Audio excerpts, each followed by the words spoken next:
Bosh. Showdown! The taken Britain! Hang on a minute. Wow! Oh my God! Amazing! Well, that's £100 down the drain already. Angry Ginge and 12-year-old Jaden Walker! We have the first one from an influencer.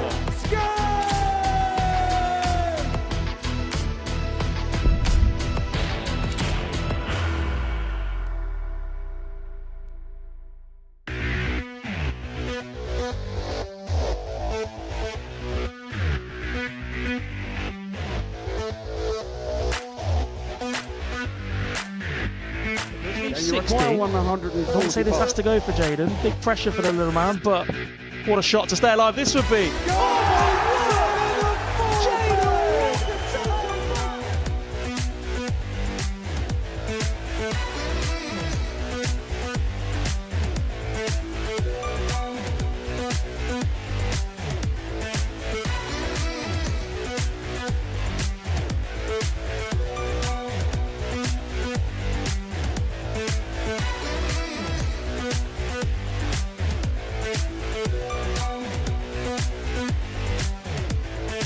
Dragon Modus Super Series Pairs Champions. It's Angry Ginge and 12-year-old Jaden Walker!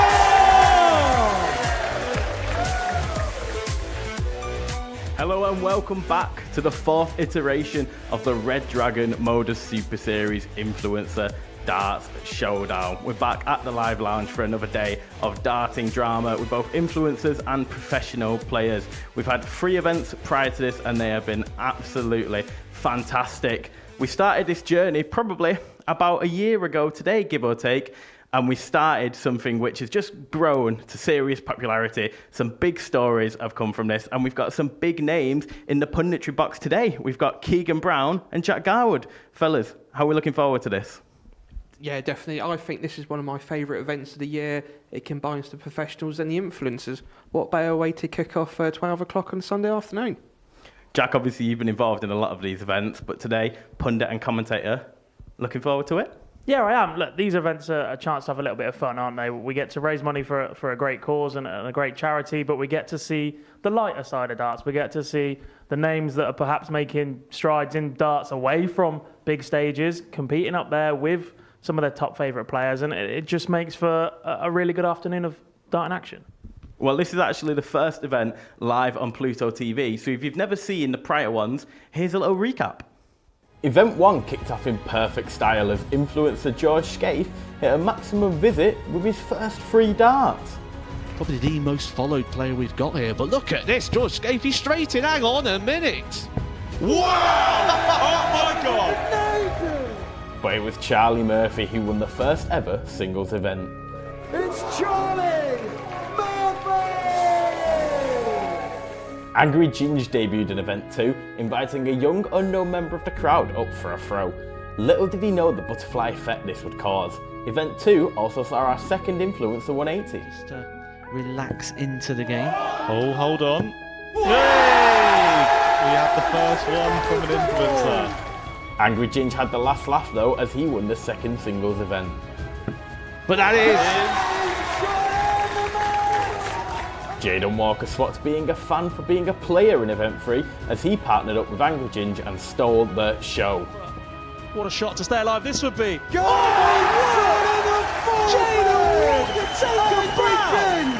And Jaden Walker! 76 to get the job done. Angry Ginge, a massive hit. And now, here comes Jaden Walker. Jaden's brilliance helped himself and Ginge lift the pair's trophy. It's Angry Ginge and 12-year-old Jaden Walker!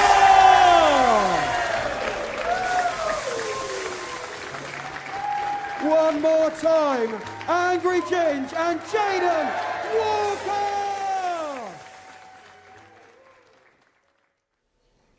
Yeah, some great memories there. And also some great champions. Look at that list. I mean, Jaden Walker, Angry Ginge, George Scaife, Charlie Murphy, Adam Lipscomb, Steve West, and Darts for Fun.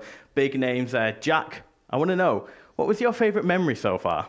It's got to be that Jaden Walker 145. I mean, to do that in that moment when his team's facing elimination, we'd already seen him throw 3 darts in the previous event, but to turn up as a pro, in inverted commas, at his age, and deliver that moment under that pressure to keep his team in it was just sensational, and the kid's full of so much talent. It went a little bit viral, that clip as well, didn't it? Yeah, I mean, for selfish reasons as well. It was one of the first times I'd been in the commentary box and really enjoyed it and got to call that moment in as well. But when someone of his age and his caliber does something like that on a big stage with cameras around, then clearly people are going to take notice. And that's exactly what people are doing with Jaden Walker right now. Keegan, what about yourself? So for me, it has to be George Scaife with his 180. I think that's like, obviously, hitting 180 is a pinnacle for any dart player, but for an influencer to do it on the stage with cameras and light, fair play to him. And to be fair, he did it at the right time, didn't he? The right time indeed. It was actually his first 3 darts, as we were seeing here. I mean, there's scripts, but I genuinely don't think you could write something like that. It's almost unbelievable, isn't it? It sounds like something, a part of a Cinderella story, doesn't it? For a dart player. But yeah, fair play to him. And, like you said, the first 3 darts, even I can't do that. He wasn't actually the only influencer to hit a 180, though, because Sean Nyland did the same. Jack, I actually don't think we'll be short of 180s in this event. No, let's just say the ability of the influencers we've got in this time is expected to be that little bit higher than what we've seen in the past. These guys are dart players that have turned their hand to the camera, not the other way around in some regard, especially in Group 1 when we've got the ball hitters involved. 2 of those are county players. In the past, we've had Darts for Fun here who's very, very similar. He's a pro this week. But we had to nerf him last time because he was so much better than everybody else. This time we've managed to raise the standard a little bit with the influencers in terms of what they're capable of on a dartboard, and that should make for really competitive afternoon. You actually mentioned Group 1 there. Let's take a look at it because it does include all of the bull hitters. Like you said, 2 of them play county. We're expecting big averages here, Keegan. Yeah, we should be. But obviously we all know with darts is all on the day. So, look at that Group 1. The names in that group just for the influencers and the professionals. I'm going to stay on the fence. Well, let's take a look at Group 2 because this isn't a bad group in itself either, is it, Jack? No, look. All of those influencers can play, can't they? Charlie Murphy gets better and better every time he walks through these doors. He's doing an awful lot on streaming. He's the face of a lot of exhibition events at the moment as well. Sean Nyland, we spoke about, has hit that 180. And look, the darts ref is one of the OGs, really. He's been playing darts for a long, long time, competes an awful lot as well. But the fact he's swapped hands from the very first time we saw him play here, he's now playing left-handed and has taught himself to play at a pretty steady standard with that as well. Should make for a really interesting Group 2. And finally, we have Group 3. The influencers are probably a little bit less in the darts standard, but they are big, big names. Keegan, what are you thinking here? Because we have 12-year-old Jaden Walker in this group. Wow, we cannot not talk about Jaden, can we? And, to be fair, we're talking about Jaden, and you've still got, obviously, Big John and Jimmy in the group. So, that's how much focus we're looking at the professionals, and we're actually not looking at, Big John and Jimmy with their experience. We're looking at young Jaden. What do you think about Jaden, Keegan? Because obviously you kind of burst onto the scene as a young player yourself. What's it going to be like for Jaden? Because obviously he's gone mega viral. Oh, definitely. I was lucky enough, spent some time with him a couple of weeks ago at a county match when we played Dorset, and he's got the right support, the right support behind him, and he's going to go far. He is going to go far, and he's definitely one to watch out for the future. We'll go to the other end of the spectrum here, Jack. Mervyn King, he's just played international pairs. He's here for week 1 as well. It's a long stint for him here, isn't it? Yeah, 3 out of 4 weeks in a row down here, plus a Challenge Tour title in between. Look, Merv's not getting any younger, with all due respect, but he seems to be holding up really nicely. He's one that gets in really early, Keegan. You'll have seen him in and around venues. You try and beat him in, and you've got absolutely no chance. You say you're getting into a building at 6 o'clock, he'll be there at 10 too. And that stands him in good stead. He's just at a board constantly. So in terms of fitness levels, in terms of playing darts, Merv's in a great shape. We can guarantee one thing in this event as well, and it is a 9-dart shootout with 3 pairs on stage. Now, before yesterday, this would have been something completely brand new, but we actually did see this yesterday, didn't we, Keegan? Yeah, we did that, and, to think it's bad enough when you've got 3 players doing it in singles, but when it comes to pairs, what a tricky situation. You've got, obviously, the second place of each group going on stage to try and secure their spot into the semi-finals. Jack, what's it going to be like in there with 6 people on stage? Bear in mind, it's going to be 6 darts from the influencers and only 3 from the pros. Well, I was on stage for last night, so I can tell you it's quite crowded out there. It can be quite difficult to keep the order and keep people going around, especially with players that aren't too used to playing darts. So that's a job for Owen Binks today to get that one sorted. Interesting that the influencers are throwing 6 darts. that makes those 3 darts thrown by the pros under even more pressure to deliver to make sure they're still in this competition. Well, I can't let you go without getting a little prediction from both of you. So, Keegan, we'll start with you. I'm going to be honest. I'm going to go for Jaden straight away. Yeah, fair enough. And Jack? I'm going Dan Coates. Local lad, should have a bit of crowd here, plus that influencer side, can play. I think his team's got a great chance. Danny Van Tripe obviously won last night as well. Well, I thank you both. Before the action gets underway, I actually caught up with Dan Coates and Danny Van Tripe earlier today. Dan Coates, Danny Van Tripe, welcome to the Modus Super Series. Danny, we'll start with you. You've come off the back of quite a big night last night. Yeah, it was a tough night. It was a big night, and the title means a lot for me and Jimmy, and I'm happy with the win. Dan, part of the Bull Hitters, your debut here. How are you feeling? Yeah, I'm good. Nervous, excited. So yeah. You don't have to be nervous. Yeah, I've got a good partner in Danny. So yeah. Tell us a little bit about your darting experience, Dan.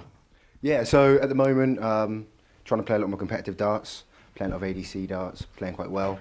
But yeah, nothing to this caliber. So yeah, see how the stage goes. Danny, have you ever done anything like this before? No, never. Looking forward to it, though? To be honest, I don't know any of the influencers. I don't know nobody. Yeah, I know Dan and the Wolves did us now, because I watched some TikToks and with the cows. I saw him. But I saw he's a very decent player, and I hope we're gonna win today. Speaking of the Bull Hitters, you get to play the other 2 in this group. Yeah. How you feeling about that? Yeah, I don't know if that's going to make me more nervous or less nervous, but yeah, obviously I'm used to playing them on the camera, so yeah, hopefully it goes all right. Hopefully I manage to play some decent darts. Well, fellas, I wish you all the best. Thank you. Thank you very much. Ollie Howard, Peter Wacheri, welcome to the Modus Super Series. Peter, we'll start with you. How did the last week go for you?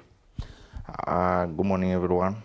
Last week, so it was a terrible week because I didn't manage to do what I was thinking about.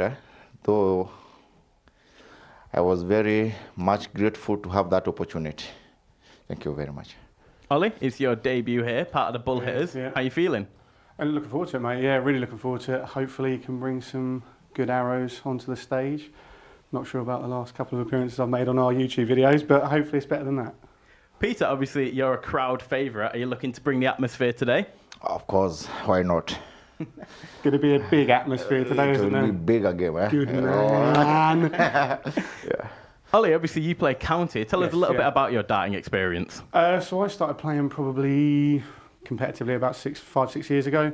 Started off at Pub League, went to Super League, and then this is my first season playing county, and I've taken to it pretty well, to be fair. I've won 6 out of my 7 games, enjoyed the stage, so yeah, thrived off that, but hopefully yeah, I can keep going for the many years to come, but yeah, just enjoying the experience while it lasts for now. How do you feel about playing the other 2 Bull Hitters in your group?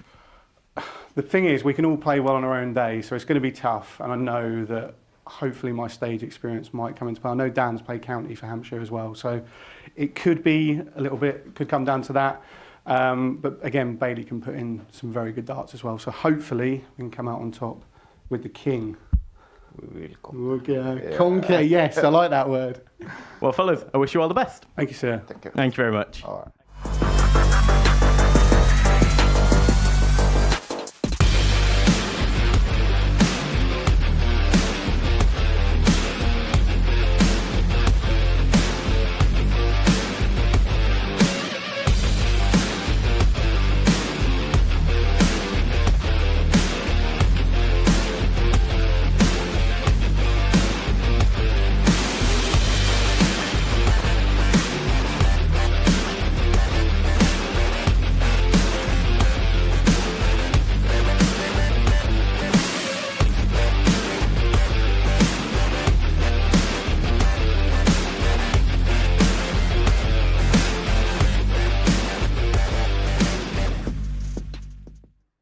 Good afternoon, ladies and gentlemen, and welcome to the Red Dragon Modus Super Series Influencer DARTS Showdown event here at the Live Lounge in Portsmouth.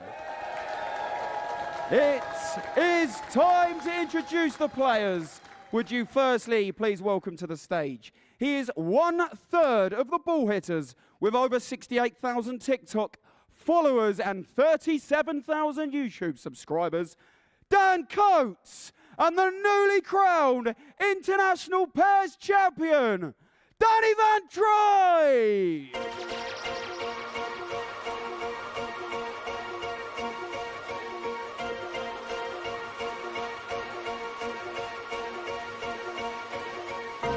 I am number one, not number two. If I'm not the one, I'm uncomfortable. See the competition I've been running through. Now, please welcome their opponents. He is also 1/3 of the ball hitters with 76,000 TikTok followers, Ollie Howard, and his partner for today. He is a massively popular player here at the Modus Super Series.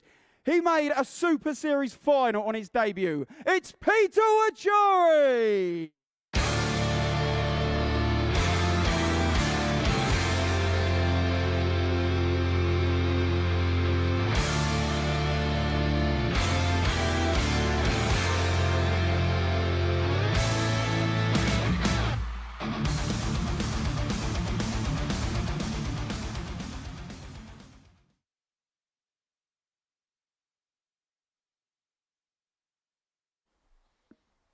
Good afternoon and welcome to the Modus Super Series Red Dragon Influencer Darts Showdown here at the Modus Live Lounge and coming to you live on Pluto TV for our 4th iteration of this event, the first of 2025. And in a change to previous events, this time we are playing pairs only. We're going to keep the pros up on stage all day.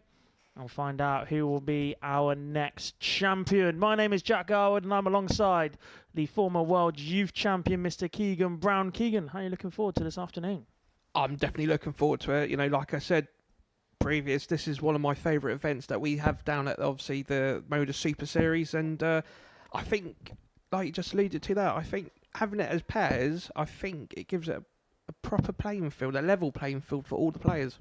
Yeah, in the past we have had a pairs competition and a singles competition when we've taken part in the Influencer Darts Showdown. Traditionally playing the pairs first, followed up by the singles, but just one trophy on offer for the players today, which means every single dart counts. Your format for today, there'll be 3 groups of 3 players. They're going to play in a round robin, with the top team from each group progressing okay, ladies and gentlemen, first leg, it's Dan Coates and Danny Van Troy. After we've completed all of those group games, there'll be one more team to progress through to the semi-finals, and that will be decided via a 9-dart shootout of all the players that finish second. Drama 85. guaranteed, Keegan Brown. And it's just kicking off at 12 o'clock on a Sunday, so yeah, it's going to be a perfect day of darts here at the Modus, and you know, that the best pair win. Indeed. First up, Peter Wachuri up on the Oki. The Kenyan King was part of Team Kenya this week, taking on Danny Van Tripe. Danny, one of the victorious 28. pair last night, alongside Jimmy Van Schie. And each of them are paired with one member of the ball hitters. That's Ollie Howard at the Oki right now. Lovely visit from himself to open. Meanwhile, Danny is paired with Portsmouth local boy, Dan Coates. 81. Does that bring with it a pressure in itself, Keegan, that there might be a few more in that crowd expecting a little bit from Mr. Coates? Yeah, I think so, because it's always good when you got support and family in there watching. But sometimes it's more of a double-ended sword as such. You know, you're expecting more. You're then trying too hard to perform, you know, under the circumstances. 77. But I think, obviously, with the influences, now this is, you know, we've seen multiple events here at the Modus Super Series. 140. The influencers are now practicing for this one day specifically. Yeah, certainly looks so. 140. Peter required 56. Great standard to start. Ollie Howard and Peter Wachuri, 56 after 12. Tops for the King. Can he use that one there? 36. Ooh, just below. Danny required 90. And it's Dan Coates returning for the first team. Needs a treble 19 now. 32. Ollie require 20. Chance then for Ollie Howard to get the first leg on the board. Bit of a wild one, double 7 now. Game Sean the Nails first it with leg. last start in hand. Ollie Howard and Peter Ollie Matrury. Howard and Peter Washuri take the lead in our opener. Second leg, it's Peter to throw first. Game on. And we sort of expect that level in this group, don't we? These guys are incredibly steady dart players, making waves in their own right in the amateur game. And in the past when we've done this event, especially in the pairs competition, 28. it's not really been about the pros. We've had our moments. We've had that Jaden Walker burst of magic. But actually, it's been about which team has got an 83. influencer that is comfortable in and around the outer ring. Charlie Murphy, when he first played with Fallon Sherrick, was like, don't worry, I'll step up, I've got this. And he was nailing it. And that's the sort of thing you're going to 41. need to see from the influencers today if they're going to go far. Yeah, definitely. You know, we can, as we've previously explained, all dart players, we can all hit the good scoring, but it all comes down to the 59. outer ring. And I think a lot of the influencers, while I was in the back room earlier watching them practice, they were practicing a lot on doubles. So, you know, they've now got the confidence where they feel, do you know what? I'm going to back the pro player up. 100. You know, it's not going to be down to them to hit the double. It's going to be, I'm going to include myself in the circle as well. We'll go back to the bit where you said we at the start of that little 97. conversation. I think you mean you. That's the proverbial we, isn't it, as a collective. There's a reason some of us normally stand where Owen Binks is stood today. 81.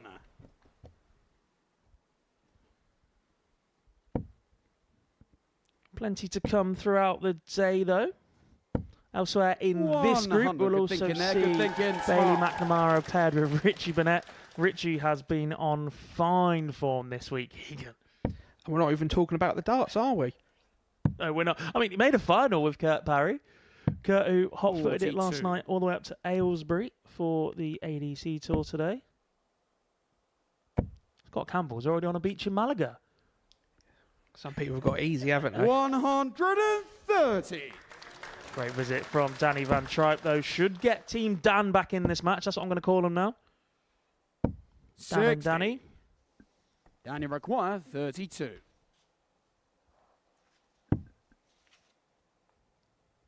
Game show Great the visit second from Dan leg. Coates. Levels us Dan up Coates in and this one. Danny Van Quick Tripe. reminder, matches are best of 5 within the group The stages. leg, it's Danny to throw first. Game A on. maximum of 3 legs remaining in this one. It's quite funny if you look at, you know, obviously 41. the dress code's a little bit more relaxed today, but, you know, if you look at Ollie, he looks like, you know, he's playing darts at 12 o'clock and he's going to get Mr. Whippy at 4 o'clock, doesn't he? I think we missed that memo, to be honest, mate. 80. I've made a bit of an effort today, and Yeah. I'm wearing black trousers, not even playing darts.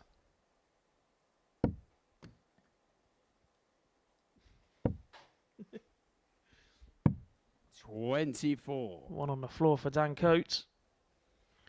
Bit unfortunate.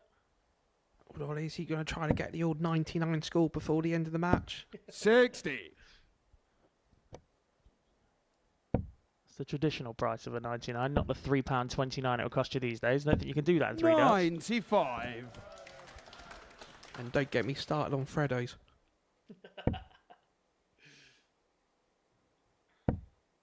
You know, a solid start from both teams. You know, 85. both darts taken out an 18, so it's a, you know, very high standard so far, and we're only in the third leg of the match. Yeah, it is. Both of them. 41. I think they'll have identified each other as a threat here as well. To play the very first game is not easy for anybody. Even the pros don't really like opening the show, do they? No, definitely not. 100.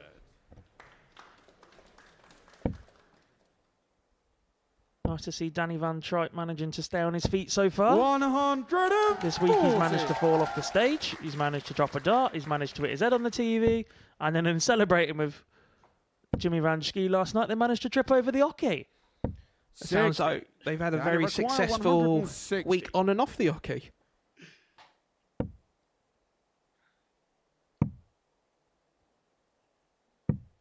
$40. A loose one from Dan Coates, and there's a chance here for Ollie Howard to register our first ton plus checkout of the day. Treble 20 for double 18.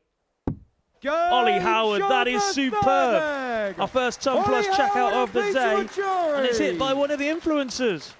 Ollie Howard of the ball hitters, Peter to throw first. Game securing a on. 2-1 lead for himself and Peter Washuri. And yeah, another 18 dart leg. Pretty consistent numbers so far. 45. Both teams averaging in and around the mid-70s. 45.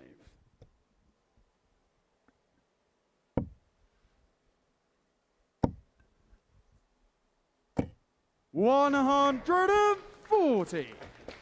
And how close was Ollie there? Got to our first 180. Expecting a few of those today. 57. And I think I always say pairs are such a harder game than singles because you've only got the one throw in 4 visits. So it's harder to get into a true flow of the 55. game as such to get the rhythm going.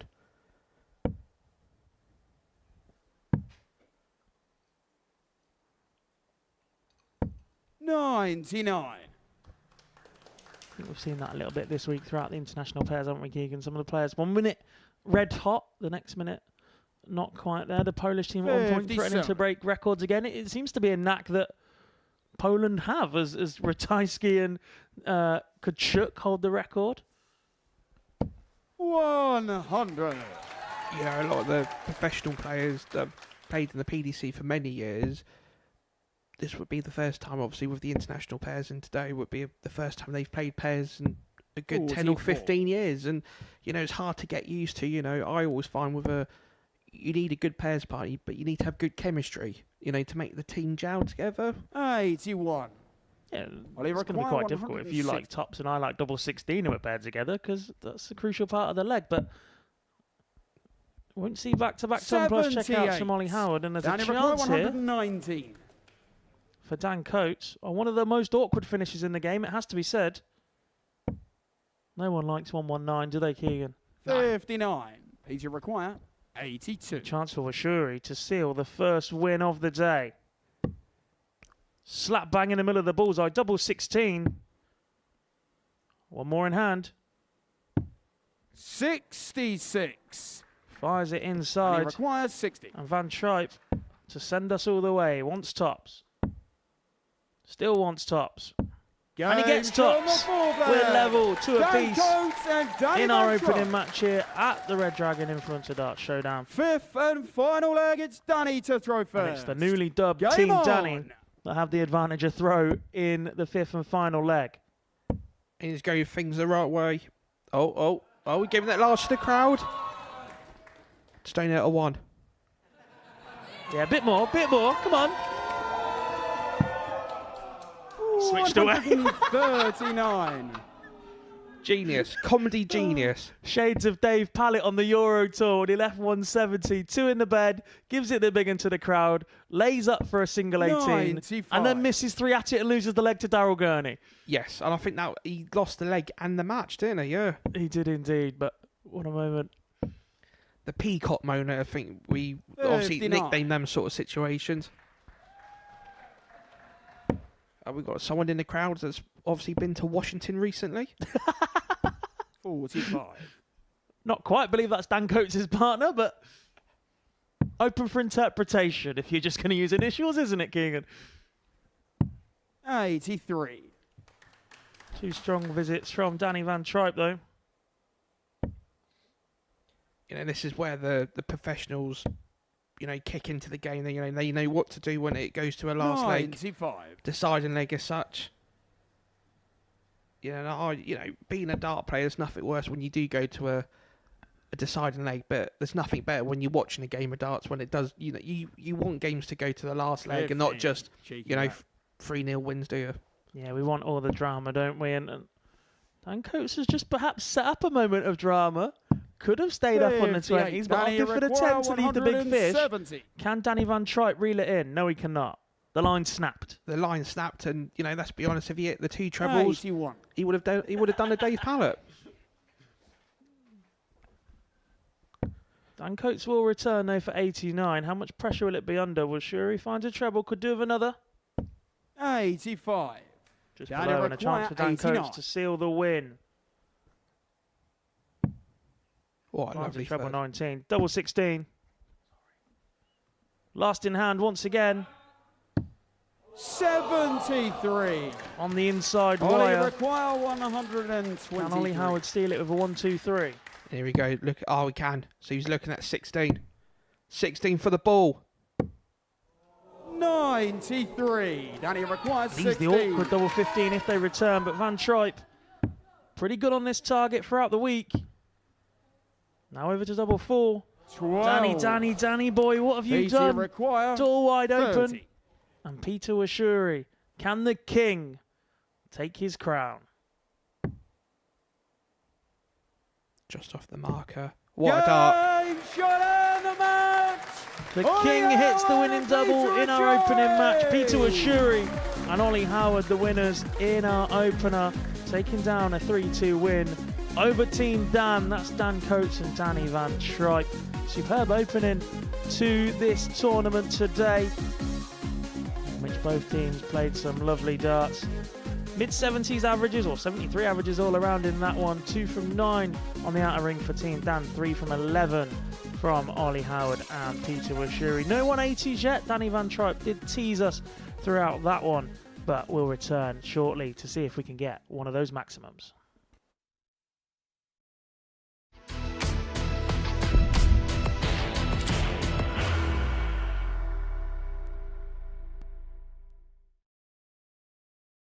Are you ready to lift that trophy, Darius? Yes. Let's do it then. Ladies and gentlemen, your Modus Super Series 9 champion is Lucky D, Darius Labanowski!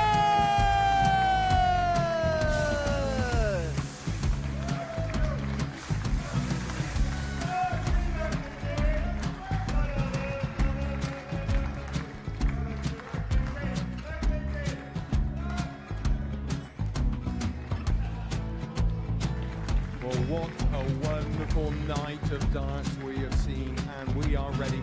Our champion is ready, and it's trophy time. So receive the trophy. £25,000. The new Modus Super Series champion, the Terminator, Marvin Van Velzen.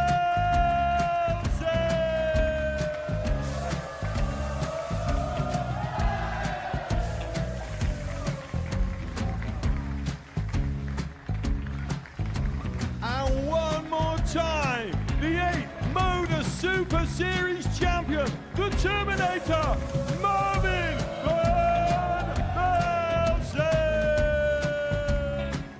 And the new Modus Super Series champion is Andreas Dirty Harrison.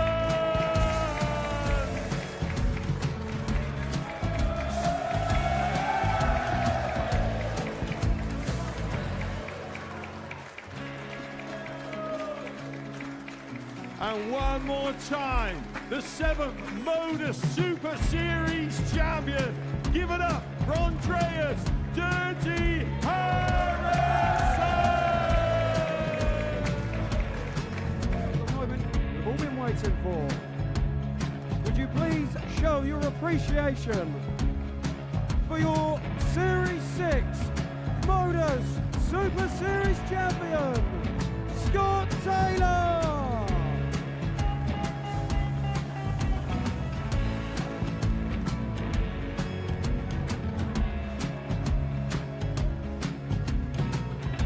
One more time, your new Modus Super Series champion. He is Chucky. He is Jim McEwen. Ladies and gentlemen, your Modus Super Series champion, retaining his title, the Nuke, Luke Lidlow!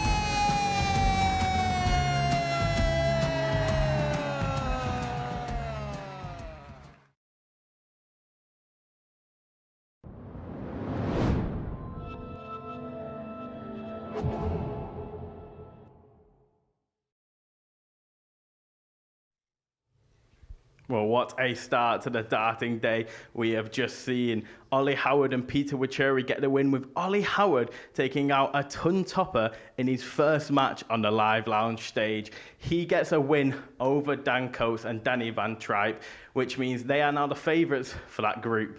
Next up is Group 2. We've got Sean Nyland and Mervyn King, who takes on Marcel Outhouse and the darts referee. I caught up with all the pairs a little bit earlier today.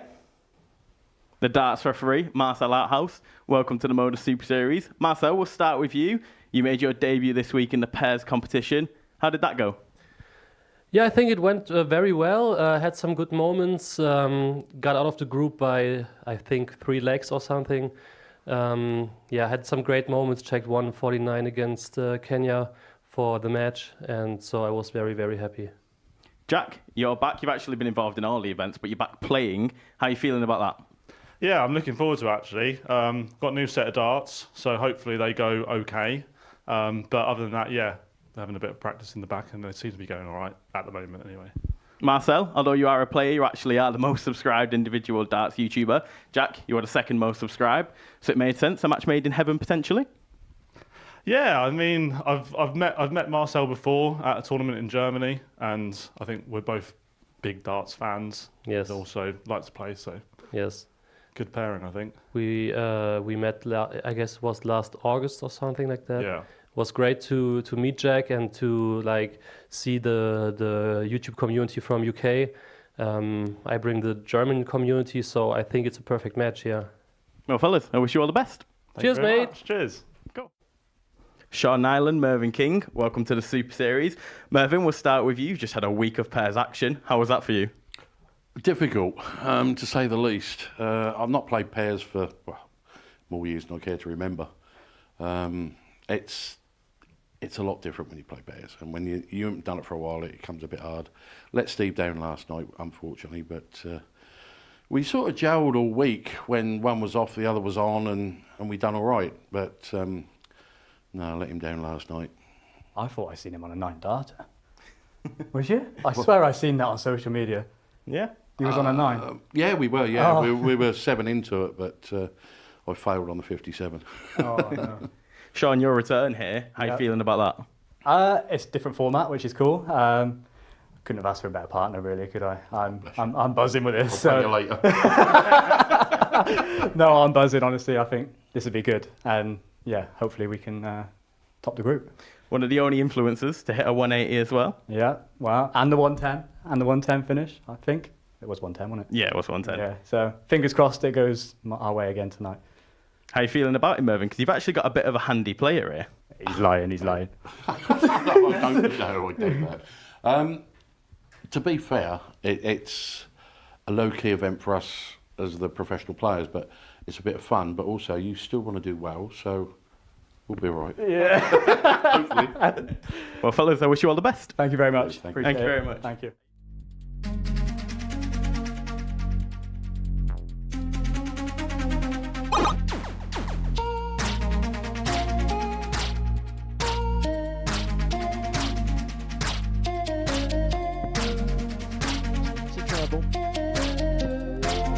Oh, double 18. Sean Nyland, what a finish! 110. There's the Jacqueline. He's done it. The darts referee has done it. A good performance there from the darts referee, Jack Langston.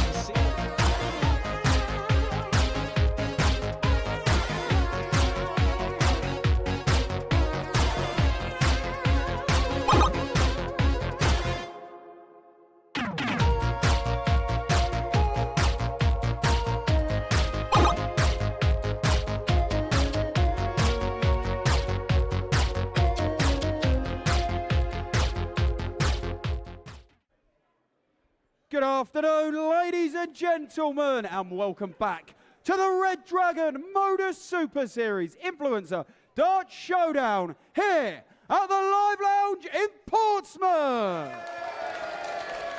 It is time to meet the players. Would you firstly please welcome to the stage?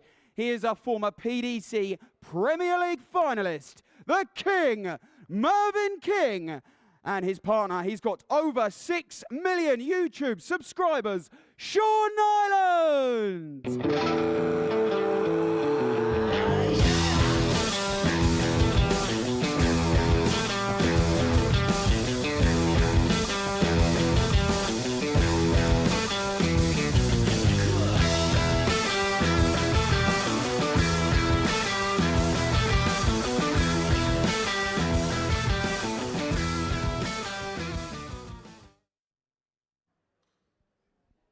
And would you please welcome their opponent? He's got over 85,000 YouTube subscribers.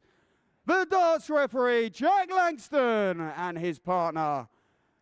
The most subscribed YouTube in darts, individual-wise, it's Marcel Oldhouse.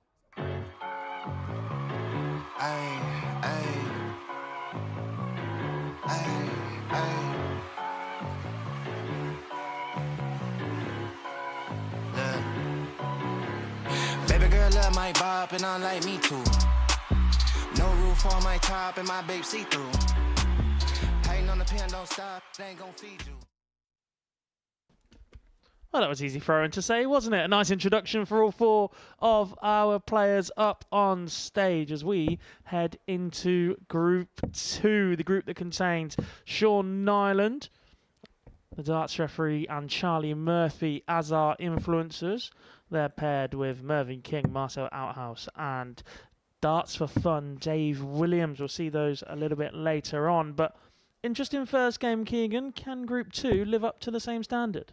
Yeah, I think it can. This match, it's very hard to call, where obviously we've got both professionals and both influencers playing to a very high standard. Can it eclipse the previous match? I think it can. So yeah, so I think this one's going to be a... we always want an easy match in darts, don't we, as a dart player or a watcher, but I think this one, it's quite... they all have to come out of blocks quite very quick. There's a little bit of crossover in this group, isn't there? Because Owen introduced Marcel Outhouse as the most subscribed or biggest darts influencer, but actually he's playing as a pro. We've also got Darts for Fun, Dave Williams, in this group as well. He's another player that's playing as a pro, but we've previously seen as an influencer. These guys are making the crossover quite well, aren't they? Yeah, they definitely are that. Yeah, definitely. Here we go, ladies and gentlemen. Mervyn King will get us underway by the looks of it. First. Game Interesting that all on! the teams are opting for the pro player to be the one to lead them off. I think I would too. It's going to take a brave influencer to turn around to a player like Mervyn King and go, do you know what, mate? I've got this. 24. And we all know the famous 5-letter word that Merv would say, and it would be a really. 6 in really. 41. English was never my forte, unfortunately. We'll stick to the numbers in this one, shall we, Keegan? 46. Not the most positive start there. 70 points scored between 6 darts. 59.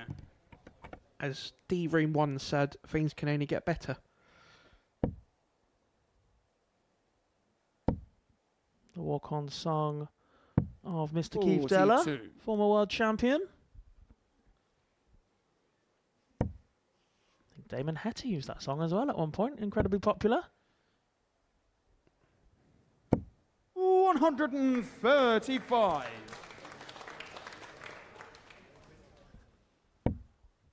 Sean, another player that's opted to wear the shorts. I should have stuck some in my bag, really. 41. As the day goes on.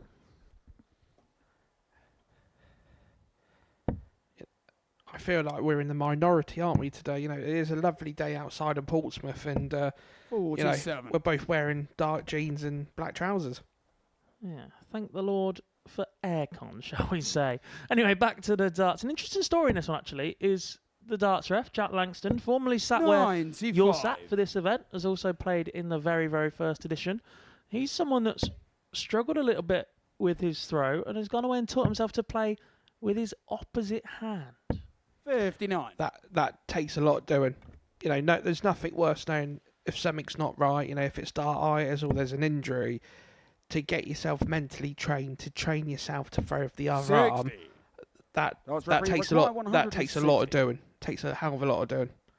And full credit to him. How long do you think it would take you to retrain yourself to throw with your opposite hand if you had to? 100.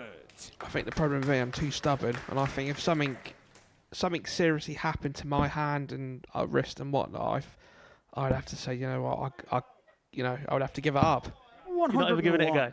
What's all you require? 60. It's right. Chance for the first leg on the board, and it falls to Marcel Outhaus, part of Team Germany as the international pairs earlier this week. Was paired with David Schlichting. Game show. They did that on a number of occasions. They actually won half their group games, but were unfortunate to miss out in a fiercely contested Group B. You're losing.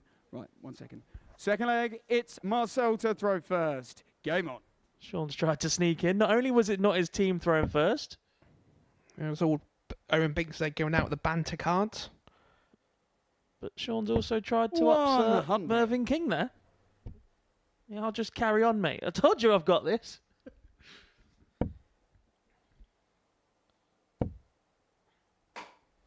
You know, to be fair to Sean, he's probably been put off, you know, coming onto stage, and you know, there's a lot of lighting around the stage to, you know, to make it, you know, a really entertaining game of darts. But he's probably been put off by the brightly shine shoes of Owen Binks. I thought you were going to say either Jack or Mervyn's head then, but we'll carry on. Sean, a player who has hit a maximum on this stage before. We saw that a little bit earlier on. Fill it up, come on. This is the complete opposite end of the spectrum. If he'd managed to find a 3.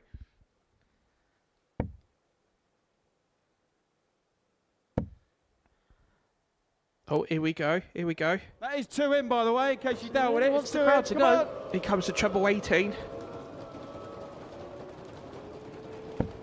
140. There's perils of giving it the big one to the crowd and then not hitting it, isn't there, Keegan? Yeah, there's nothing worse. I got invited to do a darts day at HMS Queen Elizabeth last week, and twice I was on for a 180, and twice the last dart went in a big one, and I gave it large, and you know, yeah. No, when it pays off, it looks fantastic, but there's nothing worse when you miss it because you look like you got egg on your face. In similar ilk of the blind 180, I say blind in inverted commas, the look away after you've already thrown it 180, as it commonly is, and the old hand in the air on the final dart before it's even there. I wonder if we'll see any of those today. Mason Whitlock loved the blind 180, former player to take part in these events. Got a 9 dart to his name in this building, and one on the development tour last weekend as well. So he's racking them up, following in the footsteps of his father. 99. Lovely setup play from the Scorpion, though, and himself and the darts ref are nicely placed here. Needs a big visit from Mervyn King to get back in this leg. For a wander towards Brighton, by the looks of it. He went that far across. Looking at 14. He's going his own way. 49. Bit of a loose visit, that one, from the darts ref, wasn't it? So you usually find loose visits at the beginning of the match, not, you know, usually the second leg in. Is he going bullseye or treble 20? You never know with these influencers, do you? 56. Feel for our spotter today, let's put it that way. But chance then for Outhaus to take a 2-0 cushion in this one. No score. I mean, it's a great treble. You just needed it about 3 visits ago, Marcel. I said Merv hit. Looking at 48 for double 8. What a marker. Just brush it off the barrel.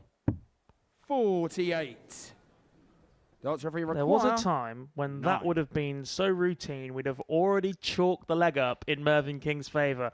16s and 8s are his corridor, aren't they? He just lives down there.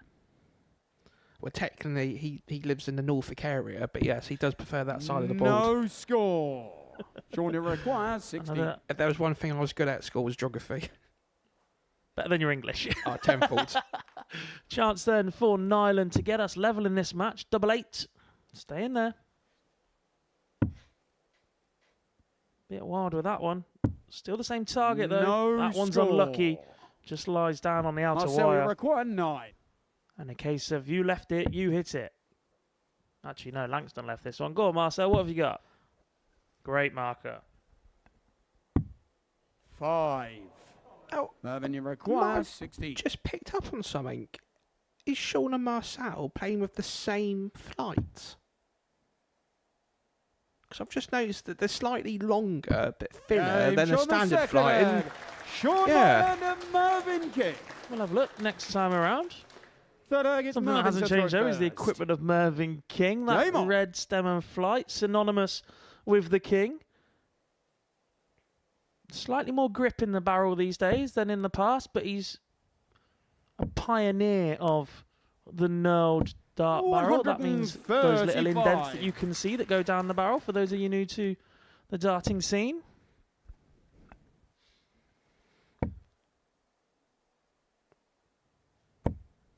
Lovely darts from Outhouse. 125.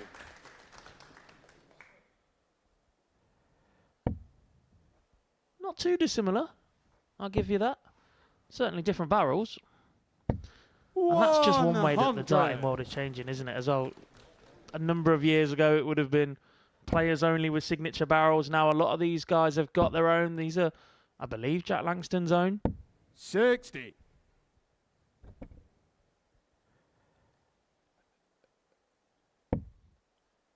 The darting influencers that aren't here have also released their own lines of late. Matador, another player on Twitter and YouTube.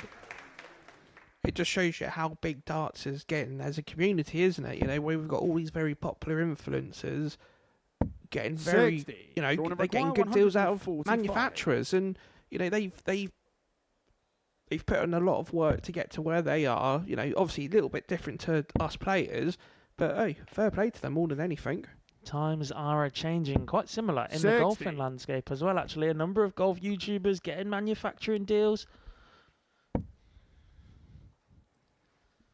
People are less concerned with what Rory McIlroy's got in the bag than what they are with their favourite 55. YouTuber, Now a la require 85. Big Andrew Tube, because people relate more to those, don't they? They go, right, well, I'm closer to him than I am to Rory McIlroy, so if they're helping him, they might be able to help me. Exactly.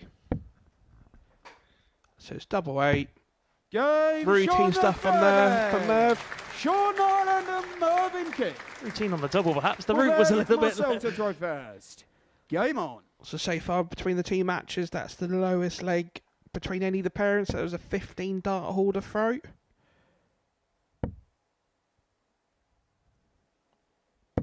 $81.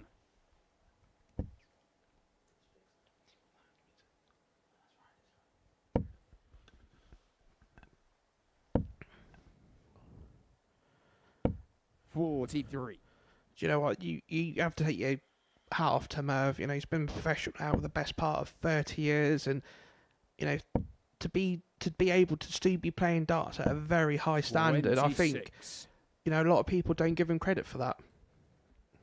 Yeah, one of a number of players that have got illustrious careers that have spanned multiple decades that perhaps have just, well, we say just starting to wind down this year. Steve Beaton handed his tour card back at the start of this year. We've seen Simon Whitlock not classed as a professional for the first time in what feels like a long, long time. I'd like to say they're winding down though, but as you said earlier, Mervyn King's here for 3 out of 4 weeks on the spin. He's been at the Challenge Tour, and every time we talk to himself or Steve Beaton or John Henderson or Rob Thornton or Simon Whitlock, they all tell you exactly the same thing. 43. I've never been busier. You know, that's the bonus now with, you know, coming off the Pro Tour where, you know, 10 years ago, all you had was the Challenge Tour. And, you know, there's so many opportunities now. Well, obviously, within the Modus Super Series, you obviously got the ADC, and, you know, the wider, you know, the angle is to have better dart players in every opportunity. And, you know, it just shows you that, you know, the effort that players are playing in the vaults and whatnot, you know, the standard for amateur game nowadays, it's ridiculous. You know, every time I look at the 85, you know, the regional ADC or the national ADC, the competition findings, how many times do you see somebody's hit 9 dart and it's somebody you've never heard of within the poor dart players that you would associate with? So it just shows you that you giving dart players the opportunity, they're taking it with both hands. They really are, as the sport continues to grow. And if it's your first time here and you've never seen us before and you are enjoying what you see, make sure you stay tuned here on Pluto TV. And if you want even more dart in action, our Series 11 gets underway tomorrow morning, 9:30 a.m. where we'll have 12 weeks of regular series action. That involves 12 players a week, all 41. competing to win a spot on a Saturday night into a Champions Week. 107. Well, we'll do exactly the same thing over again, but this time they're playing for big, big money. Chance, though, for Outhouse, for the big, big shot. Won't go this time. 81. Would we have seen another peacock moment? Maybe. Chance then for Mervyn King to wrap this one up with a 155. That chance has now gone. 24. The Well, darts here's that referee chance gone. require He's just left the door 89. wide open for his opponents. And Jack Langston. He's looking for 20 for the ball. So it's bullseye to make it 2-2. 48. Not too far away. Shawnee require 131. Definitely a better effort than some of the previous visits we've seen from Jack. And when you are learning to play with your opposite hand, or as a newbie starting out in the game or trying out new darts, you tend to stick to 53. the same targets, don't Right, you? so Can we I require score? Can I 41. score? And it's that moving around the board that becomes that little bit more difficult, that perhaps Jack might struggle with a little bit under the pressure of playing in front of the cameras with the lights, with the crowd behind him as the day goes on. 17. Mervyn, you require 78. Second time in this match where Marcel's got in the wrong bed. So Merv, 20 for tops to wrap up the victory. How many times has he double top last start? 58. Probably not as many as Darts some referee pros, actually, require considering he used to do 24. everything in his power to make sure he didn't leave it. It's become part of his arsenal in the last couple of years, though, and he's mightily good at it, as you'd expect a professional dart player to be. Double three, no one likes this. Game Sean the forfeit. Darts ref will The like darts that. referee and Marcel. One of the most difficult segments on the board to hit. Fifth and final leg. Doesn't make a lot of sense when you consider they're all the same size, but it's positioning and the fact that a lot of players get their darts to stand up. Yeah. Just put that fear into players, doesn't it? Of course it does. Getting back to Merv's love of double 16, and for a lot of years, well, I used to sit with Merv on the challenge tour, but obviously 100. Robert Thornton used to sit with us, and every morning we would play 1-2-1 3 or 4 times, and the thing with me, I was so worried about leaving the wrong double. So obviously Merv loved 32, and Robert loved tops. So I used to get so like, oh, what do I do? And then I used to forget who was behind me, and I would always give them the worst double. And obviously Robert hates 32, and Merv hates tops. Yeah, so I really felt like Piggy in the middle there. I do feel like both have grown their games of late to incorporate the other segment that little bit more. But yeah, I'm using that one. And around the same time, actually, there's a really good argument that not only did they love those segments, they were the best in the world on those segments. Mervyn King used to hit double 16 so religiously. And you think about that Grand Prix title that Robert Thornton won, double 20 was there every single time he wanted it. Yeah. And I think, going back to, 60. equipment changes and whatnot, and there's a lot of players change their equipment when they're not happy. But if you look at people like Merv and Robert, and, Steve Beaton is another one, I've never known them to change anything so dramatically. 45. Merv wouldn't come in playing with a nylon plastic stem, or come in playing with kites, and Robert, well, and that's the thing. That's with longevity in 44. darts, they know what works, so they keep it the same. And to be fair, same with Richie Bennett. They've all modernised a little bit, haven't they? They've adapted grips, perhaps, or got with the times just a little bit. But 74. interesting first from Merv. Yeah, they've all modernised and got with the times a little bit, changed their grip or their profile on the barrel. But actually, if you look at the dart that they were throwing 20 years ago and the dart they were throwing now, there is massive similarities between them all. And obviously another one you can throw the name in the ring would be obviously James Wade.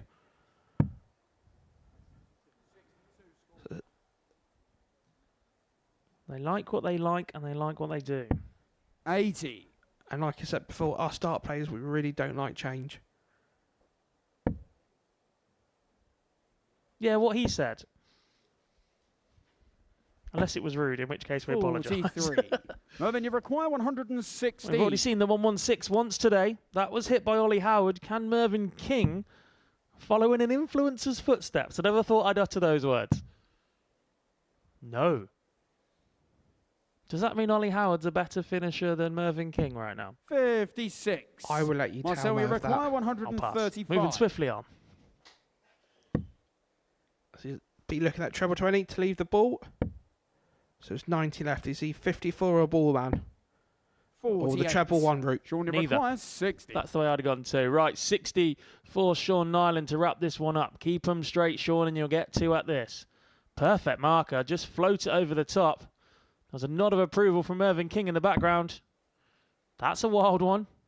It's a heavy dart as well. 20. Doesn't go for Nyland. Darts referee require 87. Should get at least a dart at the bullseye to win the match here. Gets 2 at double 18 instead. 1 in hand at double 9 for the darts ref, who's not actually reffing today. 69. Mervyn, you require 40. Mervyn King on double 20. Good Slap bang shot in the middle. And that is the point Nyland secured and for Mervyn Sean King. Nyland and Mervyn King. Hard fought battle in the end.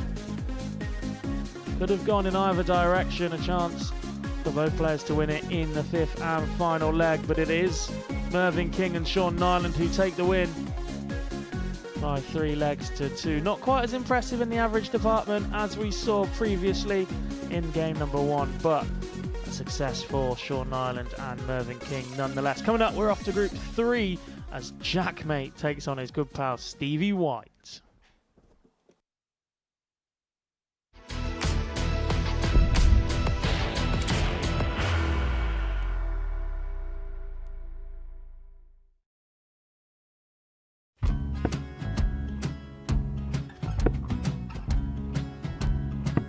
$54. Charlie require 164.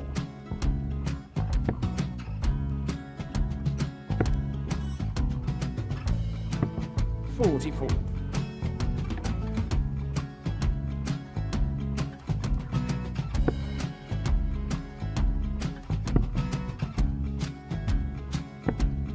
$32. Charlie require 120. Well, 120. He's got a fair, at least 2 handfuls of this. Just needs to stay 60. there. That's a good shot. Halves his score. Leaves himself on a 2-darter.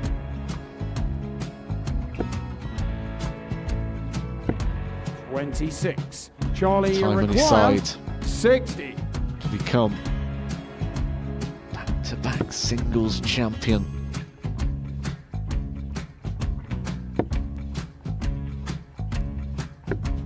$40. Definitely a couple of nerves in those last 2 darts. But he'll be coming back. It's a moment he's been in before this situation. Standing at the back of the stage, Charlie approaching the required hockey with a 20. chance to win the title.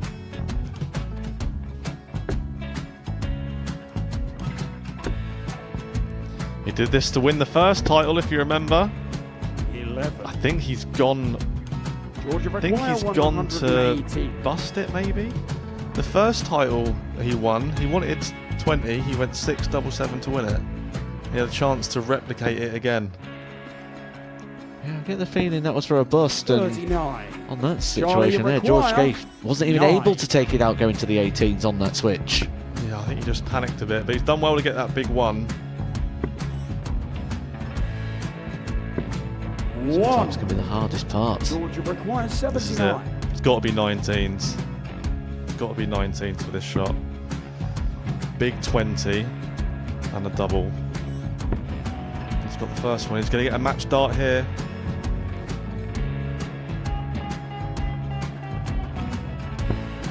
59. Charlie Threw the entire Maguire, body into that 8. one. Just didn't want to let go of the darts.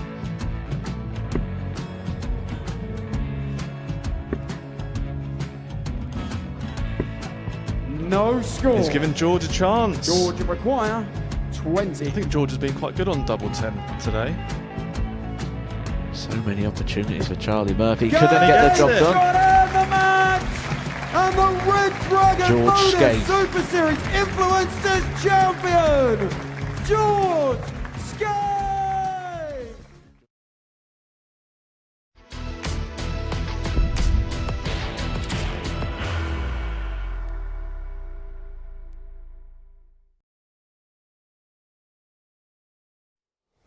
Group 2 kicked off with a Sean Nyland Mervyn King victory as they saw off the darts referee and Marcel Outhouse by 3 legs to 2. Right, let's get Group 3 underway, and we start with a battle of the Happy Hour podcast. Jack Mate and John Henderson versus Stevie White and Jimmy Van Ski. I caught with both pairs earlier today. Stevie White, Jimmy Van Ski, welcome to the Modus Super Series. Jimmy, we'll start with you. International pairs winner. Yes, was a really lovely night yesterday, and very happy to win it with Danny. Stevie, what's your darting experience like? Because you're on debut here. It's not great. I said on the podcast I do, Happy Hour, that I think if you gave me 5 hours at a dartboard, I'll hit a 180. I didn't. Still have never hit a 180 in my life, and I've just thrown 3 darts back there and scored 7.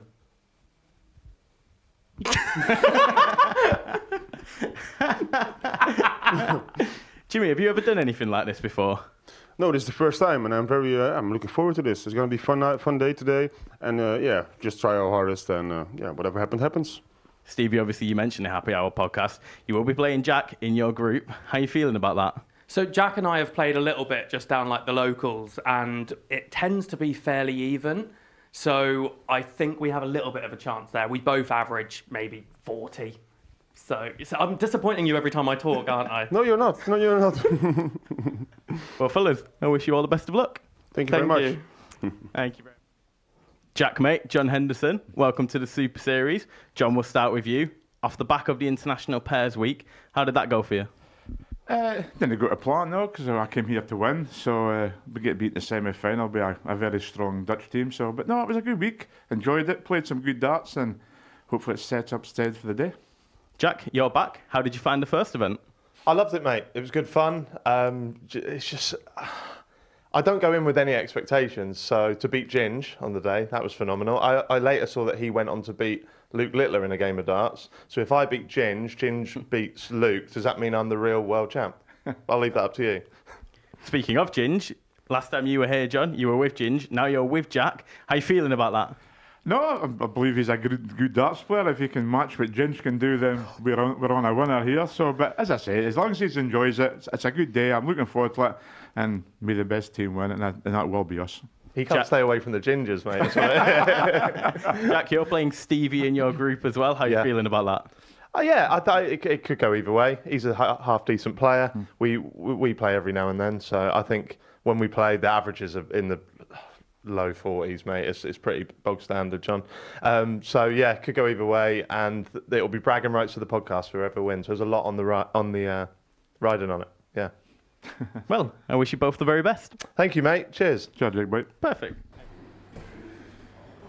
Double 6, double 8.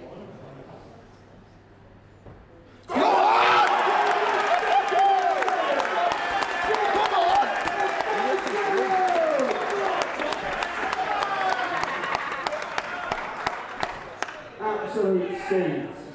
Third leg, it's Jack Mate to go first. Everyone, that's the vibe. Format, you can tell.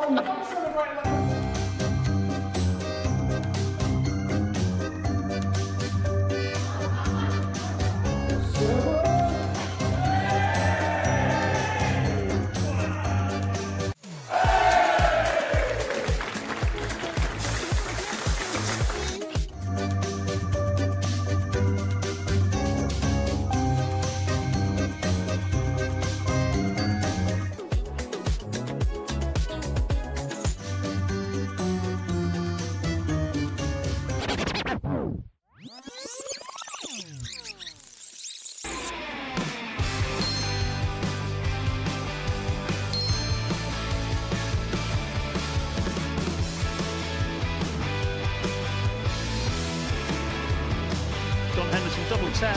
And he pins it to take the opening encounter. He gives it a big come on and hits the double.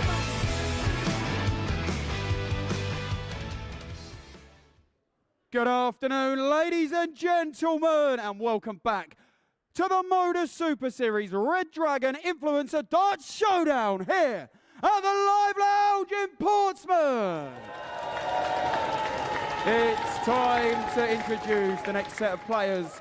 Would you firstly please welcome to the stage? He is the host of the Happy Hour podcast. It's Jack Mate and former World Seniors Champion, John Henderson.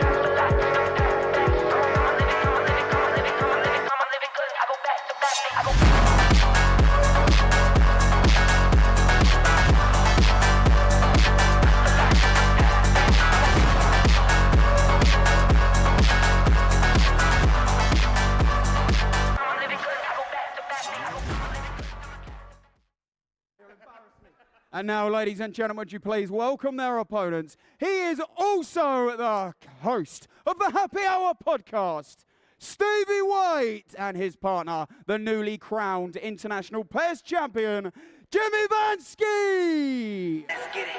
Green light, let's get it. Green light, let's get it. Green light, let's get it. I'm the future, I'm in it. Check score, I'm winning. Green light, let's get it. I just win.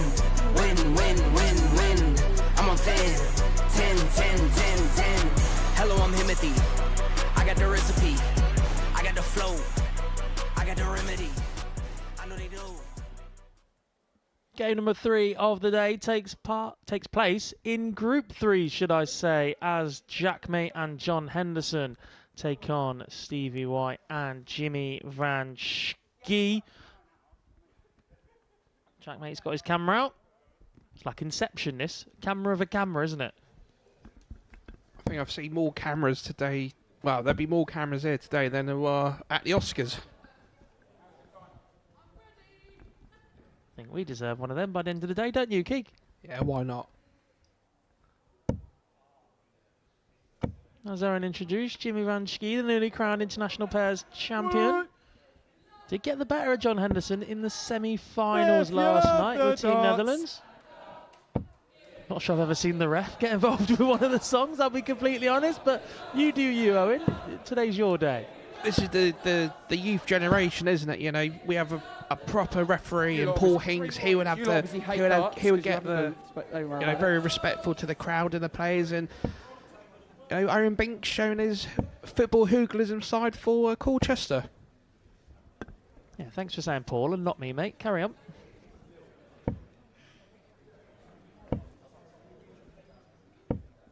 Yeah, the Happy Hour podcast derby, as we're dubbing this one. Jack Mate, also known as Jack Dean.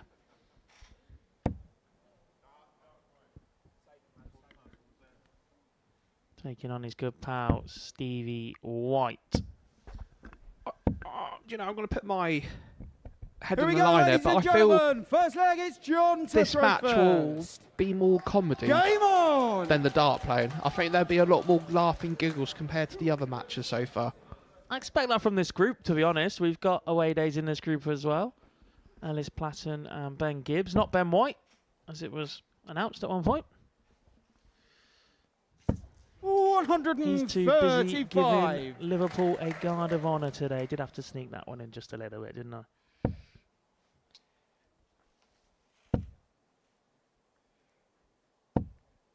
$50. You know, when Jimmy and Stevie start walking out, they actually remind me of 45. the Driscoll brothers from Only Fools and Horses, you know. Not because of the, obviously, long coats, more of the height difference, ain't it? 85. We should have found. This guy's not even a dart player, ladies and gentlemen. 85, wow. Get that lad on countdown. That's what I'm going to say. Cheers, Owen. You just do our job, mate. You crack on. For the next one, I think we should 43. invite Jimmy back, but pair him with someone like Minimise, who's like half the size of Stevie White, and then watch our camera team have an absolute nightmare trying to go from the tallest player we've seen on this stage to the shortest. 100.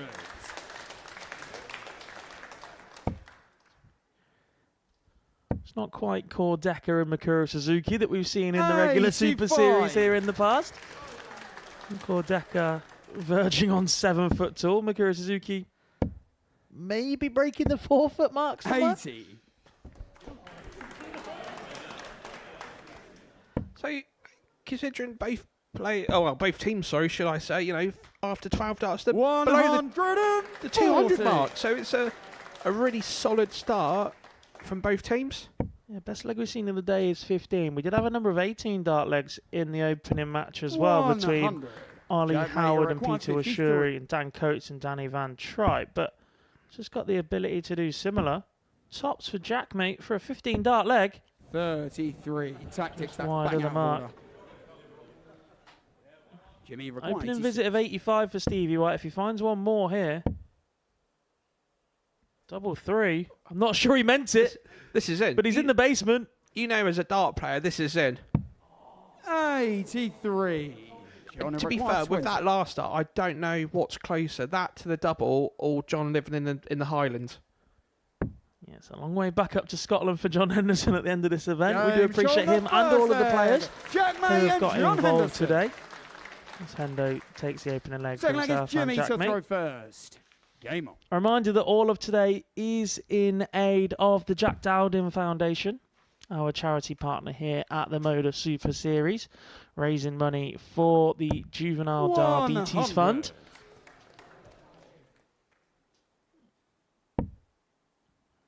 All the ticket money from today will go to the Jack 60. Dowding Foundation.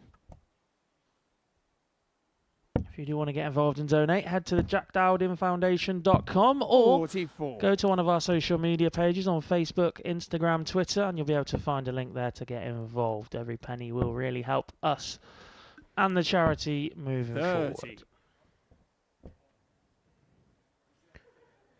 forward. One thing I do admire about Jimmy, he's probably one of the only dart players that actually has to look down to the treble 20. 140. There aren't many occasions where I feel, I was going to say inadequate, but just short, right? Just short. 140. And there have been a couple of moments this week, Scotland versus Netherlands on that stage, that was John Henderson, Scott Campbell, Danny Van Tripe and Jimmy Van Schie, and I'm looking up at all 4 of them. I'm 6'1". How does that happen?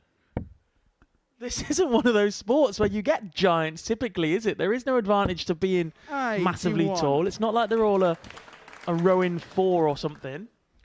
I think one thing we need to look at is the fixtures of the players for the up-and-coming series. And what I would like to see is Jimmy and Darren Webster in the same group. Good luck to our team 40. framing them up. Stevie requires 72. A chance then for Stevie. Dart tops. 34. I tell you what, Jack for a May, player in his 150. interview was saying how he's never Only hit a way to 180, go, he just lad. hit a Come on, 7 you in know the that. back room. Opening visit of Three balls 85. Mr. Dart a double 3 to God. take the opener. Jack Dean, you're audacious. 74. Little so-and-so. Jimmy required 38. A chance for Van Schie to level us up then. Double 19. Yeah, I wouldn't have gone for it either if I was you, Jimmy. Too tall. 24. Johnny requires 76. Now, if I know John, it's going to be treble 20. It'll be a big 16. 1 dart tops. Bang. 56. Stevie require 14.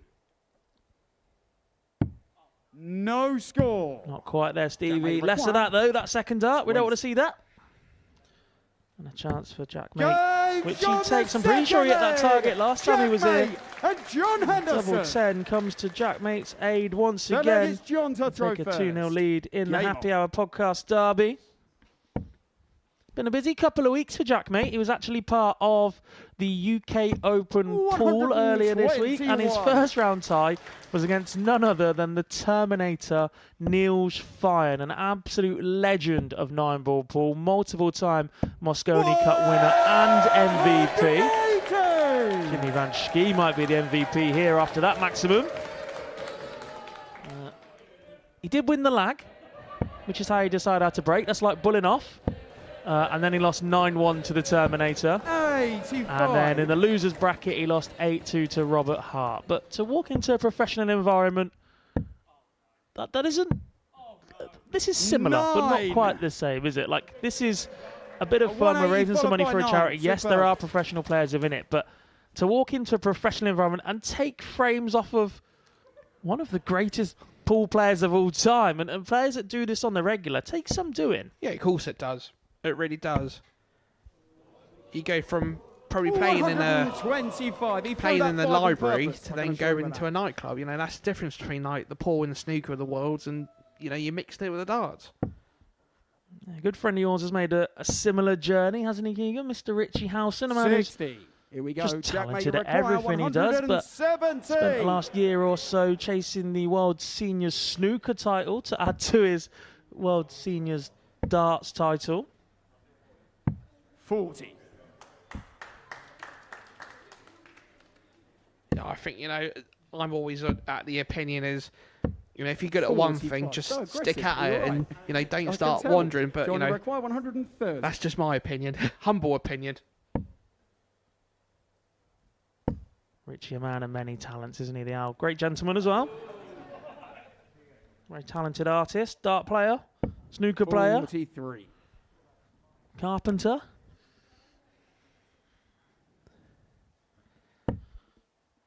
Usually in life, the saying is, if you want something doing right, do it yourself. My opinion is, if you want something doing right, go and ask Richie Howson, because he can probably do it. But a chance then for the match. Some errant counting there. 68 remaining. Got to go 18 balls, surely. Has to. He went for 3 balls on 150. You got to tee it up, Jack. He does indeed for the ball. 62. It's not a million miles away, Keegan Brown. 110. And what a great effort that was. Oh, he's going the all treble 20. Oh, you can do it with 2 darts, Stevie, but I wouldn't advise missing with your first. He was so confident. He thought, you know what? Let's throw it out the board. Hendo, 2 12s, 2 6s. Game Showdown. Superb from John Henderson and Jack Mate in the end, who comfortably take a 3-0 win over Stevie White and Jimmy Ranchke. Stevie had his chances in that game, missing an 86 checkout in the first leg. Mr. Darter tops in the second and a couple at double 7 as well. But Jack Mate, a player who's been deep in these events before, played up on a PDC stage as well in the past, paired with John Henderson, take a superb win in group number 3 that will surely see them into the latter stages of this tournament in some regard. We're heading back to Group 1 next, where Dan Coates will take on Bailey McNamara.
Welcome back to the Modus Super Series. We are well underway here as Group 1, 2 and 3 have all kicked off, and I'm in with Jack Garwood to talk all about the action so far. Jack, what are you thinking?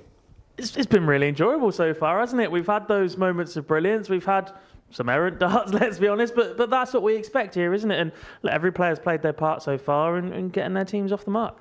Well, let's look at Group 1 first. Ollie Howard and Peter Wachuri kicked off the action with a 3-2 win. A very impressive performance. Yeah, it was indeed, and both teams average mid-70s in that one. It can be difficult to get your rhythm going in that, but that 1-1-6 from Ollie Howard, the standout moment so far in that one, wasn't it? And that's just that bit of pedigree we expect from all three influencers within this group, really. Group 2, a little bit more of a slog, but still a decent standard, and Mervyn King and Sean Nyland are ones who took advantage. Yeah, look, Merv struggled a little bit in the pairs format this week with Steve West, but he's finding a way to get through, and he seemed to do that. Sean Nyland played pretty handily as well. Impressed with the darts ref. Switching hands is not something that's easy to do, and he's taught himself to do that really well. But look, still in that. If you're going to lose close, isn't it? That's how this format works. And that's not what Stevie White and Jimmy Van Ski did, as they lost 3-0 to Jackmate and John Henderson. A very impressive performance by Jackmate and Hendo. Yeah, very polished in the end. Look, Stevie White and Jimmy have had chances, haven't they? Stevie White's opening visit 85. He misses double 3 for an 86. He missed a dart at tops at one point, put it in a double 1. So, look, they've had chances, they've had opportunities, but perhaps that's just where that little bit of experience that Jackmate carries. He's been on a PDC stage a number of times. He's been here in the past before. That double 10 bailing him out once again. Next up, we have Ollie Howard and Peter Wachuri versus Bailey McNamara and Richie Burnett. If Ollie Howard and Wachuri win, they're in.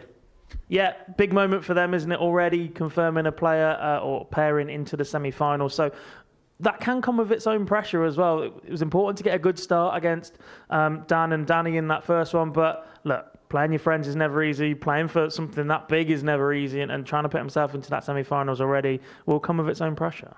Well, Jack, thank you very much. It's time to see Richie Burnett and Bailey McNamara, as I interviewed them a little bit earlier today. Bailey McNamara, Richie Burnett, welcome to the Super Series. Richie, we'll start with you.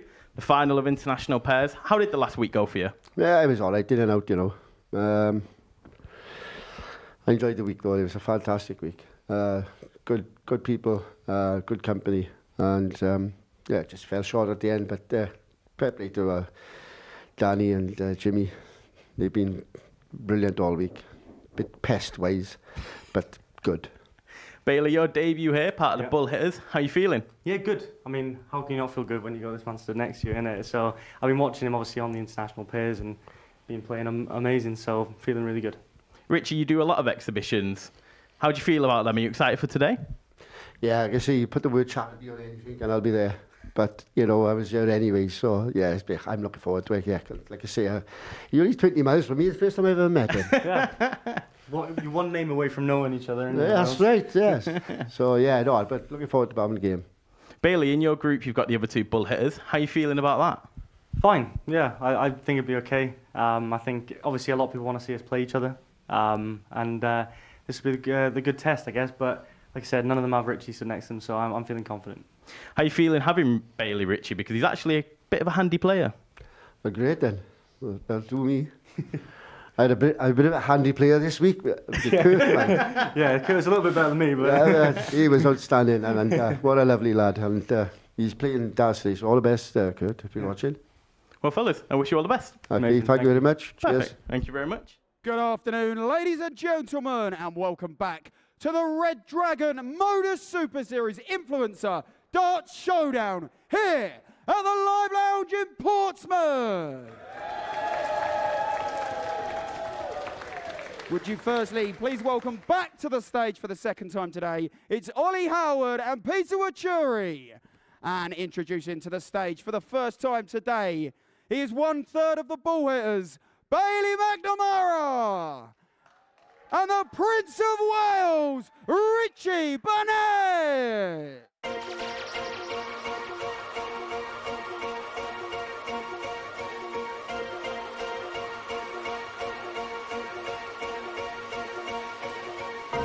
I am number one, not number two.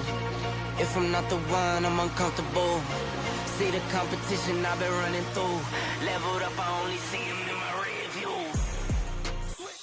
Yeah, I'm ballin'.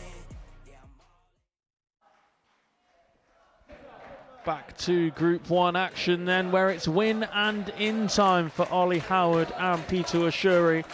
After a tight opening victory over Dan Coates and Danny Van Tripe in their opener, if Howard and Ashuri get the better of Bailey McNamara and Richie Burnett in this one, they will be into the semi-finals as the group winners. Looking to stand in their way, though, is the former world champion Richie Burnett. He's been in fine form this week, part of Team Wales as part of our International Pairs Week, our first ever International Pairs Week here at the Super Series. It's been quite an interesting one for Richie Keegan, and one that will be interesting to see how it plays out this afternoon. He's sort of captained from behind for Wales this week. He's allowed Kurt Parry to go up and do his thing as the lead-off man, who's been very impressive in doing so, taking Wales all the way to the final last night, but he's going to have to lead from the front in this one, you suspect. Yeah, you would have thought so. And he's a bit like Merv, isn't he? He's got all the experience in the world. He knows what to do at the right times, and that's what Richie's going to have to rely on today, isn't he? He is indeed. And if you look at players already in and around the tour, etc., I think Richie would make a great influencer. I want to see more cameras around Richie Burnett at all times. First leg, it's Peter to throw first. My opinion Game about on! that, I think there would be more beeps in that podcast than there is beeping on the M25 during rush hour. A little colourful at times can be our Richie, but 140. doesn't make him any less entertaining for my money. Solid start, though, for Peter Ashuri, who made a bit of a splash here at the Modus Super Series when he went all the way to a weekly final, missing out to Scott Campbell in that one. Went home to Kenya to a reception fit for a World Cup winning football team, it seemed. The locals absolutely loved him on his return, and 41. for a player that's made quite a splash, he's quietly going about his business today, isn't he? Yeah, he is that. It's good to actually see Bailey getting the memo for the ice creams after the darts. Another one with the old shorts on today. The problem is, by the time we finish that, I'm going to go away and think, oh yeah, do you know what? I really fancy putting my shorts on. And the sun's going to have gone in. It's going to be too cold. We're going to miss out, Keegan. Worth it, though, to be part of a fantastic day here at the Modus Super Series. 55. This event live on Pluto TV for the first time. 40. Peter, you require 68. I'm finding that all the teams are playing well. There's been a couple of missed starts here and there, but other than that, it's been a good standard of play throughout all the groups. 64. Yeah, that dart to 4 was for the best start, for the best leg of the day so far, should I say. Howard and Mashuri leave 4 after just 15, and they really are setting their stall out as one of the favourites to be victorious today. Good thinking, Rich. 45. Only require 4. No score. Bit of a Good luck wild with one. 169. Not just from Ollie, but the final dart from Richie as well, who left his partner on a bogey finish, one that can't be taken out in 3 darts. Peter require 4. So Peter looking at 2 2s.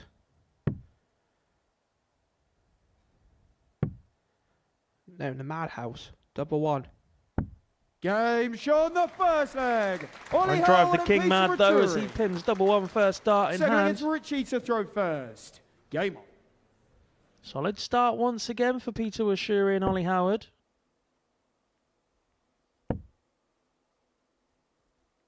Coming up next, we're going to get our first look at Charlie Murphy today. He's partnered with Dave Williams, or Darts for Fun, as you might know him, one of the OG TikTok influencers, shall we say. Shot to prominence playing legs online. 121. With his partner in the background, reading out all the comments that were flying through on his live 60. streams. And it is really ingenious how some of the TikTok influencers have got around those sort of things, isn't it? Like, oh, I've only got one camera, so how can they see me and everybody else? Let's get a mirror next to the board. Or, all right, a lot of them are now using online cameras and tech such as the Scolio, etc., to do that. But actually, in the early days, how they got around being able to see their chat function so that you can see them throw in, and it's that little bit more personal than just a camera on a board. Oh, here we go. Here we go. Our first influencer 180 of the day goes to Ollie Howard. Yeah, if you want to beat Ollie down at the pier in South Sea Common very shortly, he would be buying everybody a nice 99 cone.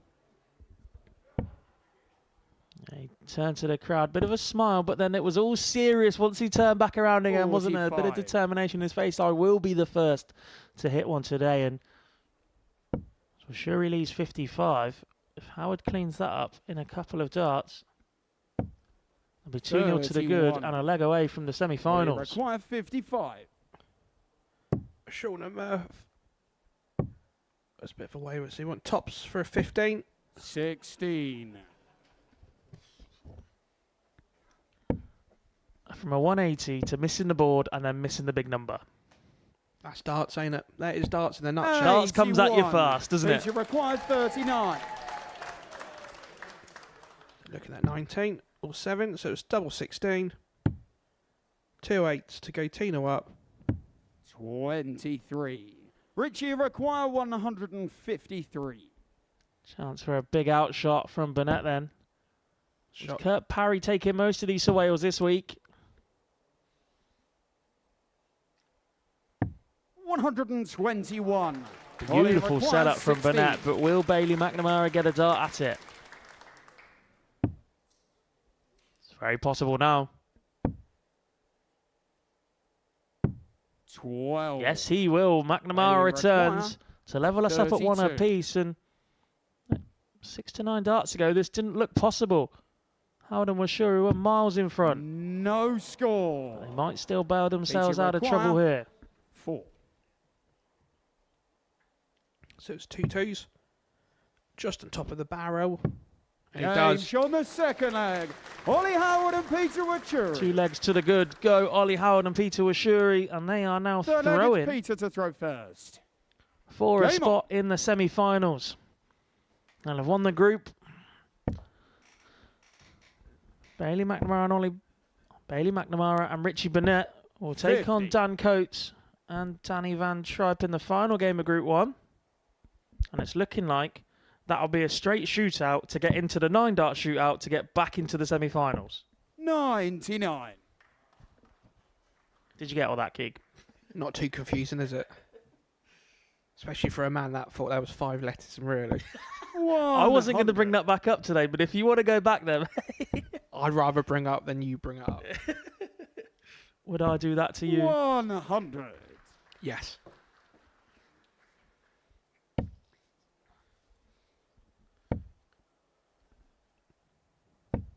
$85. I'm sure he just keeps the score ticking over. Yeah, I've been very impressed with the standard from the influencers today. 60. This next visit will be one of the real tests, though, won't it? 266 for Howard. Will he get the maths right? Looking down. Yes, he will indeed, is the answer. 96. And he leaves Washuri on the biggest checkout of them all. 41. I Peter suspect require the roof of the Modus 170. Super Series would come off if Washuri can nail this. First treble in.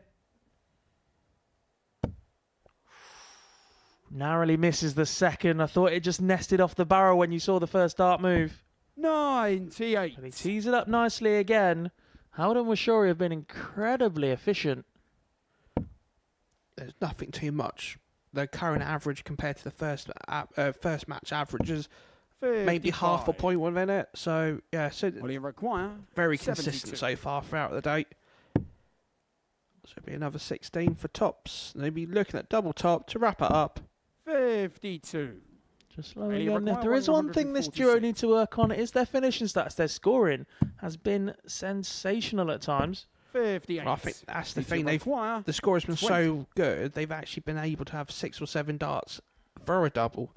They've needed it. But this time, Peter Washuri seals his spot in the semi-finals. He takes himself and Ollie Howard there. Group 1 will be won by Washuri and Howard. That means second place for a spot in the 9 Darts Shootout will be a straight battle between Bailey McNamara and Richie Burnett, and Dan Coates and Danny Van Tripe coming up when we return to Group 1 in a couple of games' time. Coming up next in Group 2, we'll get our first look at Charlie Murphy.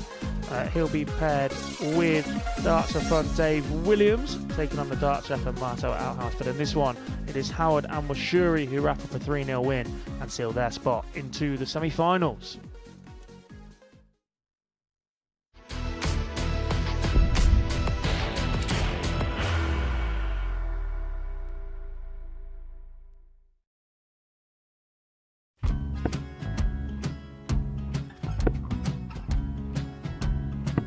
$54. Charlie McGuire, 164.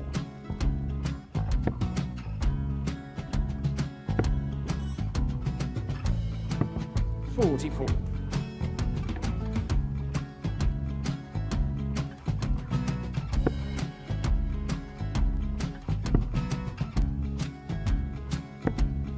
$32. Charlie required 120. Well, 120. He's got a fair, at least 2 handfuls at this. Just needs to stay 60. there. That's a good shot. Halves his score. Leaves himself on a 2-darter.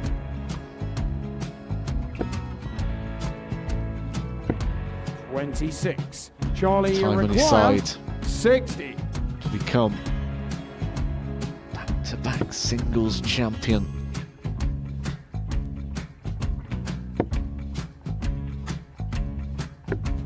$40. Definitely a couple of nerves in those last 2 darts, but he'll be coming back. It's a moment he's been in before this situation. Standing at the back of the stage, Charlie approaching the required hockey with a 20. chance to win the title.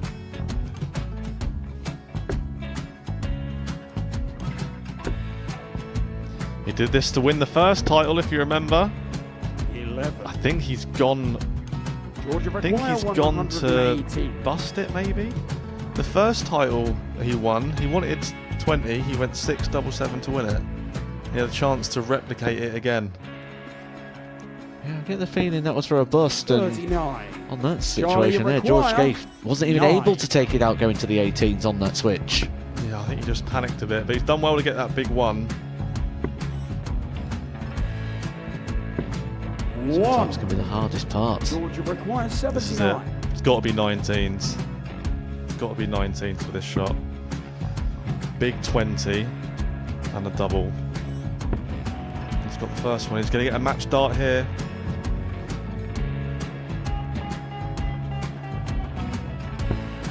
$59.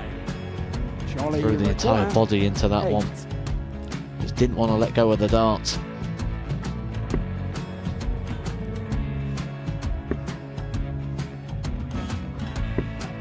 No score. He's giving George a chance. Georgia require 20. I think George has been quite good on double 10 today. So many opportunities for Charlie Murphy. Go! Couldn't get the job Got done. in the match! And the Red Dragon George Modus Scaife. Super Series Influencers Champion, George Scaife!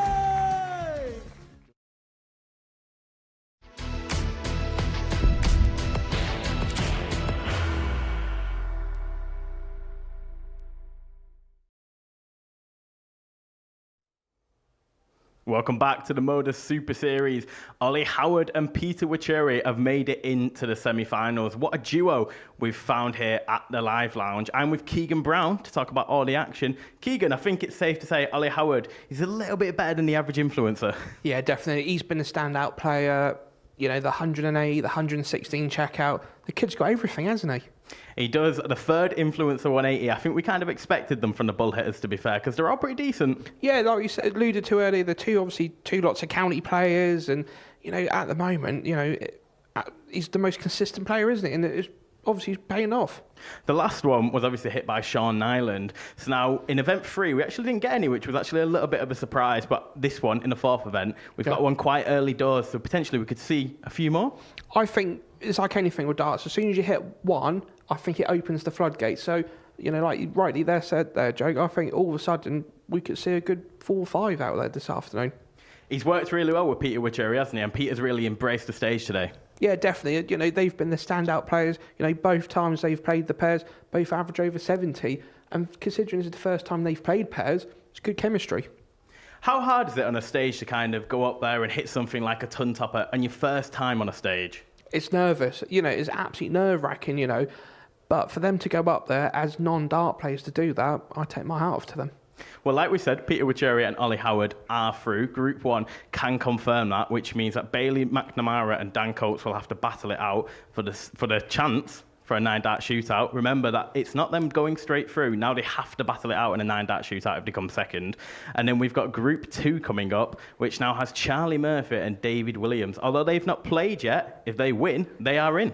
Yeah, and and that's the beauty of the system. You know, all it is one game at a time, and playing against somebody else who's already played, all they need to do is win, and you're through. Exactly. And then if they lose, they've still got a chance to go to the 9-dart shootout as well. So no one's out of the running just yet, are they? No, definitely not. And I think them knowing what they need to do, they're going to go out there and push for the win. Because let's be honest, nobody wants to do the 9-dart shootout, do they? No, exactly. We've got Charlie Murphy up next with David Williams. I caught up with both of them a little bit earlier today. Charlie Murphy, David Williams, welcome to the Modus Super Series. David, we'll start with you. Yeah. It's not darts for fun this time. It's not indeed. I'm looking forward to it this time. It's a new experience for me again, so we'll see how we get on. How did you find the week you played in? I really enjoyed it. First day, there was no nerves. Second day I come in, I was actually really nervous, but I thought I'd done okay for what it was. Charlie, returning to the live lounge yet again, how are you feeling about it? First of all, thank you for inviting me back. I'm really excited, to be honest. Both winners at this event a few times, but that's not what it's about today. It's about, you know, raising awareness, raising money for the great charity, and just enjoying ourselves overall. Absolutely. What's the dynamic between you two? Because obviously, David, you are in the TikTok world. Charlie, you're in the TikTok world. How much do you two know each other? Quite well. I was going to say we know each other quite well. I think we definitely need to do some more things together. Definitely. But Yeah, what we've noticed when we've been talking is we live so far apart. Yeah. But when we meet up at events, we always chatting together. You know, I'll teach him how to throw darts. He teaches me how to make videos. So it might be the other way around. Who knows? I love that.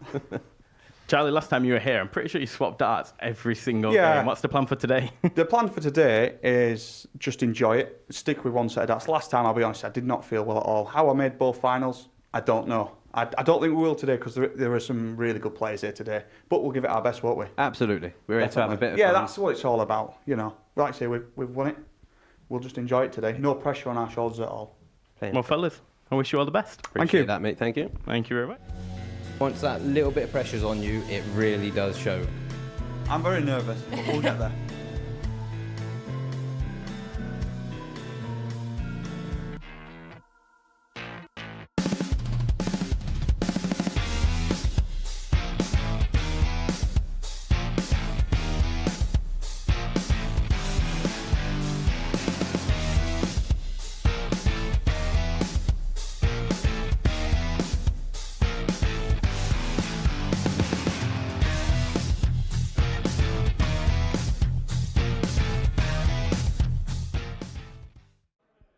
Good afternoon and welcome back to the Red Dragon Modus Super Series Influencer DARTS Showdown here at the Live Lounge in Portsmouth.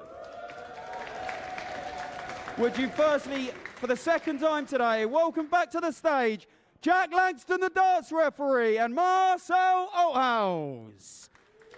And for the first time today, ladies and gentlemen, please welcome to the stage. He's got over 160,000 TikTok followers. Darts for Fun, David Williams, and his partner, a former Influencers champion here at the Super Series, Charlie Murphy.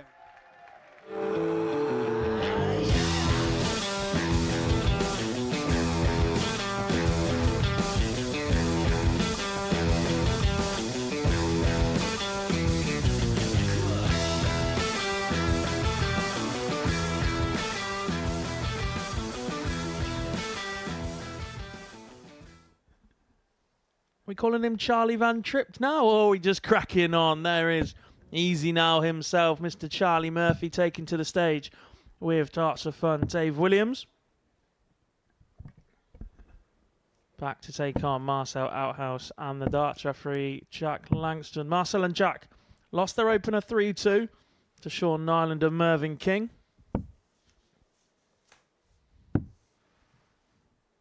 But a chance now to at least put themselves in contention for the 9-dart shootout and a chance to progress as the best second-place team.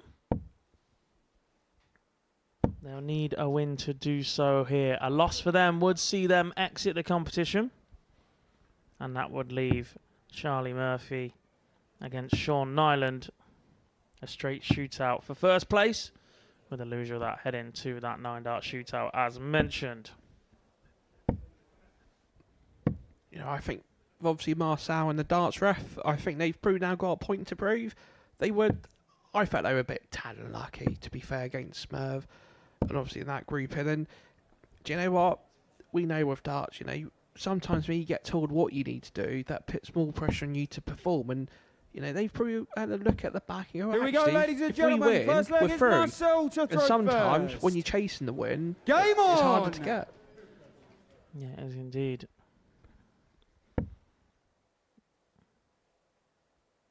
One of the phrases we love here at the Modus Super Series is win big and lose small, and that's exactly what the darts ref and Marcel Outhouse did, going down just 3 legs to 2, which means a big win here. 3-1 or better would put them 81 in control of Group 2. Or certainly in control of their own fate. Is that obviously what me and Jake alluded to only a couple of minutes ago in the studio? Nobody wants to do a 9-dart shootout, do they? They just want to go up there, and if they keep winning, they're not going to get beaten, are they? And you know, that's the whole point. 60. I'd love to be involved in one. I really would. But I'm the sort that used to absolutely love a penalty shootout. Manifest, I'm like an agent of chaos, like anything that can go wrong. And because actually at that point, it's a bit like, you know how people absolutely hate public speaking at school or stand up? I'm the opposite. Put me there, I'd like, it's a chance to show off and tell you what I like in it. Have you researched this topic? Yes. Brilliant. Do the rest of the class know that you haven't done as much work as you're letting on? Absolutely not. 30. Do you know what I mean? Yeah, 100%. You know, what do they say? It's the gift of the gab, isn't it? Yeah. So this first leg, 45. Both sets of players thrown over the, you know, just outside the 300s after 12. Probably hope. I think for all of them, they'd be hoping for a bit of a better standard so far. That house finds a treble. We've seen Dave Williams play in the regular series here after making his debut here as an influencer. This is the first time in 3 events we've let him throw his own darts, though, Keegan. Previously, he's thrown a 48-gram set, which I can confirm are very heavy. More on those in a moment. I made him throw nails last time out. Like, give the man a chance, boys. Charlie nails. 160. Wow. Didn't do too bad with those either, but they're not as easy to keep in the board as a regular dart. Let's put it that way. So, 100. lovely visit from Charlie Murphy. Keeps it ticking over. Meanwhile, we're on a bit of a bogey here for Team Darts Ref. So 79 left. Marcel Pruby looking at treble 13 to leave tops. Or just to leave it handy for the darts ref. 93. Tops for 13 doesn't quite get there. But will Langston return? Williams with a chance at 60. Game shown the first The leg. OG TikTok Charlie live stream Murphy darts and player for fun. gets the first leg on the board for himself Second and leg Charlie is darts Murphy. for fun to throw It first. could prove to be a bit of Game a formidable pair. Charlie Murphy, a regular winner up on that stage in both the singles and pairs, has gone deep on a number of occasions, 60. losing out in last year's grand final to George Scaife by a narrow margin. He did have many darts to win that one, actually. Crept ahead in the deciding leg. 81. For me today, though, Charlie Murphy, it's all about how he settles into this. Every time he's come here, he's got better and better. He goes away. 100. The very first time Charlie Murphy arrived on this stage, he was still a bit of a football influencer, big Manchester United fan. A lot of his content crossed over with that. And since then, his stock in the darting world has just shot up considerably. Working with manufacturers, working at exhibitions. Virtually, I'd say 95% of his content now is darts related. 100. And he's absolutely loving it. But what that does do is bring with it its own pressure. There's an expectation level of Charlie Murphy delivering in this event now. Yeah, 100%. And 55. And that's the sort of pressure you get with the professionals. You know, because when you expected to do something, like we just alluded to earlier, sometimes actually it's hard to do so. But yeah, I think, you know, the influencers have all been a good shout so far. And, you know, it's like we said before, it's like any game of darts. You just want a decent score, finish on the double, and then it gets the confidence going. And that's all you want. 58. Yeah, indeed. Just ticking over nicely. Chance then for Darts of Fun to tee up a nice visit for Murphy on his return. 100. You know, I think between me and you, we could have a good bash at this, couldn't we? The darts. Am I enough of an influencer? 100. Well, you could be the darts ref too. Just squared. Yeah. A little two in the corner. 76. Putting ideas in Owen Binks' mind, whatever you do. 67. Owen probably, to be fair, Owen's probably got it on his notes and ready for a TikTok video, no doubt. Been a bit of a star of these influencer events as Owen Binks. Refereed all 4 of them now. Growing a large following in his own right on TikTok. 13. So we require 86. Not just our office clown, no, he is a very, very good official. We do have to give him that credit. Yeah, to be fair, with Binks, we do have a lot of banter with him, and he's a top bloke in darts, a really top bloke in darts. Charlie require. Yeah, been very helpful in my own journey here and in the darting world. You know, considering he started off on the chalker and the PDC Pro Tools and challenge tools and the youth, obviously the youth developments, and to throw first. Game. For him to be emceeing now quite regularly here at the Modus, and you know, often enough you see him chalking at the premier PDC events, and you know, he's put a lot of effort in, and you know, fair play to him more than anything. Talking of effort, some effort that from Marcel Outhouse. Gets in on the maximum effort today. 42. Third one, the third 180 so far we've had today. 2 from the pros and 1 from the influencer. Outhouse is a bit of a hybrid, so I'm giving it 1.5 each. It counts for both columns for him.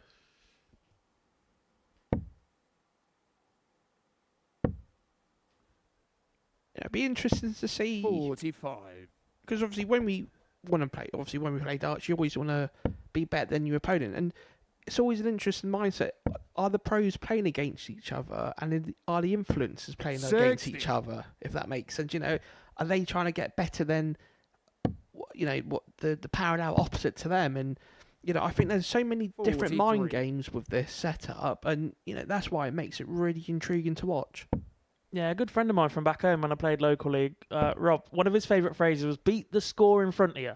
And if you keep doing that in a pairs environment, you're going to do well, isn't it? Beat your opposite number and leave the rest up to them, and beat the score in front of you is exactly the way to play this, isn't it?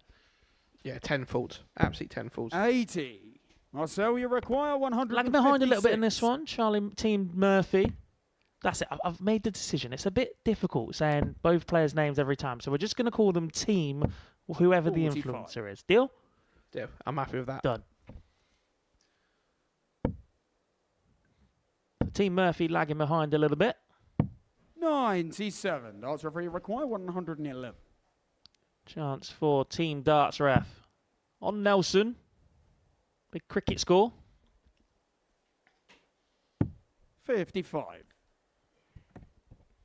No finish for Team Murphy, but what can Madhouse tee up for his partner? They are 2-0 to the good, remember? 60. Marcel, you require 56. You know, you see it so many times in darts where you're a couple of legs down, a good 180, good couple scoring Gage visits. on the third leg. Marcel Olhaus and the darts referee. Much needed double in that regard. Fourth leg is darts for fun Back to to throw within one. first. A reminder, if Team Darts Ref lose this match, they will be eliminated. That will be the last we'll see of them today. They won't even qualify for the 9-dart shootout in second place. They will have lost both their games and be heading for the exit. Or we hope, heading to sit in the crowd for the rest of the day and take in the action. Outhouse already has one to his name. Narrowly misses on the second maximum. And he just seems to have found his range at the right time. Yes, he has that. And obviously at the right time, isn't it? More than anything. And, like I was just saying there, as soon as you hit the double with one dart, you're scoring well. That confidence. And that's the beauty with darts. It's all about momentum. And it's keeping that momentum at the right time. And how many times do you see it where somebody's, as close as they are to finish it, and then the other player comes back and wins? It happens so many times. It does 59. Indeed. I thought Dave Williams was about to be blanked a bit by his partner there. He was waiting an awfully long time in the background for a fist pump from Charlie Murphy. But they are keeping the score ticking over nicely. But Marcel Outhouse really has found his range right now, ticking the score over really nicely for Team Darts Ref. And obviously for Team Dart Ref, if they win this leg, it's back on throw and they're thrown for the match. Yeah, really important in that regard. And after losing their opener 3-2, if they were to get the win in this one, which would be by the scoreline 3-2, we would be looking at the possibility of deciding the group based on averages, only then for one of them to have a 9-dart shootout and potentially not get through anyway. 160. It's crazy, isn't it? Absolute crackers. Won't go this time for Outhouse, but no finish left for Team Murphy at the moment, so the setup important for this team. Reminder, all of today is in aid of the Jack Dowding Foundation. If you'd like to get involved and donate, as is everybody in the crowd with their ticket money has done, then head over to our socials or jackdowdingfoundation.com. Going back to the charity, what the money goes towards is obviously research more into obviously type 1 juvenile, type 1 diabetes, and obviously it would make the next generation of unfortunately type 1 diabetics' lives a lot easier. It would indeed. Well said, Mr. Brown. 82. Marcel, you require 71. Chance then for Outhouse once again. We'll probably only get a dart at the ball now. Maybe not. It's confidence. He's confidence that obviously Murphy's not going to bank her. 22. Made a bit of a mess of that. 98. And the door is open for Team Murphy. And it's Madhouse himself. 78 remaining. 18s or 20s. Chase the treble 18. Tees up tops nicely. It falls on the darts ref to keep him and his team in this contest. It's a double top. 2 10s. Huge dart in the moment. Jack Langston pins it. Last dart in hand, double 10. And final leg is Marcel to throw first. Game on. Left-handers tend to favour that side of the board. He's not a natural left-hander, remember. He's had to teach himself to throw left-handed. When you consider all the factors that go into throwing a dart, swapping that, getting your balance right, adjusting your position on the hockey, even your eye dominance, that's a great dart in the moment from Jack Langston. And himself and Marcel Outhouse are still alive. What would the darts ref do for a treble 20? And that's perfect. He can fill it back up. 85. But an 85 puts the pressure back on, obviously, Charlie here. Needs to find a treble. 58. That's the sort of pressure where Charlie's thinking, I need to find it, because there's a chance that Marcel could go off like with another 180. Yeah, Marcel been the standout player in the last couple of legs of this one. 96. It is interesting to see how pressure manifests in this one, especially in those influences we spoke about. Charlie Murphy earlier coming with loftier expectations placed on his shoulders, perhaps by his fans, perhaps by himself. As these events go on, Jack Langston, I think, is one who will admit that when he played in the very first event, perhaps he put a little bit too much pressure on himself as well. But he's back once again up on that stage and keeping his team ticking over really nicely in this one. 43. Marcel, you require 170. You know, that's the thing, isn't it, with darts? When you keep doing so well, you build up this reputation, and it's very hard to keep that reputation, as we see so many times. You know, not just here, but just darts in general. You know, that's why you do have to take your hat off to people like obviously Merv and Steve Beaton for doing it so long and so consistent. Require 139. Indeed. We said 119 was an awful checkout earlier. 139 might possibly be the worst checkout possible in this sport of ours. 74. After a good first start. Langston tees up 65. Murphy's not on a finish. We'll look to leave Dave Williams on 1. 40. But a wild I'll say first start means they're not as close as 65. they'd like to be. And a chance for Outhouse. SEAL Team Darts ref first win of this tournament. Double 4, last start in hand. Beautiful dart from Marcel Outhouse.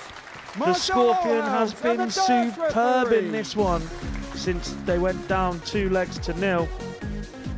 Marcel Outhouse digging himself and Jack Langston, the darts referee, out of trouble in that one as they reversed their opening fixture loss. They went down 3-2 to Sean Nyland and Mervyn King, but they get the better of Charlie Murphy and Darts of Fun in this one, meaning they've got a great chance of at least going through via the 9 darts shootout.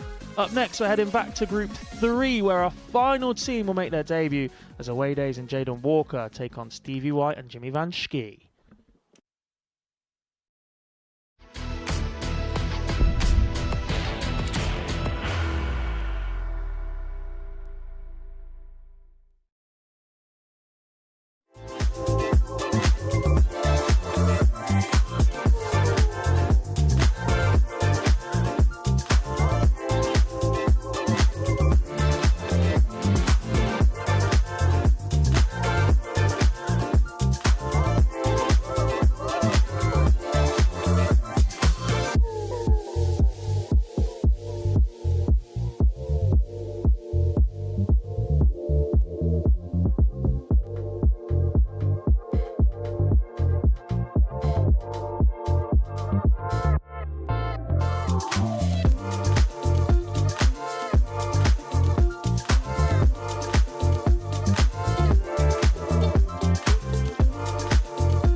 Marcel Outhouse and the darts referee stay alive in Group 2. They win 3-2, which means it's all even so far. Anyone can go through, anyone can go out, anyone can go into the 9 dart shootout. That group has got it all to play for. If Charlie Murphy and David Williams win 3-2, it'll go down to averages to decide who goes through and who goes into the 9 dart shootout. But up next, it's back to Group 3 as we have the highly anticipated wonder kid Jaden Walker taking to the stage again with away days, which consists of 2 members, Ellis Platten and Ben Gibbs. I caught up with all 3 of them earlier today. Ben Gibbs, Ellis Platten, Jaden Walker, welcome to the Super Series. Jaden, we'll start with you. You had a little bit of a story last time you were here. Yeah, obviously it was great because I won the pairs event with Angry Ginge. Shame he isn't here today, but I'm joined with these 2. I've seen them in the practice room. They're actually good. Yeah, in fact, I think the problem is with us, we're at a disadvantage purely because we're not darts creators, and also there's no rhythm going here. No. But Ben is genuinely a decent level of darts. So. Don't be saying that. Don't be saying that when in front of everyone. Where are you going? I just hope we get carried. Ben, I believe when you went onto the stage, you scored 8. Looking to improve on that? It was 6, but yeah. Thank you for the confidence in me hitting 8. But I think I can hit at least double figures today, over the whole course of the day. Jaden, how's it been for you since you played here? Yeah, it's been good. I've obviously had the Super 16 final in Milton Keynes, done a couple of exhibitions, and it's also, I just wanted to say, it's good to be paired with these 2 because you brought him up to the stage. That's the only reason I was brought up to the stage. And then that's obviously get the partner with me and Ginge. So yeah, the butterfly effect. And we're now here as a team. We've got this. I think we're going to be. It was such a fun. I had to ask Owen on the day if it was all right for you to come up. I pestered him like 4 times, and finally I think he caved. We're a bit more prepared this time. We're a bit more prepared. Yeah, Ben's going to be so nervous. It's going to be fantastic. I'm going to love it. Well, fellas, I wish you all the best of luck. Thank you very much. You. We've got this. He has. Stop it.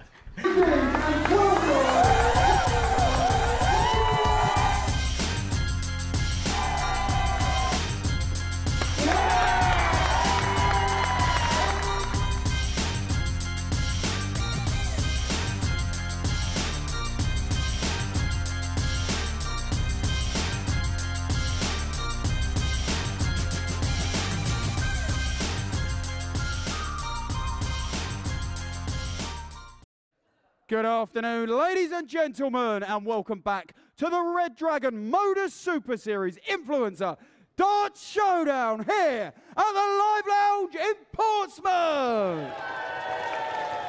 It's time to introduce the players. Would you firstly please welcome back to the stage, it's Stevie White and Jimmy Vansky. And introducing for the first time today, representing away days, it's Daddy Pig, Ellis Platten and Tripod, Ben Gibbs. Not forgetting their opponent, 1 second wait there, 12-year-old Jaden Walker.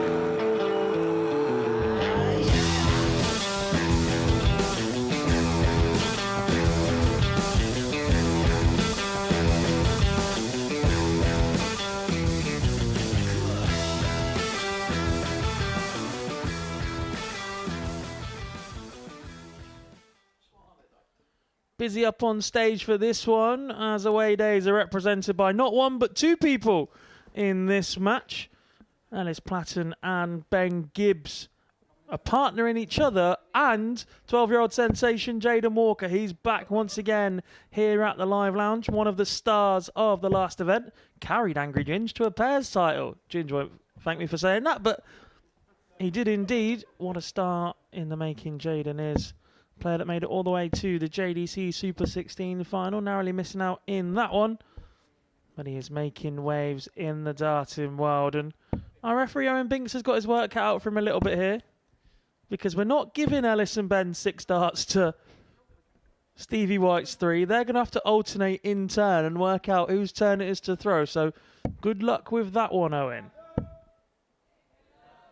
They take on the returning Stevie White and Jimmy Vansky, who are firmly up against it in this one. They lost their opener 3-0 to Jack Mate and John Henderson. Louder than Ellen Roden, isn't it? Which means any loss for them, and they would depart at this stage. Owen's getting the crowd going once again. He's the only referee that spends as much time facing the stage and the crowd.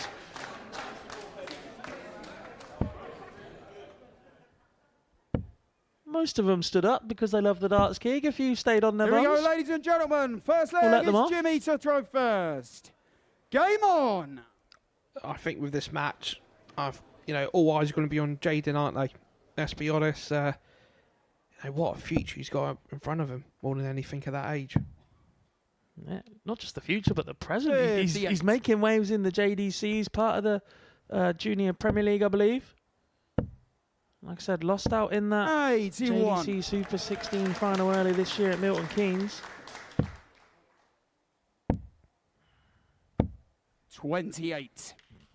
Jack Mate definitely getting some footage for the Happy Hour podcast at some point with his good friend Stevie in action. 39.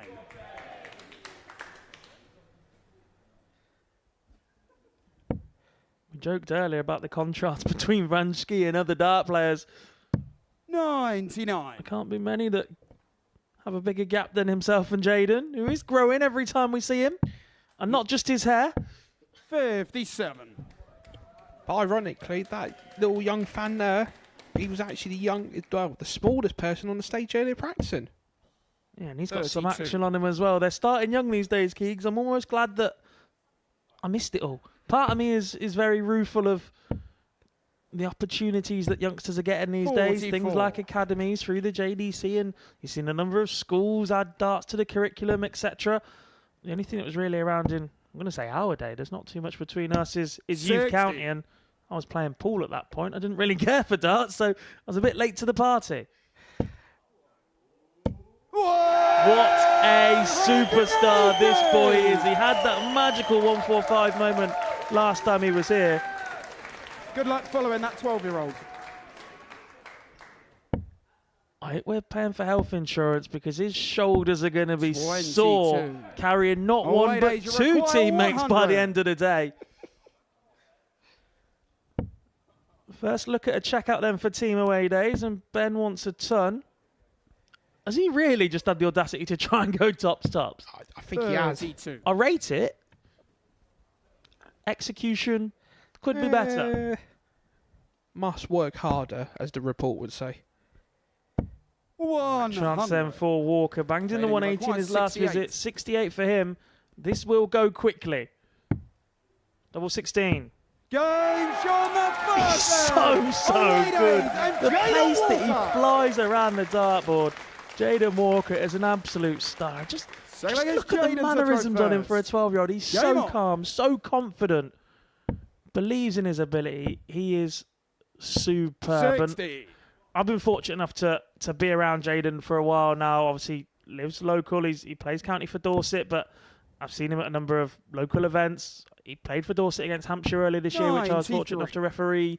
He's played as a representative of the Southampton Darts Academy at Hampshire county matches as well, and best of three. He won that game 2-0 with 100 average. 100. He had a better average than 34 out of 36 county players that took part that weekend. That's incredible, isn't it? Absolutely incredible. 78. Because it wasn't that long ago, he also beat Simon an exhibition of over 100 average. Funny story about that one. Simon Whitlock was here the week before, 140. and we were discussing Jaden in the players' room in a break. Simon had come in early to get his preparation done, and we were talking about how good Jaden is, and Simon's like, he's not beaten me yet, but it is coming. 39. 2 days later, he's absolutely smashed him up at a Modus exhibition. 36. Ironically, I'll tell you what. his best start was the dart Great that length. he's even look at the ball. That's 55. what's Jaden gonna do here? Nice little 1-2-5. 85. I think with Jaden, obviously there's going to be a lot of media sort of pressure and social media sort of pressure coming from him. 60. Away days that's require 80. Let's not pressure him. Let's just enjoy what he's got, the talent that he's got. Let's just enjoy it and watch it for as long as we can. Yeah, I agree. But again, fortunate enough to know Jaden and his family That was for a little bit Tops, better that now was as, for Tops, as we wasn't it? see them in and around the darting scene a bit more, and he's got a fantastic team around him. His family keep him nice and level-headed. He's been fortunate enough to be around the likes of No good Scott doing Mitchell top, and top Tommy now, mate. Morris as he's 20. developed into the young man that he is right now, and there's absolutely no way either of them are going to let him get out of line in any regard either. They'll let him show off bits of his 26. character and that sort of thing, but Jaden, you he require won't become one of those 60. little tearaways, shall we say. On to Tops for a 2-0 20. lead. Doesn't quite go that time. You've got to do it, yeah. Jimmy, you require 150. I don't know what he's saying, but he's definitely giving Jimmy Van Schie some lip there, though, wasn't he? He was telling him to go for it, I think. There's one. Stevie White's on his haunches. Oh, it's like a little Jack Russell going up to a Great Dane, isn't it? Scrappy Doo is what I'm going to call Jaden Walker for the rest of the day. 92. Let me at him, put him up. Require 40. Chance then for Ellis. Played here before as a singles player. 2. I think he just had to get advice on what to throw Stevie for. require 58. Just wait, because I've noticed he's gone for the Mervyn King setup. Dart stems and flights. Probably pinched him out of his case while he's not looking. 33. Very brave man. Very you brave. require 38. Chance then for Jaden once again. Hit the double in the first leg, hit the double in the second leg. Away days Jaden for Walker Jaden is Walker. not hanging around. Third leg, Said it's Jimmy previously, to throw first. carried Angry Ginge all the way Game to a on. player's title. Is he about to do the same here with Team Away Days? You know, either way, I'm gonna feel sorry for the cameramen after 60. this, because as soon as obviously Jimmy and Jaden shakes hands, how big is that frame going to be? Yeah, good luck to the team in that. 60. Do you see a number of players that use like a little step or something to retrieve their darts around the academies these days? But Jaden's just grown out of that stage. 85. Ironically, the only person that I've ever seen use some sort of appliance to get his darts was another Dorset player, Dan Perry. When Dan was younger, he used to have like a little step on, and he obviously used to step on and retrieve his darts. But yeah, that's the only time I've ever seen it in darts.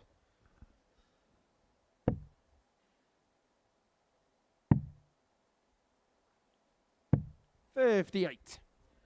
Jaden just one of tens and hundreds of kids getting involved in the sport of darts these days. The Luke Littler effect really coming to the fore. 58. Taking the world by storm, one step at a time. Important to remember that perhaps not everybody is going to do a Luke. 44. Not everybody at 17 years old is going to go to a world championship and make the final on debut. There needs to be some sort of measured approach to these guys 44. potentially having a career within the sport, but it is fantastic to see the sport continue to grow at the level that it is. It allows us to bring you events such as this. 58. You know, whatever game can you get a 12-year-old playing with a fellow professional dart player and then 40. influences all at the same time?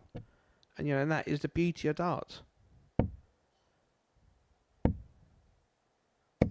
95.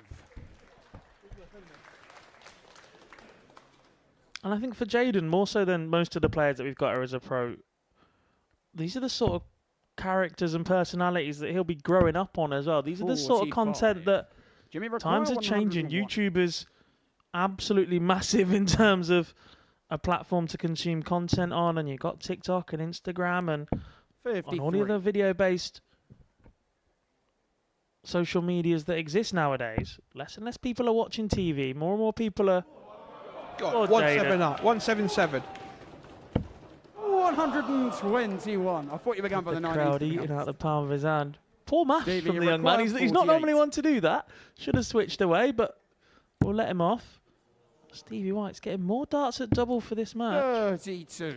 Missed a couple in the Away first days, game, you and he's missing a require couple in this one as well. 88. When him and Jimmy Van Schie look back on this, they will have had their chances. They definitely can't go away saying they haven't. Did you just say treble 17 was easy? Imagine being that 68. confident. Just hit that. Yeah, simple as. You Just told hit him that and he hit really it. small target at the bottom. Jimmy requires 16. This will be for Team White's first leg on the board all day.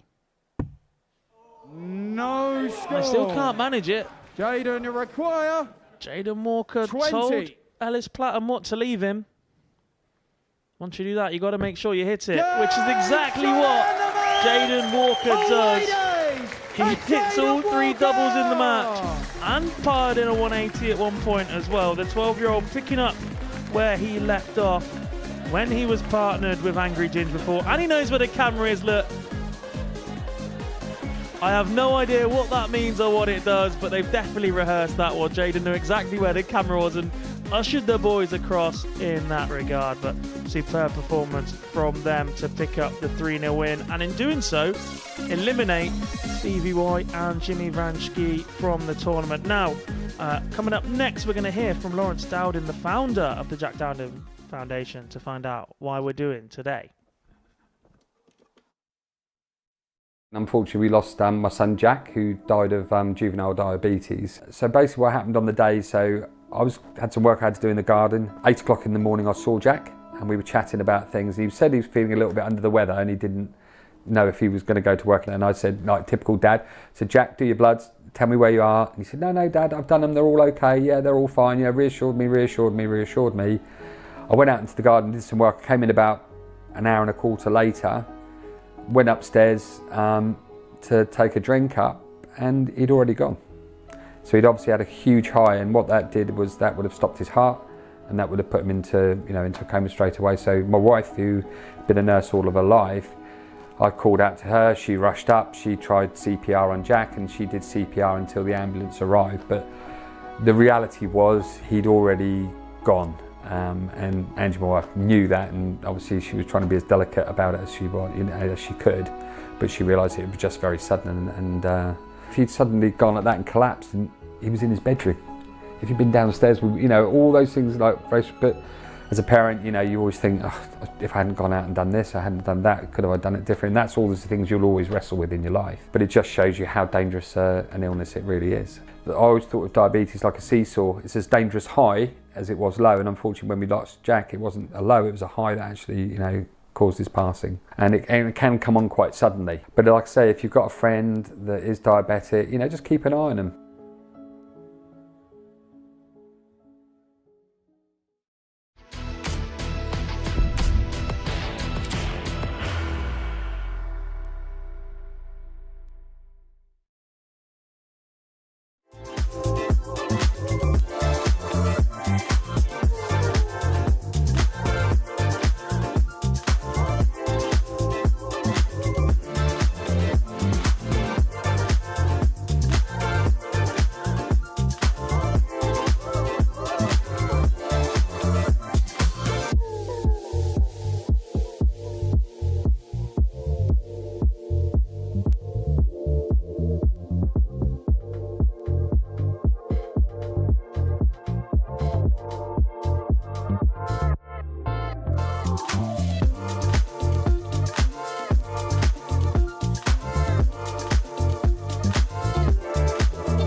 Welcome back to the Modus Super Series, where we've just seen another Jaden Walker masterclass. 3 legs won for the pair, 3 legs won by Jaden Walker.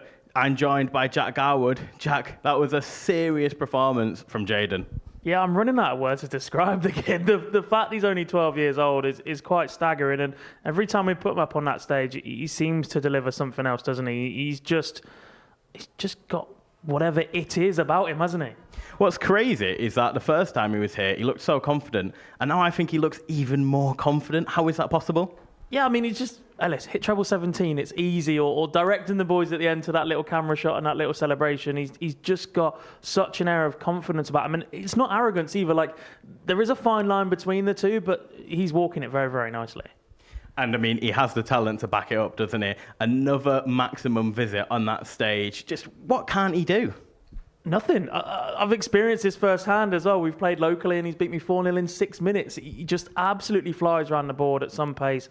He knows what he's doing. He knows his roots. His maths is great. And he plays the game in a way that's really, really watchable, but also really effective for him.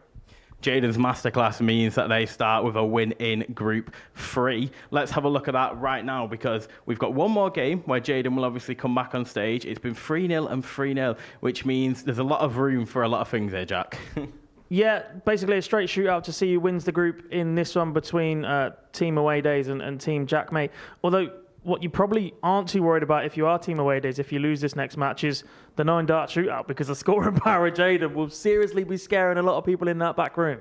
Which means obviously Stevie White and Jimmy Vansky do depart us. As we take a look at Group 1, we see Dan Coates and Bailey McNamara on stage. Oh, but we've got Group 2 first. And obviously we see there Charlie Murphy and David Williams, Sean Nyland, Mervyn King as our last game. It could go down to averages, this one, Jack. Yeah, the fact that this one's been really close is not a surprise, is it? This is our middle range of players that we've all seen here before up on that stage. They've all got that experience, but actually that seems to be weighing on the players a little bit, doesn't it? There's a little bit of tension up there. It does. And then finally, we do actually have Group 1 here, and we've got the final game of the Bull Hitters group. Ollie Howard can sit back and relax with Peter Wachuri because they are through. But this is a straight shootout for that 9-dart shootout, Jack. Yeah, it's weird. It's a playoff for a playoff, isn't it? It's something that we don't see too often. But yeah, the winners will be in with a chance of making it through to the semi-finals and keeping themselves in a chance of lifting this lovely trophy we've got sat next to us. Well, let's see who stays in it and who goes home. Keegan Brown is in the comms box to introduce the game. And welcome back to the final group of Group 1 in this influencer event. And now we say it was a both win situation for both groups of pairs.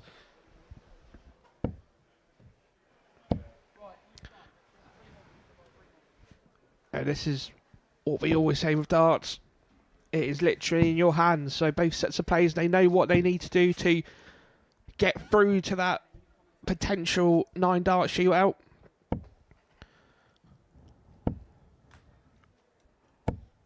Yeah, strange one this, Keegan, isn't it? It's a playoff for a playoff. Something that you don't see too often. But the main thing is that whoever wins this match will remain in contention. Even if it's just 9 more darts they throw today, we will see them up on that stage at least one more time. First leg, it's Richie to throw first. Game on! See Aaron Binks calling the action for this match. And Richie Burnett gets us underway. Nowadays can change in darts. Yesterday our stage was decorated with the 12 nations flags that took part in our International Pairs Week. Richie Burnett was here in his Welsh shirt, paired alongside Kurt Parry. Danny Van Tripe was picking up a trophy a couple of hours ago alongside Jimmy Van Schie. We've already seen one Dutchman depart this afternoon. 81. Himself and Stevie White exit without winning a leg in the competition. If Danny Van Tripe and Dan Coates are beaten in this one, 40.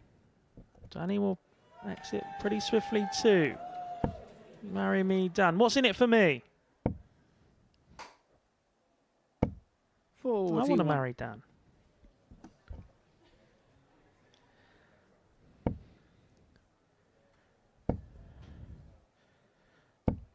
Nice and straight visit from Dan Coates. Keeps them within touch and distance in the opening leg, but they do trail. 60. McNamara and Burnett with the advantage of throw in this one. Danny's got different ideas. 83. Every team in every group will throw first once and will be against the darts in their other game. 24. These groups replicating what we typically see here on a Saturday night, although there is only 2 groups normally, Group 1 and Group 2, with the top 2 from each group progressing on a Saturday to the semi-finals, and then a winner taking their spot at Champions Week and lifting the trophy up on that stage.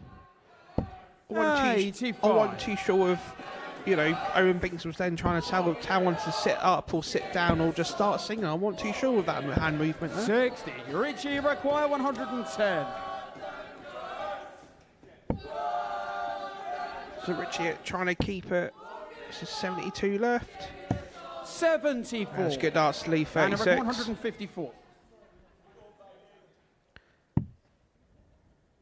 One go then for Dan Coates, finding himself up against it a little bit. 58. So he might be playing under the pressure of having a pretty big following here in the building.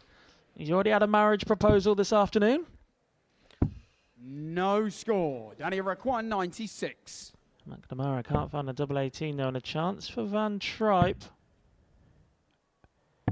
36. who so far has managed to stay on his feet all day, which is a pretty good record for Danny. Game show on the first leg. Bailey McNamara and Richie Burnett. He does find himself trailing once again alongside Dan Coates. McNamara and Burnett take the opener. They were legless in their previous encounter. Ollie Howard 60. And Peter Washuri doing a job on Team McNamara.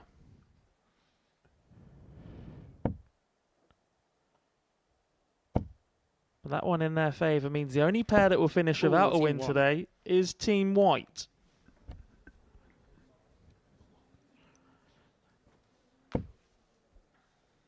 You can tell the tension. There's a lot of tension out in that hockey at the moment. Both teams now know what they have to do to avoid the drop. 85. Every dart counts from here, doesn't it, Keegan? Yeah. They're in effectively a knockout match now. 60. And they're under even more pressure with the 3 or 6 darts that each player on stage will throw in that 9-dart shootout. And then they're into the semis and the finals, the big games. Yeah, it's weird when you play your first match. It's all about what's on the table. Then all of a sudden, within another match, it's cutthroat. This is what you have to do. 100. Visit from Dan Coates. Played as part of the Hampshire County squad in the past. I thought the large chair was actually Ollie buying everybody ice creams in the building. 85. You didn't buy us one. We're missing out here. Unbelievable. Stick us up here in the corner, out the way. With an air conditioner, you know. Down in requirement 155. Chance end for Coates. Bit of a long shot. 130. Beautiful setup though. Tees it up nicely. That is what you call a proper professional visit there. Yeah, that's the difference between what we're seeing in this group and perhaps we've seen in these events in the past. Don't get me wrong, we've had some talented influencers here previously. On the second leg. Not ones that have been banging in 1-3-1s to leave 24 that not only know the maths but can pull off the execution as well. It's Richie to throw first. Game on.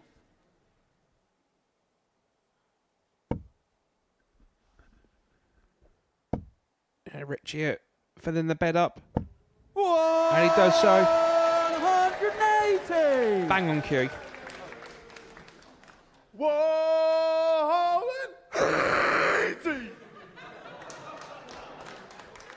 I don't know what to make of that. For a minute there, I thought it was... Apparently a T-Rex has just entered the room. Wait. For a minute, I actually thought it was the mid-90s and Jurassic Park was back at the cinemas. Actually, was it Jurassic Park meets Godzilla? Sort of switch over thing? Excuse me, laughing. I don't know what it was. I'm not sure I want to hear it again, Keegan, so suddenly I'm Team McNamara in this one. 83. Danny, if you have got a sore throat after that in impression, we've got some strepsils up here in the commentary box 41. here. As 180s go, the start of that wasn't terrible either.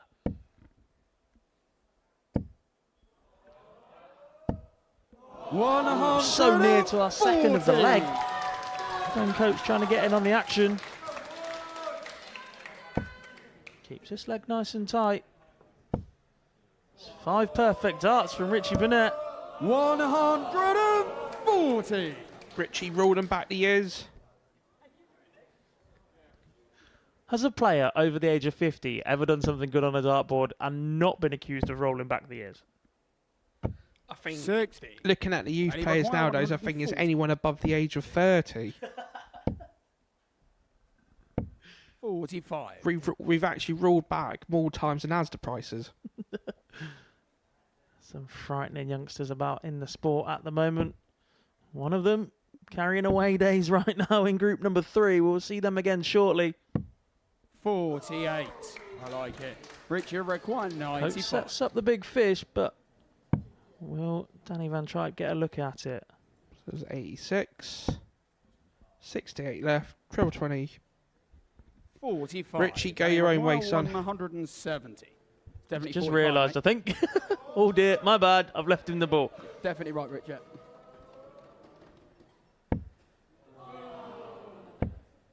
I'd have gone for that, Danny. 81. Really require 50. Right. Surely. You get a moment in front of the cameras. Oh, he need bust. All right, what was that actually for? Right, okay.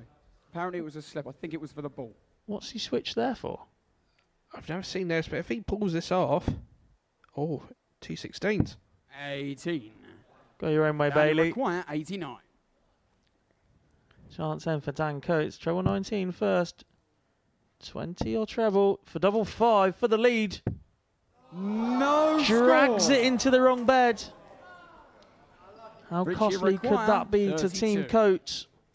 Burnett wants double 16. Game show on the third leg. Been a little bit Bailey understated today for McNamara Richie and Burnett, Richie but Burnett. he's doing a decent little We'll job bring here Danny to for throw Team first. McNamara. And they lead 2-1. They're just a leg away from their spot in the 9-dart shootout. Remember, Ollie Howard and Peter Washiri 83. have already won this group. They've beaten both the pairs up on stage already. So they will be progressing as the group winners. 100.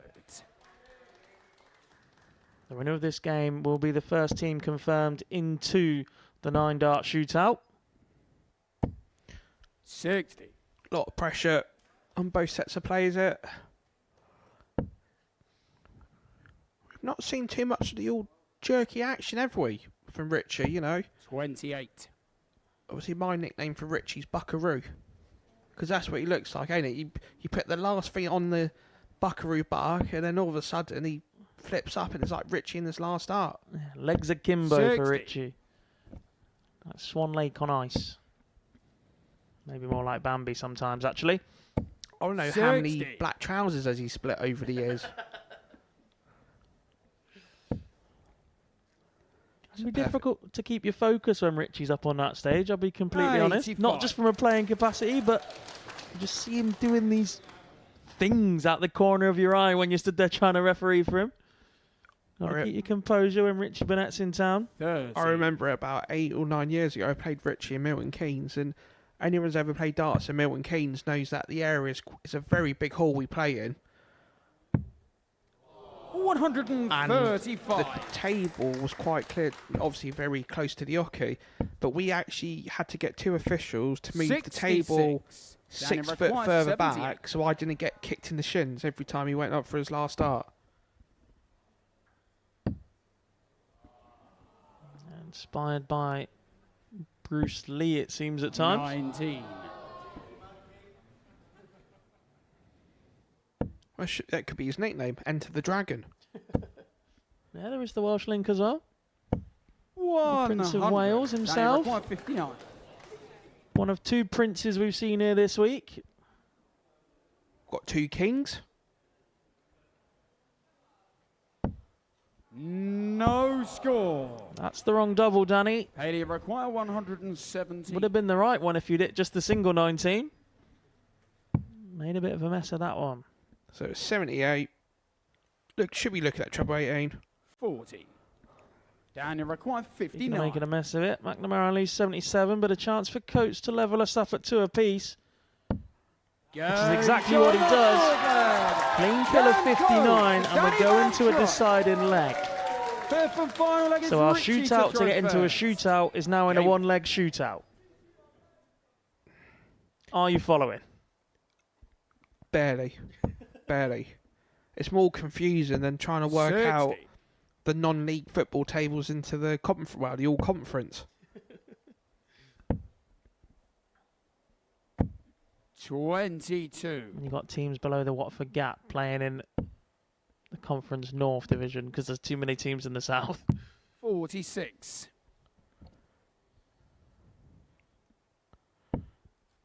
Do you start from both the pros? 140. And Coates taking his team's future on his back with that 140, edges them in front. And if Burnett goes trebleless, 60. They'll stay in front. One thing I've been really impressed with is when matches have gone down to the last leg, the deciding leg, how the influencers have sometimes actually looked better than the pros.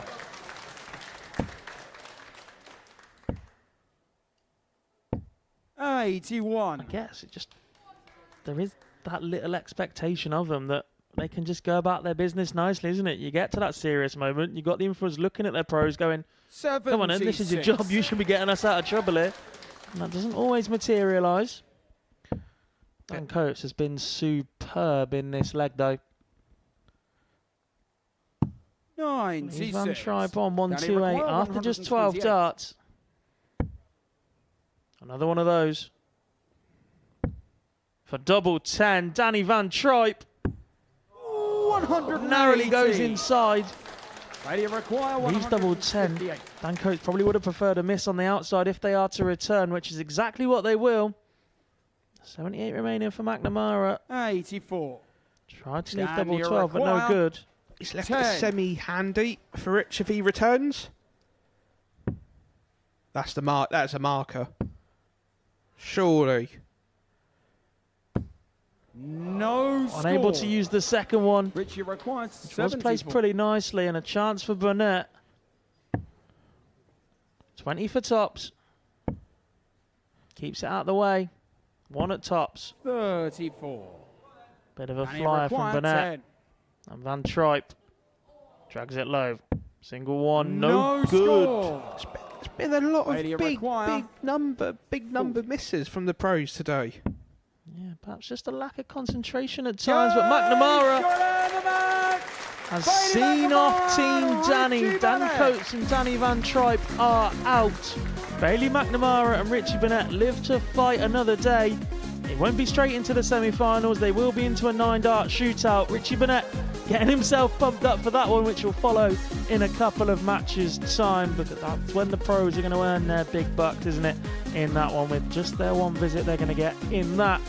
But it is Dan Coates who departs, losing both his matches 3-2.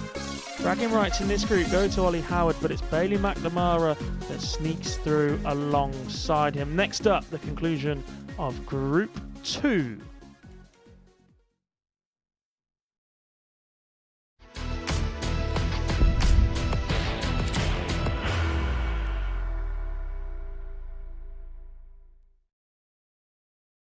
Are you ready to lift that trophy, Darius?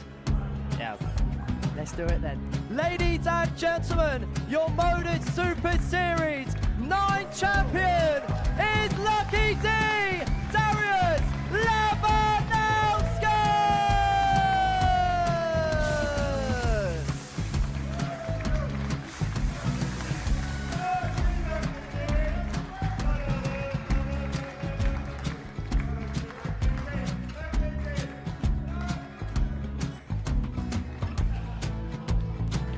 Well, what a wonderful night of darts we have seen, and we are ready. Our champion is ready, and it's trophy time. So receive the trophy. £25,000. The new Modus Super Series champion, the Terminator, Marvin Van Velzen.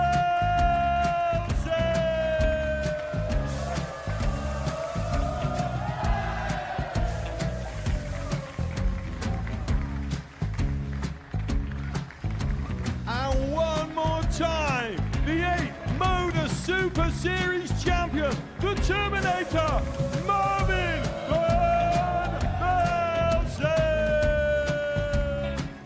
And the new Modus Super Series champion is Andreas Dirty Harrison.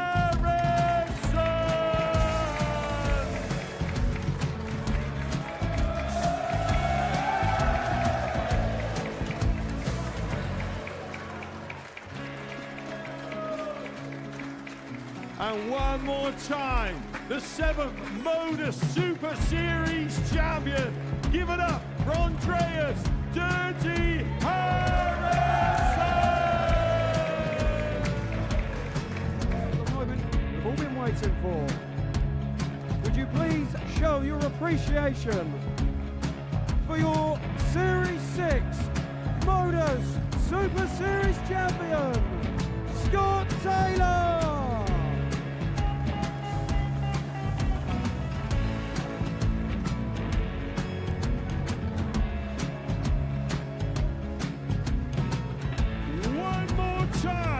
Your new Modus Super Series champion. He is Chucky. He is Jim McEwen. Ladies and gentlemen, your Modus Super Series champion, retaining his title, the Luke Lidlow.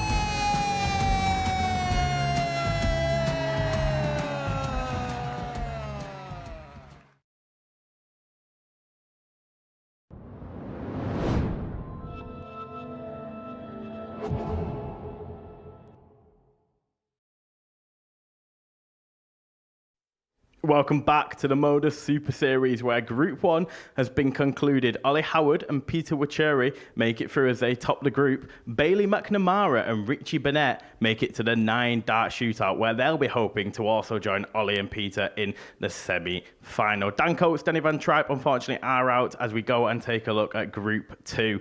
As you can see, Charlie Murphy on stage. If they get a 3-2 win, Charlie Murphy and David Williams, then this group will go down to averages. If doing 3-0 or 3-1, they then top the group. There's plenty of permutations in this game, so I'm going to throw it over to Jack Garwood and Keegan Brown to talk you through it. Thanks, Jay. Yeah, the conclusion of Group 2 coming up for you guys right now. We have already seen Dan Coates and Danny Van Tripe depart, as have Stevie White and Jimmy Van Schie. They're already eliminated in Group 3, but it's time to find out who will definitely be going home in Group number 2. With lots to be decided here. Both games in this group previously going 3-2. Sean Nyland and Mervyn King getting the better of the darts referee and Marcel Outhouse before Team Darts ref defeated Charlie Murphy and David Williams in the second game by the same scoreline. So a bit of a decider here now. First leg, it starts for fun to throw first. Game on. Big chance for Darts for Fun to show us what he's made of. As I mentioned earlier, played here in a regular week now. 120. Tried to pull the wool over Owen Binks' eyes there, don't blame him.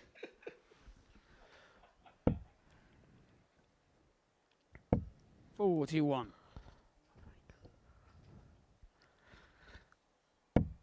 I think that with this game, I think it's very eagerly posed.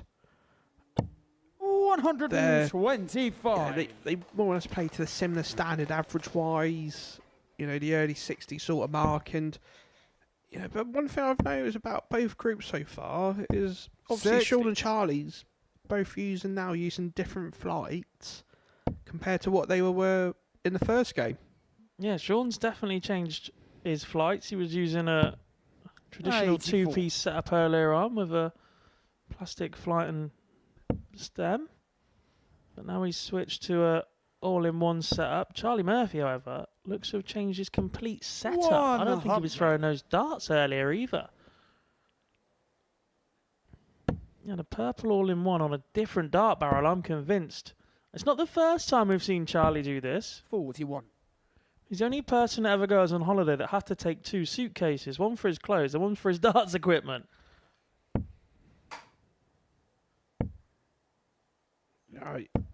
I think his first match he was using the Aspinalls, and now in this match he looks like he's using Barney's. 48. Hoping for some inspiration from the Eye of the Tiger.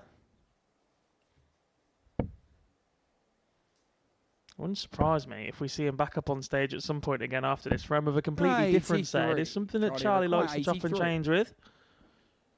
Owner of over 100 different sets of darts. A friend of mine in Essex, Danny McIntyre. I've probably got the number wrong, but I think he's the proud owner of about 5,000 sets of darts. It's a ridiculous number. 97. Darts of fun required 63. Is it fascinating for you as a darts player to see people collect darts to that level? As most pros 23 typically have one set Mervyn, and they you stick require with it. It's only really Peter Wright 60. that chops and changes anywhere, isn't it? Yeah, I think one of the biggest changes I ever saw was obviously when Phil went from 20. a long Only barrow require dart to a 40. sort of John Lowe sort of style, short and stumpy. And I think that's probably the biggest change I've ever seen anyone play.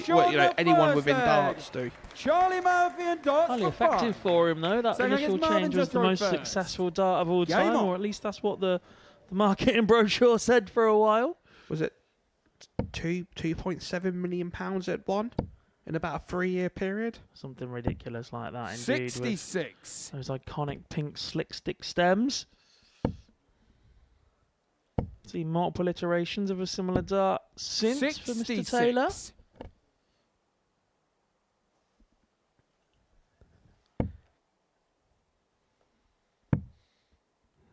But it's advantage Team 42. Murphy in this one. Hold a throw in the opening leg. If that pattern persists in this game, then guess what, Keegan? This group will be decided by 58. averages to see who gets into the top place and to see who goes into the 9-dart shootout. Who would have thought statistics come into darts, eh? Yeah, we were talking about our love for American sports earlier. Big basketball, baseball, ice hockey. I'm an NFL fan as well. Those kind of sports seem to absolutely love the numbers, don't they? They've got a stat for 60. absolutely everything over there. And do you know what? The one thing that always surprises me is when you go out to North America and you watch any sort of sport and event. So I love watching baseball. I've always, love watching cricket in the UK. Watching baseball is, brilliant, especially over there. But it's so weird to see fans of opposite 97. teams sat with each other, in a stadium. That's one thing I could never. You couldn't get a Sunderland fan sat next to a Newcastle fan, could you? But yeah, when you go to baseball, you could have 121. obviously New York Yankee next to a Chicago Cub, and then just have a beer and a bit of fried chicken. I think that says more about our football fans in this country than it does more than anything else. But yeah, I completely agree. Like, I've been to cricket matches, rugby matches, ice hockey games in the UK that you can get involved and mix with rival fans. It just does seem to be football in the UK. But football is one of those sports in the UK where you have massive away followings as well. So you can get that rivalry and intensity at a match. Mervyn, If you go somewhere like 138. Germany or Portugal or Spain, some of the away trips are so vast across the country that you just don't really get that following to away days. You pack out your home stadium, you make a noise, but 58. you just Darts accept for that fun when you required go away, 56. it's their den.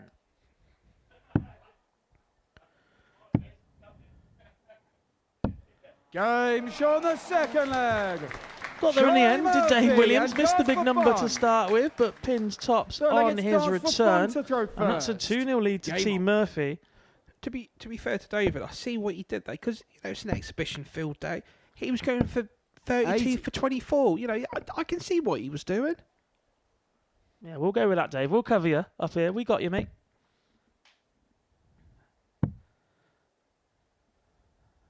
$96.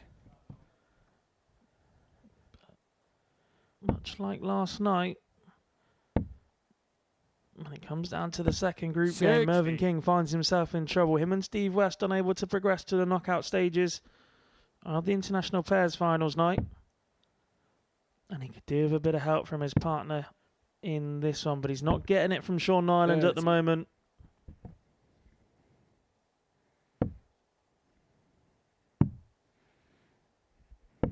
$44.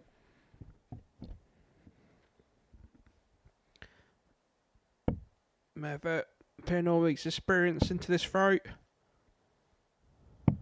89. Unlucky with the switch, but chance for Murphy to put himself and Williams clear in leg number 3. Doesn't look like it's going to happen at this stage. 81. Penny for the thoughts right now, though, of Steve West. Who do you think he's supporting? Good friends with Dave Williams, partnered him to a previous pairs influencer title 60. here, but has spent the week as part of Team England with Mervyn King. I've got to go with Merv. You know, all day, every day. You know, him 42. and obviously Westy been friends for, you know, good part of 30 years, and yeah.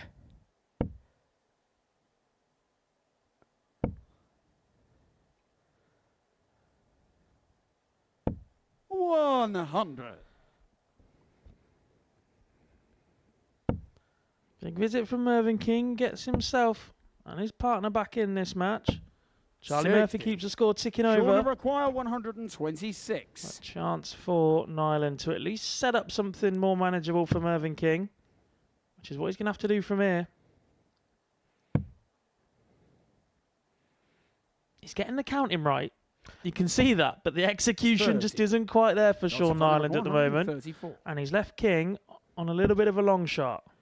I think with them sort of type of barrels that he uses, there's sort of no 44. room for error. You know, 196. if it goes in one place, it doesn't really maneuver to another. It looks like he's throwing quite a heavy dart by the way they line the board.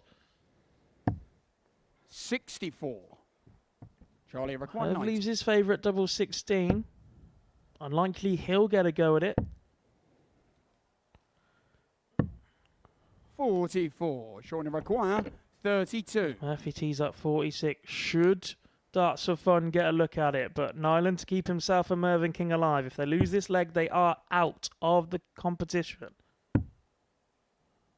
One left in hand. Merv takes a closer look. 27. It's not in, I'm afraid, Darts Mervyn. for Fun require 46. You'll be coming back for 5 if you get a look in. But it's 2 at double 18. Now 1 at double 9. 37. Bit of a darting disaster this leg for both teams. But Merv, no, needs to hit this. No score. Opted for 3 double 1, but he's missed the big Charlie number. require. Happened a little bit last night for Mervyn as well. I think we need to keep a tally on how many times the professionals hit the big number when they've got, you know, below 10 left. No score. If we'd started the day with that, I would have believed we were talking that for the influencers, not for the pros. But it's been one of those kind of days. We get a ghost throw from Sean Nyland. Paul Lim-esque. This is hopefully double 1, in and out. 3. It wasn't Darts a for million Fun miles away. require It was a really 9. good effort. 5 is one of those tricky checkouts, but Dave Williams Darts for Fun. No score. As the fun continues. Mervyn, you require. I think we're up 2. to about plus 10 now at the moment. There's been more big numbers being missed than 180s from the pros today. No score. There's another one. What is going Who on? wants it We've got 3 in this Charlie leg just require alone. 9. Charlie Murphy, your moment. No Opted for 3 double 3. Not the route I'd go. Sean, you require 2. Everybody's entitled to their opinion nowadays, and you know, it's just that's the marker. At least it's not Right, gone leave inside. us around alone. Oh, No score. Darts for Fun require. The fun 9. continues. Double 4 this time, surely. No score. Anyone? What a calamitous Mervyn, you finish. require Even Owen Binks is saying 2. anyone. to be fair to Merv, we need to get this done today because he's playing tomorrow.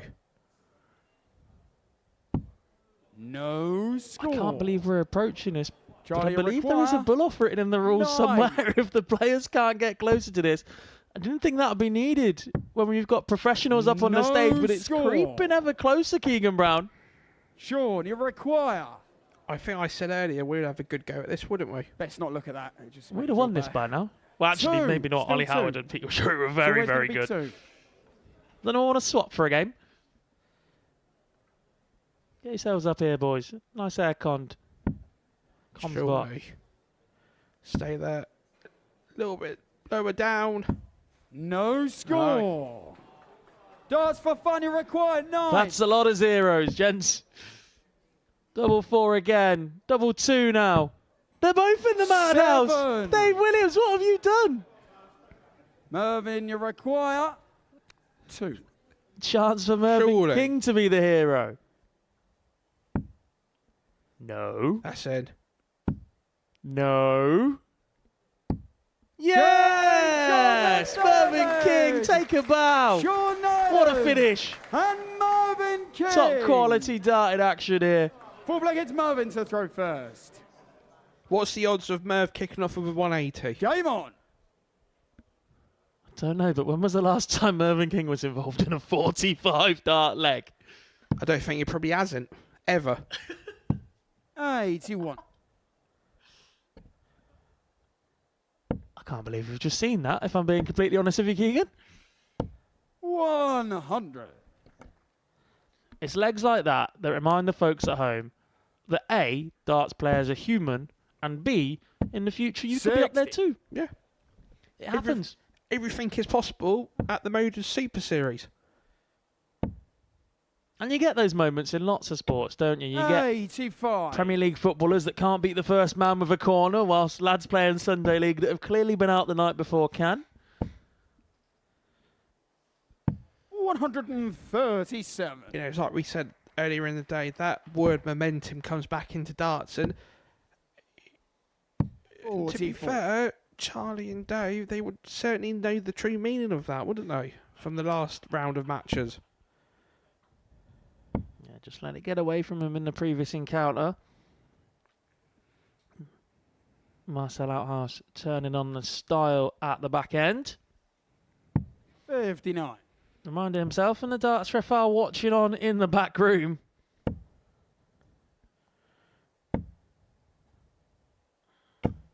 $85. Mervyn, you require 164. Charlie Murphy and Dave Williams still have the opportunity to wrap this one up in their favour. Depends how much of a hole Mervyn King can put in this one. 89. Beautiful bullseye with the last. What a riposte this is from Dave Williams. 137. Leaves the require ball. 75. Sean Nyland, this has got to be a little bit cleaner than we saw in the last leg, gents. 18 for tops. Make sure that big number. Which is exactly what he does. Dart at tops. 35. Just a little too high. Charlie require Murphy. This is 50. for a spot in the semi-finals. Surely bullseye. Oh, he's going for double 16. 2-8. There we have it. Charlie Murphy and Darts of Fun get the better of Steve West and Sean Nyland by 3 legs to 1. In doing so, they topped Group 2 and will play against Ollie Howard and Peter Washuri in the semi-finals. You know, for the entertainment factor, I could have watched that game all day long. It was, you know, it had everything, didn't it?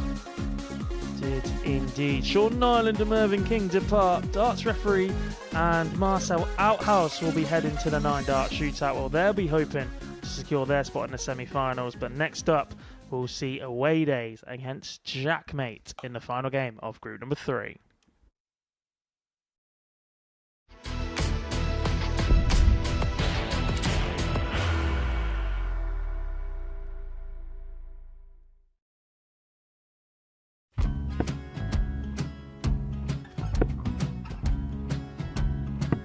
$54. Charlie require 164.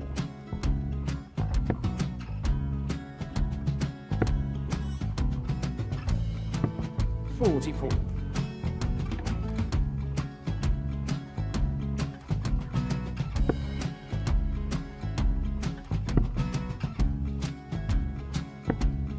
32. Charlie require 120. Well, 120. He's got a fair, at least 2 handfuls at this. Just needs to stay 60. there. That's a good shot. Halves his score. Leaves himself on a 2-darter.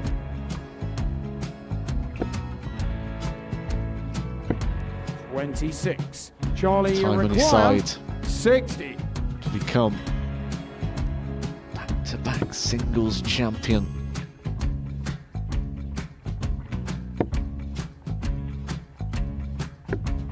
$40.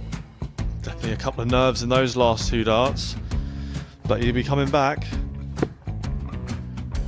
It's a moment he's been in before this situation. Standing at the back of the stage, Charlie approaching the require hockey with a 20. chance to win the title.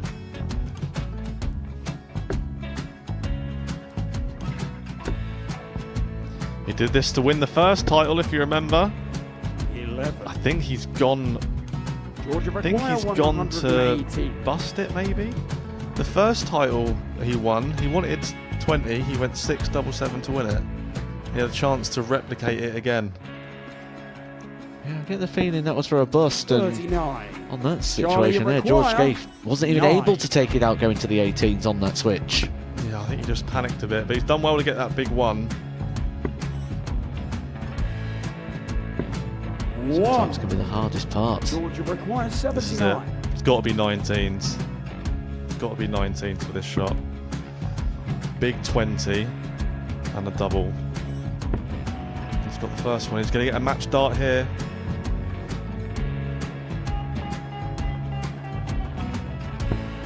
$59. Charlie Threw the entire require body into that 8. one. Just didn't want to let go of the dart.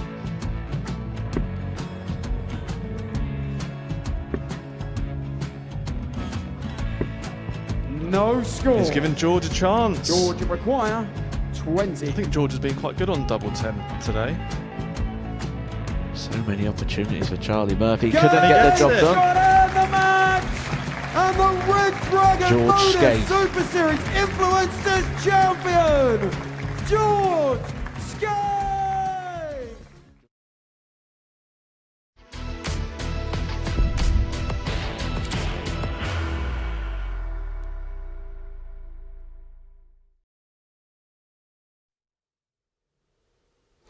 Welcome back to the Modus Super Series, where Group 2 has just concluded. I think the less said about that game, the better. But what we can talk about is the fact that Charlie Murphy and David Williams have made it through to the semi-finals. The darts referee and Marcel Outhouse will make it to the 9-dart shootout.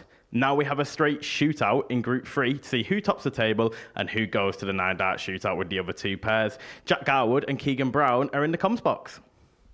Yeah, straight battle here, nice and simple in Group 3. Win and you're in, lose and you're heading to the 9-dart shootout, where Bailey McNamara, Richie Burnett, and the darts ref and Marcel Outhouse are already in waiting. Jaden Walker starred in the previous game in this group, carrying himself and his teammates from away days, Ellis Platten and Ben Gibbs, to a 3-0 win over Stevie White and Jimmy Van Schie.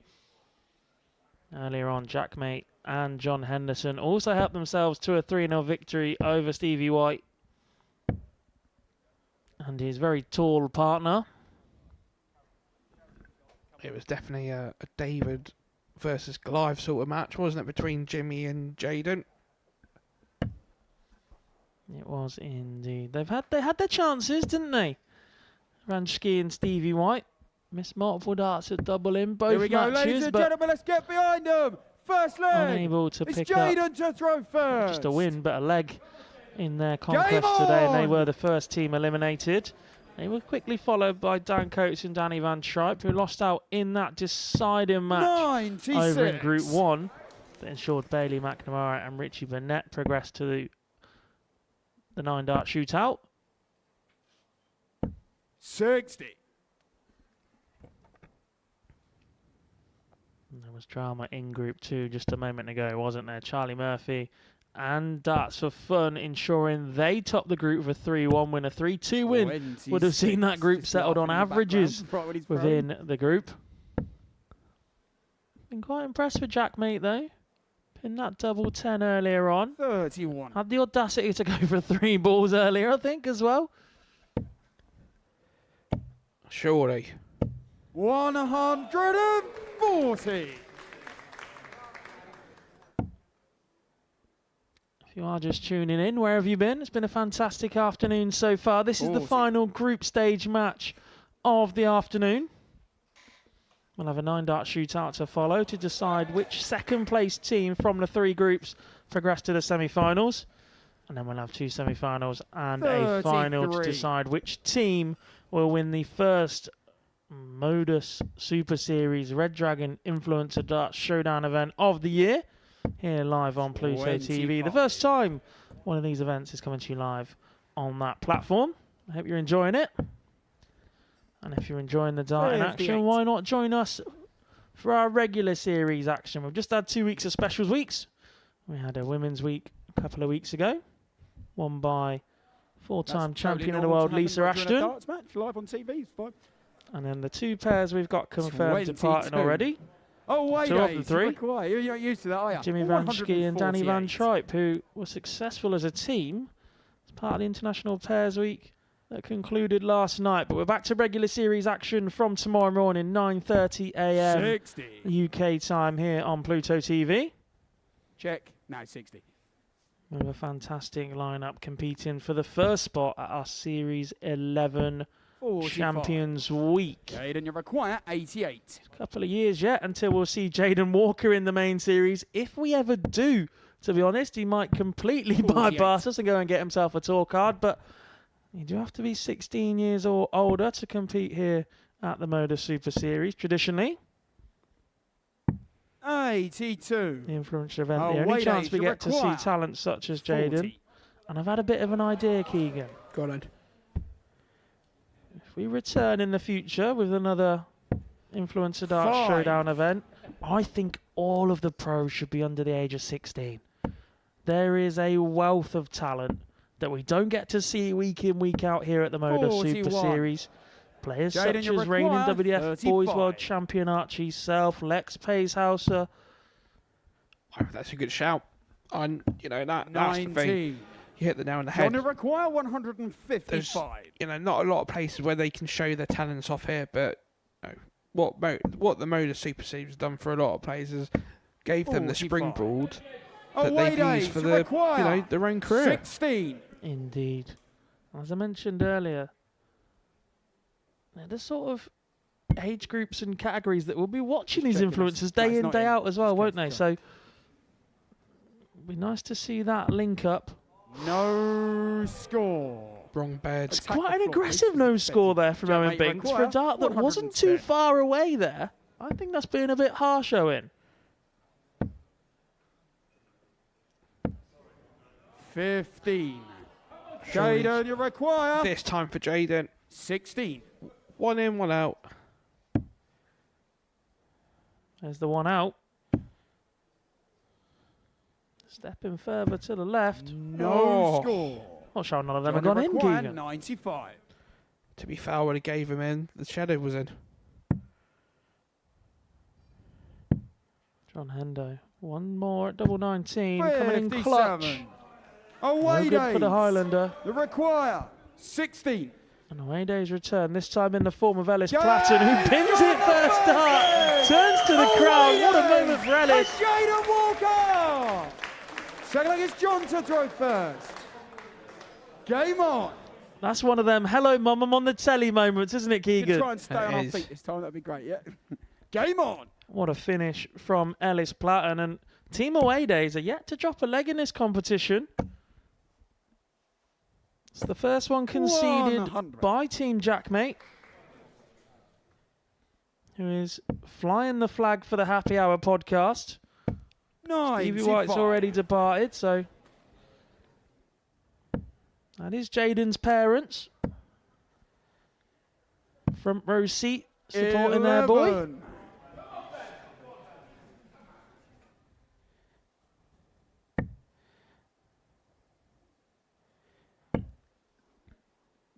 As mentioned earlier, they give him a great amount of support. Keep him nice and grounded, though. Not in the sense that he's not allowed out to play with his friends, but you get what I'm saying. 41. Radar's just gone a little bit awry for John Henderson. 56. Troublous visit from Jaden Walker as well.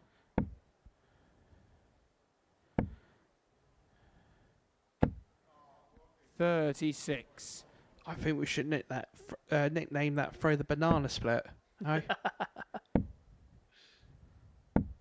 41.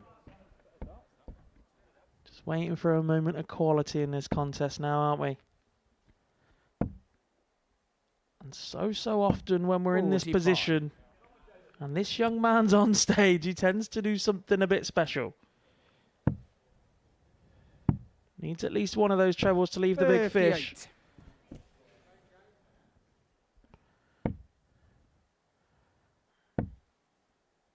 Big fan of the concentration face from 85. Jack Dean, or Jack Mate as you might know him. So what he does it, you can get yourself just into a bit of a decent leader. That's a brilliant art. 82. One thing we are yet to consider yet, though, Keegan, and I might throw a spanner in the works here, is if Team Jackmate were to win this match, Team Away Days would be heading to the 9-dart shootout. Jaden, you require 125. Wow. No, I've not considered that. So instead of throwing 6 darts, would they throw 3 darts each? Yeah, they would, wouldn't they? Yeah. 73. Jackmate, you require 50. Oh, cheeky. Went for the ball. So there's 35 left. Anywhere down the bottom? What do I know? He's bust. No score. That's too many. Away Days, you require. So he busted on 50 52. and the opponent's on 52. So it hit the only score in between both throws. So it's 47. Should be going downstairs for us. Oh, he's gone with the 16 route. Being unorthodox. So it's 30. That wasn't allowed earlier in Johnny the week, was McQuarrie, it, as part of our 50. pairs challenge? Once players at the hockey, they weren't allowed to communicate with each other. What do you want? What shall I set up? What shall I go for? But things are a little bit more relaxed here today. 10. We don't want too many rules. Jaden, you require. Hold on a minute, we've got a score graphic error here. Bit of a stickler. So it was 30 scored, 22 left. yeah, so Jaden should have double 11 left for 22 to take the second leg. Stand up. Well, Owen Binks is singing, but while he does that, I think I'll take the chance to remind you what today is in aid of. We are raising money for the Jack Dowden Foundation. They help support juvenile diabetes research.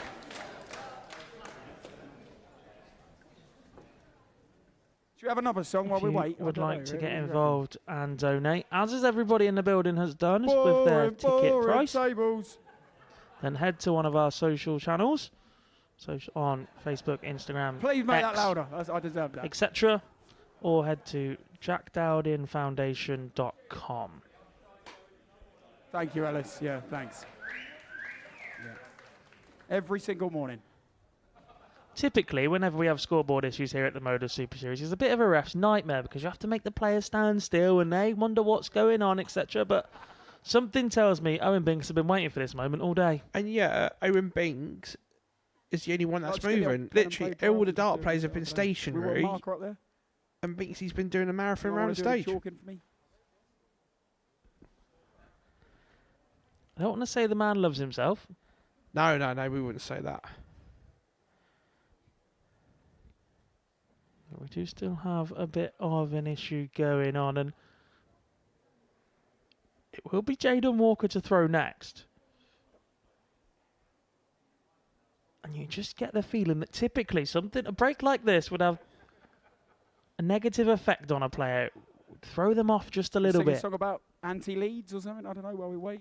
It's an idea, I'm isn't it? almost banking Yeah, like on that one last time, Walker didn't you? returning and nailing Kinda this not, first I know, starting they're hand, right. because that's just what he does.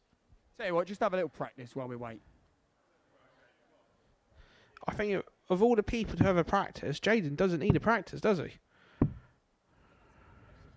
Endo declines. He's thrown enough darts this week, and he had 2 days off.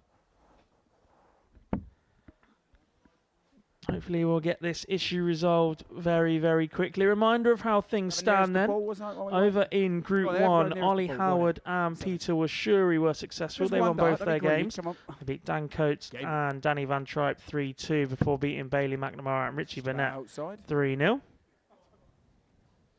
Bailey McNamara then got the better of Dan Coates 3-2 in the final group game that ensured himself and Richie Burnett were heading to the 9 Darts Shootout. In Group 2, Team Charlie Murphy won the final game by 3-1 to ensure that they progress as the winners of Group number 2. Was that Hendo? Yeah, it was. They'll take on Ollie Howard and Peter Washuri in our first I think we might have to semi-final. put a stop to that. Here we go. Right, back to the serious stuff. Okay. Impromptu bull off on stage has been decided. I think all they managed to do was just press the reset button. You know, modern day technology. 5 more seconds. Yeah, phone the IT department and they said, have you tried turning it off and on again? Jaden, you require. I say bring back the chalkboard. Owen's too big time for that now. Ooh, 14. Door is open. Oh, this is a problem.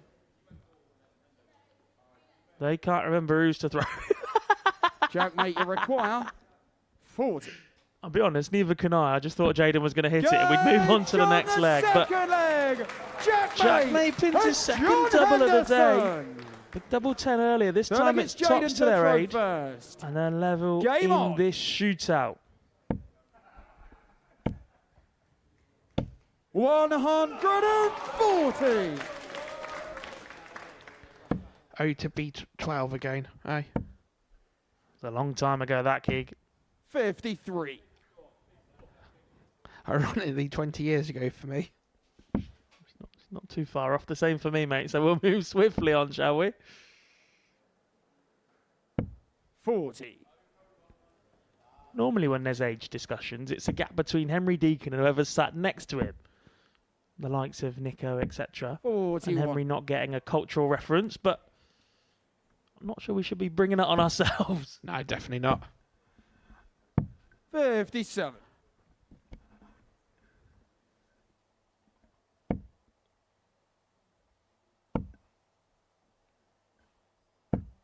$45.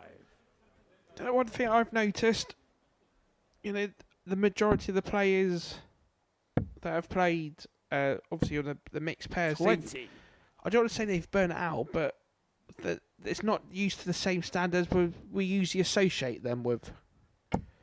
Yeah, we do have a number of players that have doubled up this week. Richard Burnett's through. Well, into second place, shall we say. Stevie White cheers on his friend and colleague, Jack Mate. Obviously, I was talking to Mr. King earlier, and obviously last week we was both together at the Challenge Tour when Merv came from, you know, Sunday losing in the final to coming down to Portsmouth ready for the pairs, and then obviously getting through to the last night, and then playing the nest, and then going straight into the first week tomorrow of the new series. Yeah, he's certainly not slowing down now he's without a tour card, is he, Mervyn King? A player that we've seen take part earlier this year in the Seniors World Championship. We've seen him go all the way to Champions Week here in the main series on debut. We've seen him in the international pairs representing Team England alongside Steve West. Have to start paying council tax in Portsmouth soon if he's not careful. 45. Away days you require 40. You need your back a double in leg number 1. 2 more in hand. It's not bad. No Three score. bad darts, was it? Jack, mate, you require They weren't terrible, and the fact he got to use all 3 is a big plus in that situation as well, because a wild dart can derail a visit like that, but leaves it 59. makeable for Jaden once again. 40. Surely, double top. Game Sean the third. Great dart Away from days the and young Jaden gun. Walker. He's been a bit quiet for his own standards in this game. Yeah. But he's in and amongst the action here. Calm as you like from the 12-year-old. 135. Yes, 12-year-old. 12, 1, 2. 38.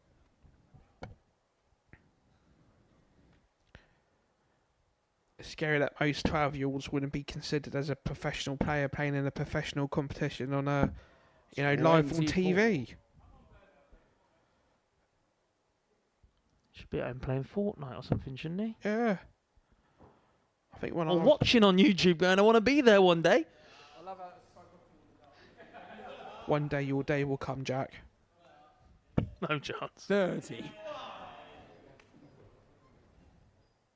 I don't mean playing, I mean actually, when you referee, you made it on the stage. I'll be honest, I'm quite comfortable where I'm sat right 76. now. What are you trying to say? We get a nice chair up here, some aircon. And if we make a mistake, which is highly unlikely given the top professionals that we are, but if we do, it has absolutely no bearing or outcome on the game. No, exactly. Someone else can have all that pressure. 26. Where was Henry today? Probably in shorts somewhere. Everyone else is. 37. He's probably gone to the non-league FA competitions at Wembley today. He's probably up there commentated. No, Henders. I wouldn't put it past him. 100. We'll have a Premier League commentary somewhere, so I'd like to say if you're watching Henry, hello, but I don't think you are today. I'll see you next week.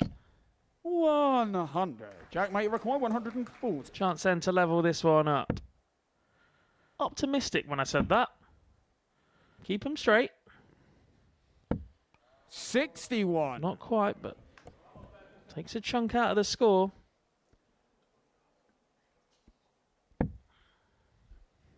And it looks like we're heading to a decider in group number 3. Reminder, whoever is beaten in this match will head to the 9-dart shootout. We'll see that at the conclusion of this game. 79. Cheers, Owen. For a minute there, I thought Ben was good. You just screamed 3 in. Owen. 57. For a minute there, I honestly thought Ben was going to inflict some sort of violence on Owen Binks there in the corner. If he doesn't, I will. 60. Where Jack, mate, where requires Jaden's so 22. quick, he is a spotter's nightmare, isn't he? He is indeed. And obviously, Just flies around the board. Not 17. sure I'd have gone that way. and to be fair, obviously spotter is no other than professional dart player himself, Mr. Cole.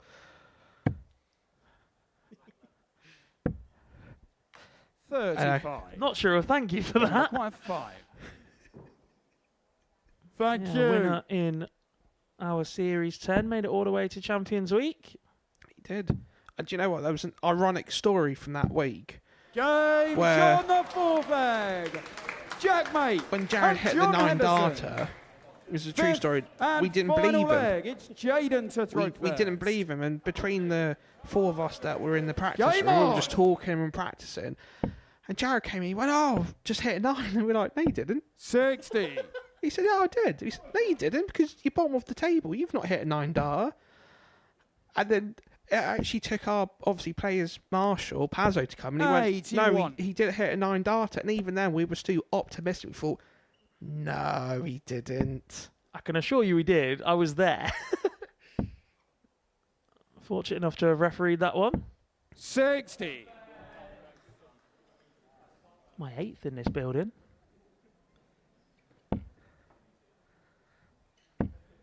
$45.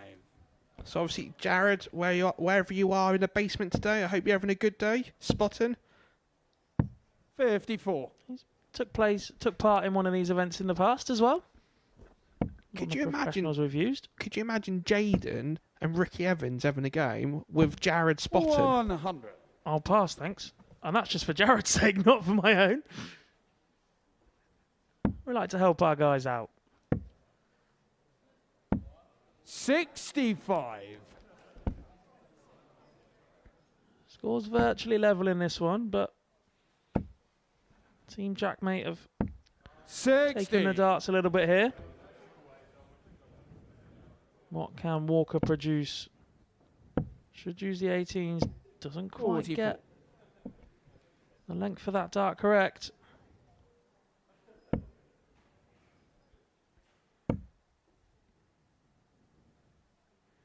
Crowd have just gone a little bit quiet now, haven't they? I don't know who said something to Hendo, but he's found that amusing.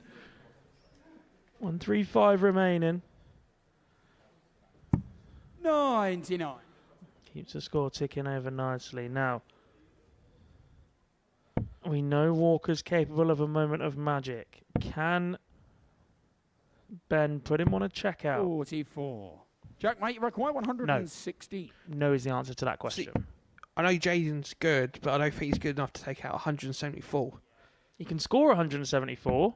26. But only if it was earlier in the leg, because if he hit that now, it would be a no score. 81. You can see the look on his face there. Wow, was a bit of a wild second dart. That's the level that he expects from himself. So Hendo should be looking at 20s. Oh, he's gone the 18 option. Gone aggressive. Not back in the member of away days that this 93 is going to fall to. Should be looking at treble weight. 34. I believe it's Ellis, because you can just see Away days, Jaden in the require background 93. trying to coach him through this shot. If you hit this, go for this. He's gone up. He's gone the 18s. I've never seen that. I don't think Jaden told him to go that way. There's 55 left. If he leaves tops... 41. Jack, mate, you require 56. Chance then for Jack, mate. Double Oh. 12. That was accidental. That one wasn't. Double 6 now. 44. Jaden, it was on the outside wire, but there was a bit of a gap 52. between that and the double. I'm looking at 2 double 13s hit to seal the deal. Not quite. 12 for tops for Walker. One in hand. 32. Goes low once again. John, you require... It's one sign of emotion. I've never seen him with emotion before. He said, just a bit frustrating that previous throw. Yeah, a little bit of disappointment for Jaden. You knows how important that dart could have been. Oh, keep his team out of the 9-dart shootout, but Henderson can't pin the double 6.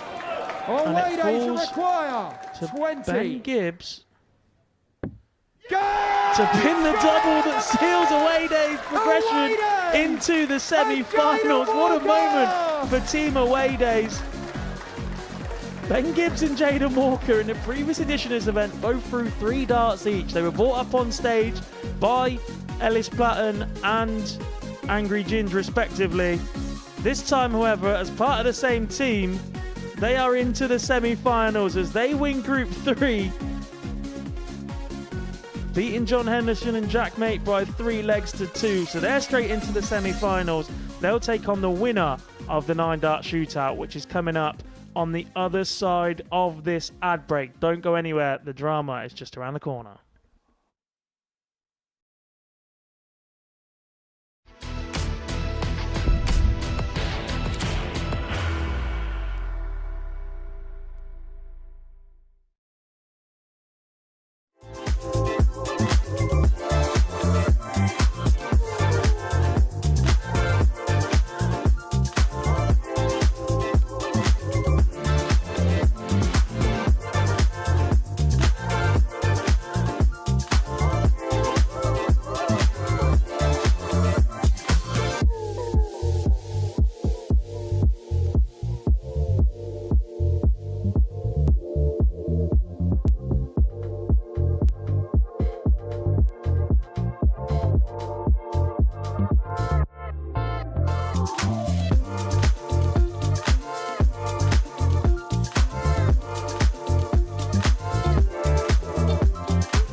Welcome back to the Modus Super Series, where the group stage has concluded for the Red Dragon Modus Super Series Influencer Darts Showdown event number 4. I'm joined with Jack Garwood and Keegan Brown.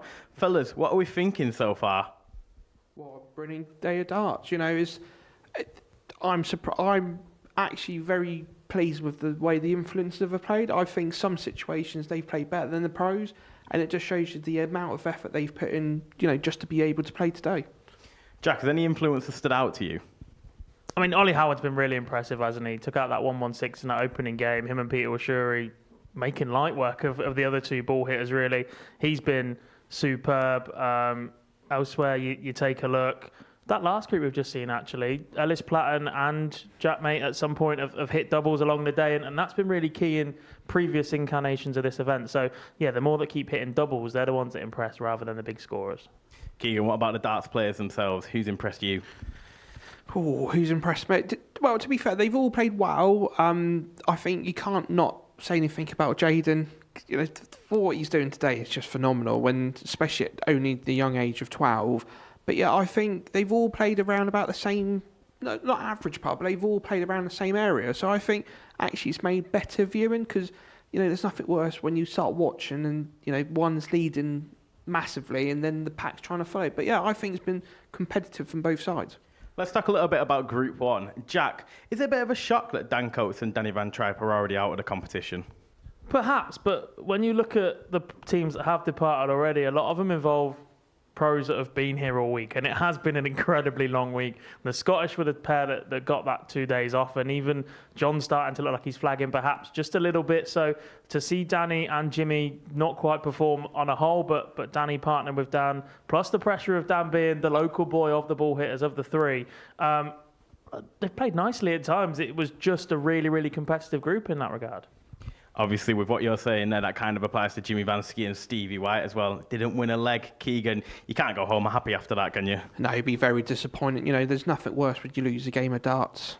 Well, one game of darts without a leg, but two, yeah, you'd be quite annoyed, especially going home. Jaden Walker obviously was the star in that group. Jack, he's just got better and better, hasn't he? Yeah, really, really impressive in his first game. Perhaps not as explosive in his second game, when a little bit more was on the line in that one. But he has just navigated his team through to the knockout stages, avoiding the 9-dart shootout we're going to see shortly. So, yeah, look, as I said earlier, he just keeps doing incredibly impressive things. The way he carries himself up on that stage is of somebody who's full of experience. You look at other people in this group like Mervyn King and John Henderson, who have been there and done that, and Jaden Walker looks like he's done exactly the same alongside them. They've just got 40 years on him. We've got a 9-dart shootout coming up now, obviously. Jack, you refereed yesterday's on stage. What's it going to be like down there today? It's tense. It's perhaps not as carnage as you expect. The fun seems to drain out of these situations because it is so serious. One dart can be the difference between you getting through and not coming through this one. Obviously, in normal 9-dart shootouts, you have the benefit of you can aim for second. That will get you through on a Saturday night, but that doesn't exist in this one. It is the top team going through only. So, yeah, lots of pressure on every single dart. This is where the pros are going to earn their dollar, shall we say, from the teams that they're paired with in these influencers. But, yeah, any random treble that these influencers can spray a dart into could be the difference. Keegan, how'd you prep for this as a darts player? Because yesterday we saw Scott Campbell go on the stage. He went treble 20, treble 20, treble 20, treble 20, treble 20, treble 20. 6 perfect darts in such a tense situation. Well, you can't get it, but you literally cannot get any better than that, can you? And I just think it's one of these situations where it's like the last leg. All you can do is do what you can do as best, and all we as dart players just throw the treble 20s. And if they go in, happy days. But it gives you a good, you know, like a good footing. But you know, with this, I think with our 9-dart shootout with the pairs, the pro only having 3 darts, the pro is going to have to be on their top game. What about 6 people being on the stage as well? How does that affect you? Because there's not much room up there with just the 4. No, that's a weird situation, because usually you don't usually see more than 2 players on the stage. You know, we've seen 4 today, but to see 6, yeah, a bit different. Jack Mate and Henderson will throw first in this 9-dart shootout, Jack. Jack Langston and Marcel Outhouse will throw last. So what do you think about the positions in these 9-dart shootouts? What advantage and disadvantages can you get? Again, it's a little bit different to what we normally see, isn't it? Second place is probably the one that's more prosperous here on a Saturday night. Not necessarily in winning the 9-dart shootout, but in getting through. You've got one person that you can measure your score against as you're going along, and another team you can apply the pressure to behind you. I'm not sure if that's going to pay off as much here. Typically, third place, you know what you're coming back for your final visit, but the fact it's going to be influencers throwing those darts and not dart players means it could be absolutely anything as this goes on. It's obviously Bailey McNamara and Richie Burnett who take that second spot. Keegan, how much excitement does this add to this event? Because obviously we saw it last night. We didn't think we'd see it, and we did. You did. And now all of a sudden we're seeing it again, and it was pure drama last night. So what do we expect here? Oh, I think it adds a bit of spice to the event because, you know, when you do like group tables and whatnot, and then majority of the time you don't get into a 9-dart shootout, but putting this little factor in it, you know, puts the cat amongst the pigeons, doesn't it? And I think, you know, like we said earlier, all it takes is one bad throw from the pro to let the side down. Well, obviously, the influencers have 6 darts here as well. So it's going to get tense on that stage. There's going to be a lot of darting drama. As we can see on the stage behind us, all 9 players, not quite 9 players, all 6 players are obviously on the stage now to get ready. We see John Henderson there, Bailey McNamara, Marcel Outhouse, Richie Burnett just kind of in the background. A nice little wave there from Marcel. And then we see some of the influencers as well. We've got Jack Mate there. We've got Jack Langston there as well, the darts referee. Just look how many bodies are on stage. And then obviously you've got TikTok star himself, Owen Binks. And just like that, a bit of magic I can now throw to Jack Garwood and Keegan Brown in the comms box. Yeah, we really have hot-footed it into the comms box for this one, but I'm incredibly excited to see how this 9-dart shootout plays out. 6 players up on stage, the highest combined score that your team can manage in the next 9 darts you're going to throw collectively will progress to the semi-finals where they will take on Team Away Days,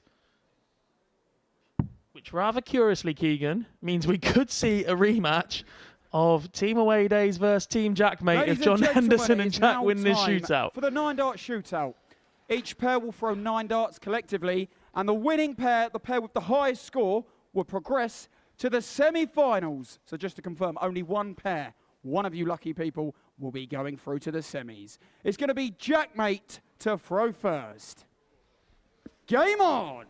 Expertly explained by our referee Owen Binks, but it is the influencers throwing first. And that treble 20 could already be the difference, Keegan. Absolutely massive from Jackmate in his opening visit. That is a game changer. 55. McNamara can't follow. It's one of them situations when you play this, you know, some of our practice games starts with like high school, and it's like, would you rather go first or would you rather go second? I was always wanting a penalty shootout. I wanted to go second. I wanted to know what I had to do, apply the pressure, take the opportunity to win it as soon as you can, but 46. That will apply differently to different people. John Henderson wasn't too impressive in that 9-dart shootout that we spoke about last night, actually. Scott Campbell's maximums got 60. Team Scotland through that one. Burnett leaves himself and Bailey McNamara just 1 point behind Jackmate and Henderson. Meanwhile, a couple of straight darts here for Darts Ref and Outhouse would see them into the lead comfortably, which is exactly what they've done. They lead by 104 points. And that's massive. Absolutely might not need to throw again because that's Jackmate and Henderson out. McNamara must find at least a ton. Needs a treble. And they're gone. That's it. 28. They don't even need to throw again. In just 6 darts, the Darts Ref and Marcel Outhouse have won the 9-dart shootout, racking up 220 in just those 6 darts. The other 2 teams not able to find a score higher than that. So it is Marcel Scorpion and the Darts Ref Jack Langston who progressed to the semi-finals to take on Team Away Days. 9-dart shootout there. To be honest, it was kind of all about the influencers. Fantastic start from all 3 of them, but it is the Darts referee and Marcel Outhouse who find themselves in the semi-finals, which will be coming up just after this short break.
Welcome back to the Modus Super Series. The 9-dart shootout has been concluded. I'm back with Jack Garwood and Keegan Brown.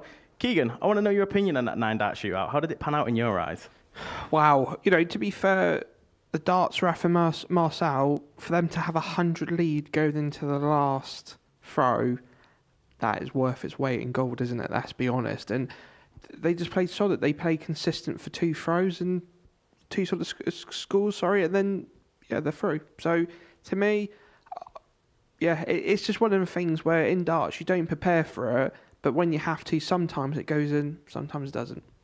Jack, some big scores from the influencers there at points, and that's crucial in something like that. Yeah, the trebles are like gold dust in that situation, aren't they? When Jack may hit that first treble 20, we're like, hang on a minute, that could be the game already because you're piling pressure on your opponents. But the treble 19 was the big one in that one, wasn't it? Both Jack Langston and Marcel had the presence of mind to switch down to it. They didn't quite have the right line, treble 20, and it paid off for them. Now we obviously know that Marcel and the darts referee are through. As you said, a little bit clutch there from Marcel. He's not just an influencer, is he? That's why he's on the darts player's side. Yeah, I've been calling him the hybrid today, haven't I? We were tallying up the 180s for influencers and players, and actually he sort of sits in the middle, but himself and Darts of Fun are both making waves individually in the darting world as influencers and players, and he's shown he's got something about him, hasn't he? Not just today, but actually part of Team Germany early this week as well. Would you say it's a shock, Keegan, that another one of the bull hitters are already out? Obviously, we knew, I guarantee one of them would go out, but another one already out. It's a big casualty, isn't it? Within the influencers here this obviously today. So I'm quite surprised that 2 out of the 3 have gone. But that's darts, ain't it? It doesn't always go to plan. John Henderson as well, an absolutely great sport, and we thank him again for being in this event along with the rest of the players. He's been here all week though, hasn't he, Jack? So it's time to go home and get a well-deserved rest. Yeah, 100%. He's one that came from the Challenge Tour as well. So look, Hendo's putting in the miles at the minute. It's paying off for him in his career. He's been here, there, and everywhere, and he's been pretty successful with it as well over the last couple of years. But he's been part of these events before. He's been part of it today, and he's a fantastic sport. And actually, sometimes I think it's a character that doesn't quite come across on TV as we get to know him. Yeah. And I think there's a few of that in sport. But Hendo is one of the real great guys, and to give up his time and to travel here to be part of this event and be such a great sport a part of it, it's been really great. Yeah, fantastic. As we look ahead to the semi-finals, we've got Ollie Howard and Peter Wachuri, and they'll take on Charlie Murphy and David Williams. Talk to me a little bit about that, Keegan. Do you know what? I can see an upset on the cards there. I think, obviously, Ollie and Peter have played really consistent, but I've just got a funny feeling Charlie and David have just been getting to gel, in this format. And I can see definitely see an upset. But the other second semi-final, I'm going to sit on the fence for that one. Jack, what about yourself? Is it a case of Jaden Walker and away days looking at the teams left? Are they a little bit of an underdog right now, even with Jaden's form? Because away days are definitely probably the weakest influencer left in it. Possibly. The fact there's 2 of them as well means they're not playing in as much of a rhythm as the others, but there is a chance here to catch the others cold. Ollie Howard and Peter Wachuri did a lot of their work a couple of hours ago. We've seen Ollie sat in the crowd enjoying the rest of the tournament. He's got to go back on the board now and get himself ready to go again. So, look, Jaden is a bit of a wild card, isn't he? He's just got that rawness about him that he can produce something at one of those ridiculous moments. And I think that's what away days are going to be relying on from here on in. There's obviously a little bit of a format change here, Keegan. We're now doing the Super Series format, first to 4 legs. How will that play a part? To be fair, it probably doesn't play too much of an part, but obviously these guys sometimes are only used to playing best of 5 or best of 3 in like a local league or a pub league. So I think, maybe nerves might start coming in because all of a sudden you've, first to 3, then it's an extra leg, potentially an extra 2 legs. So it'd be interesting to see if when games start going to the distance, how the influencers would react. Well, thank you both. It's time to get the semi-finals underway. Up first is the Group 1 winners, Peter Wachuri and Ollie Howard, the only bull hitters standing.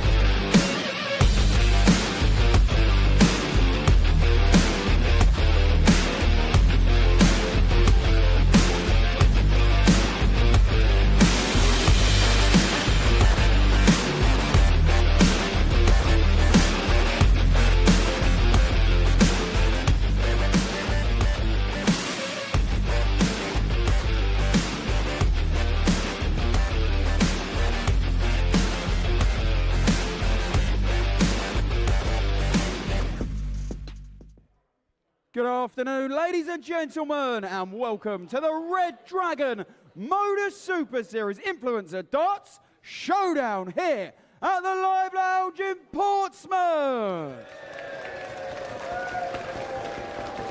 It's time to introduce the semi-finalists. Would you firstly please welcome to the stage? Here's 1/3 of the ball hitters, Ollie Howard, and a former Modus Super Series weekly runner-up, Peter Wajuri.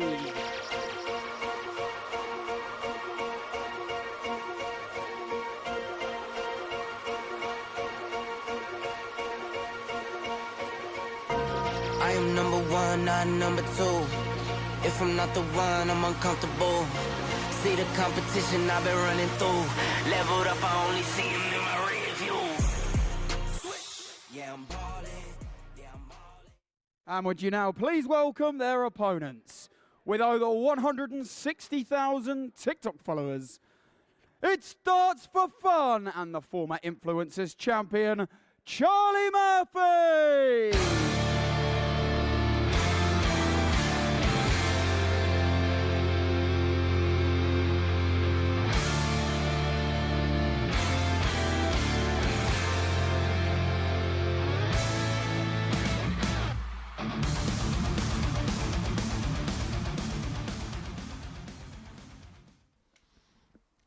It is serious time now here at the Modus Super Series Red Dragon Influencer Darts Showdown as we are into the knockout stages of today's tournament. Pairs all the way through this time. Unlike previous editions where we've played pairs and singles, just one title on the line. As we start our semi-finals, we're heading to best of 7 now, instead of the best of 5 that we've seen previously. As we see our Group 1 winners, Ollie Howard and Peter Washuri. They've played 2-1-2 so far today, beating Dan Coates and Danny Van Tripe 3-2, before getting the best of Bailey McNamara and Richie Burnett by 3-0. And they're taking on our Group 2 winners, Charlie Murphy and Darts of Fun, David Williams. They have already been defeated today. They lost to the darts ref and Marcel Outhouse 3-2. Before getting the better of Mervyn King and Sean Nyland by 3-1. That one leg being the all-important difference between them winning the group and heading to the 9-dart shootout. There is 2 teams from Group 2 that have progressed to this stage. Marcel Outhouse Here we go, ladies and and the gentlemen. darts referee First winning the leg, 9-dart it's Peter shootout. to throw first. So they'll take on Team Away Game Days, on. which is Ellis Platt and Ben Gibbs and Jaden Walker in our second semi-final a little bit later on. But for now, one of these teams is potentially just 4 legs away from a spot in the final, Keegan Brown. 64. Yeah, they are. And do you know what a great opportunity that all 4 pairs have got this afternoon.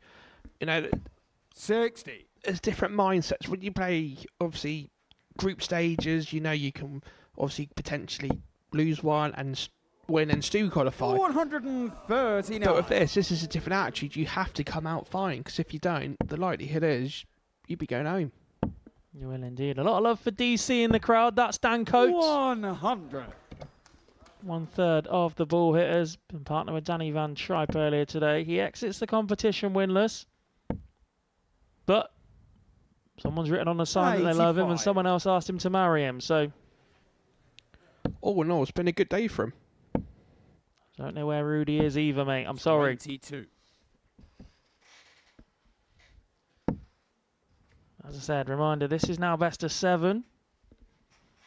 Will that 38. favour any of the teams? If it does, I suspect it might be Ollie Howard and Peter Washuri. Been pretty consistent with their levels so far today. 54.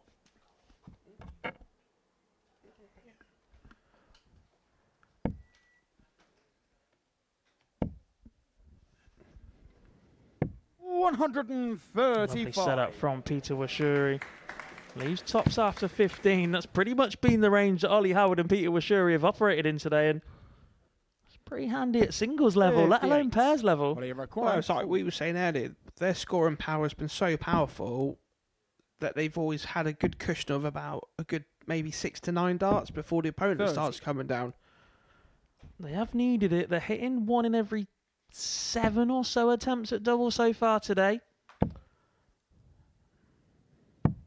57. Peter, you require 10. The thing is, most of those misses are coming before their opponents are Game even on a shot finish. The first leg, Ollie Howard and Peter Wachuri. Second leg, it's darts King from Kenya, Peter Wachuri, helps himself to that double 5. And Team Howard lead this encounter. They do have the advantage of throw. You know, like we alluded to earlier, just in the studio, considering these two have only played about 2 hours ago and they kicked off the show, and for them to come out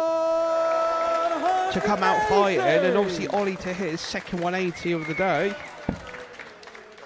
He has been the standout of the influencers so far today, hasn't he? He had that 116 checkout. He's had 2 maximums now. He was on for a third one in the previous leg, but switched down and away.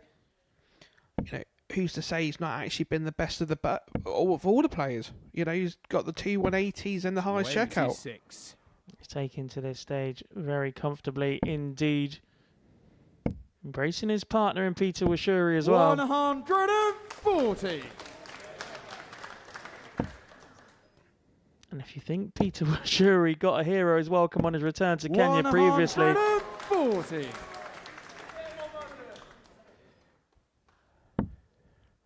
Do you imagine what it's going to be like if he goes back with a title to his name? 61. Peter require 155. Chance then for Wachuri to double their advantage. It's going to be a lovely setup once again. 88.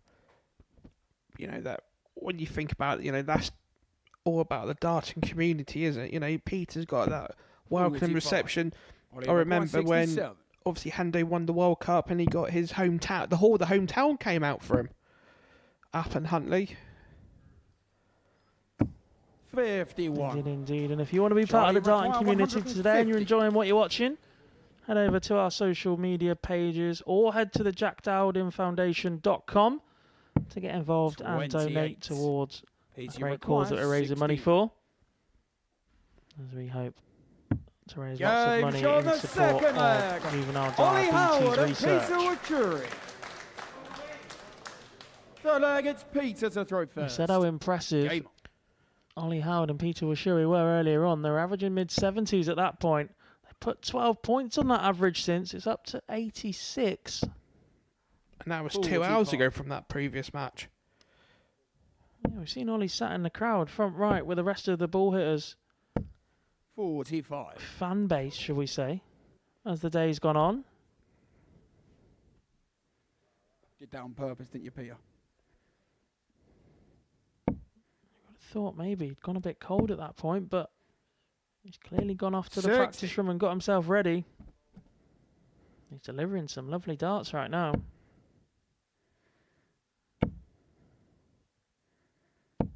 $100. There is team ball hitters. For a minute there, I thought that was our referee, our Modus Super Series referee, George Baker. Does look very similar, I believe. That's Dan McNamara, Bailey's brother. Definitely a dead ringer. 85. There he is, look. You'll find it eventually, boys. 40. Seen a few of them today. I wouldn't mind some fish and chips for tea either, would you, Keith? We've missed out on the ice creams earlier. Everyone's had their bowling pins out on stage. Wow, to be fair, it'd be rude not to have fish and chips on the south coast, wouldn't it? It's not terrible down here, I'll be honest. 26. There's another look. Hey, perfect. A little Welsh dragon in his hand, perhaps. Must be a Richie Burnett fan. Who isn't? Who isn't a Richie Burnett fan?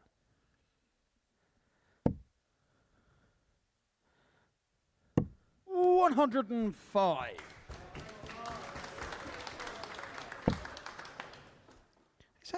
Did I just see You Never Walk Alone on his knuckles there?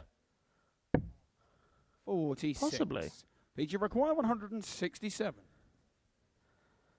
Speaking of, Arsenal will be getting ready to give the boys in red their guard of honour today. 70. Great week for Arsenal fans. That's a funny record, 132.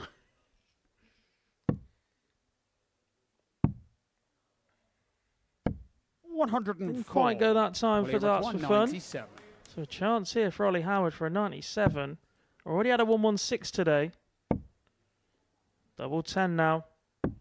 His combination finishing has been superb today. Ollie Howard has put himself and Peter Washuri just a leg away from the final. They're averaging 76 once again. Game on. And we joked at the start of the day, Keegan, that it would take a brave influencer to dislodge their pro from opening up. 42. But right now, Ollie Howard is possibly playing even better than Peter Washuri. Yeah, and you know, like we just said a couple of legs ago, I think Ollie's been the best player at the whole bunch today, including the pros. Couple of really nice finishes, 2 180s to his name as well. Kept the score ticking over nicely. He is playing a superb role for himself and Peter Washuri.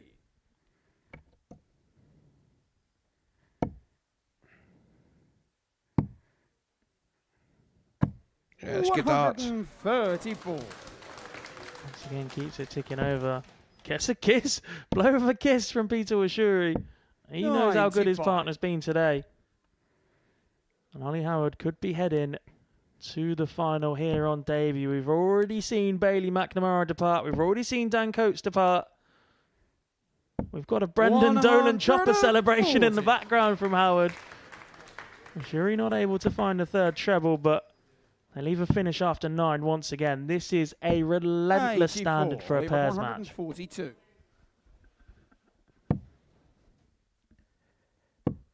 Opted for the 17's route treble. 20 leaves it handy. 102. What a setup that is. Ollie Howard has been superb today, and he continues to deliver. Yeah, that's absolutely ridiculous standard for pairs, and considering they've only just 47. started playing Easy pairs require about 3.5 hours ago. Chance then for Washuri to wrap it up, and wrap it up he does. What a performance from Ollie Howard and Peter Washuri. They absolutely dispatched Charlie Murphy and David Darts for Fun Williams. That's how I'm going with it for today, by 4 legs to 0. Finishing some 20 points higher in the averages column. Superb performance from those two, who surely head into the final as favourites, no matter who come through this second game. They've dropped just 2 legs so far today. The big turn up in that one is the finishing stats. 4 from 10 in this one. They've been around 1 in 7 for the rest of the day. If they keep that up, they will be strong favourites in the final. Will they take on Away Days and Jensen Walker, or the Darts ref and Marcel Outhouse?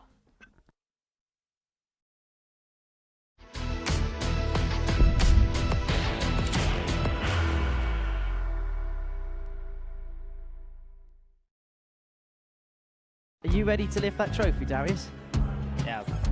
Let's do it then. Ladies and gentlemen, your Modus Super Series 9 champion is Lucky D, Darius Labanowski!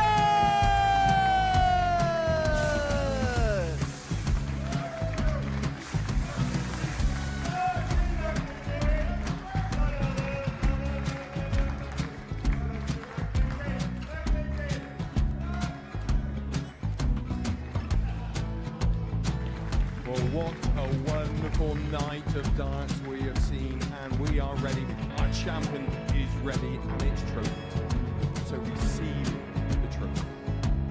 £25,000. The new Modus Super Series champion, the Terminator, Marvin Van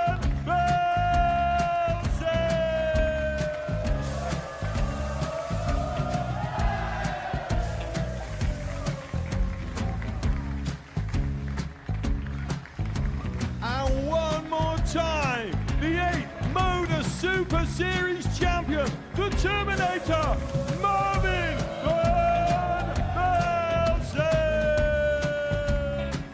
And the new Modus Super Series champion is Andreas Dirty Harrison.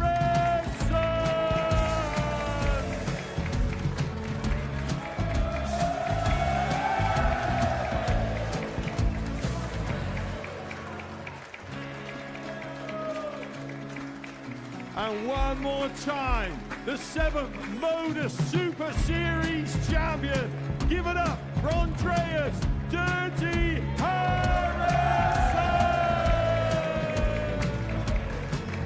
The moment we've all been waiting for. Would you please show your appreciation for your Series 6 Modus Super Series champion, Scott Taylor!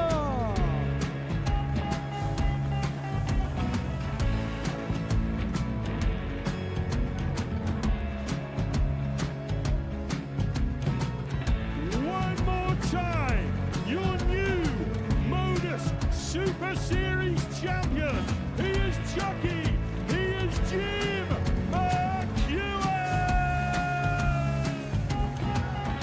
Ladies and gentlemen, your Modus Super Series champion, retaining his title, the Nuke, Luke Littler!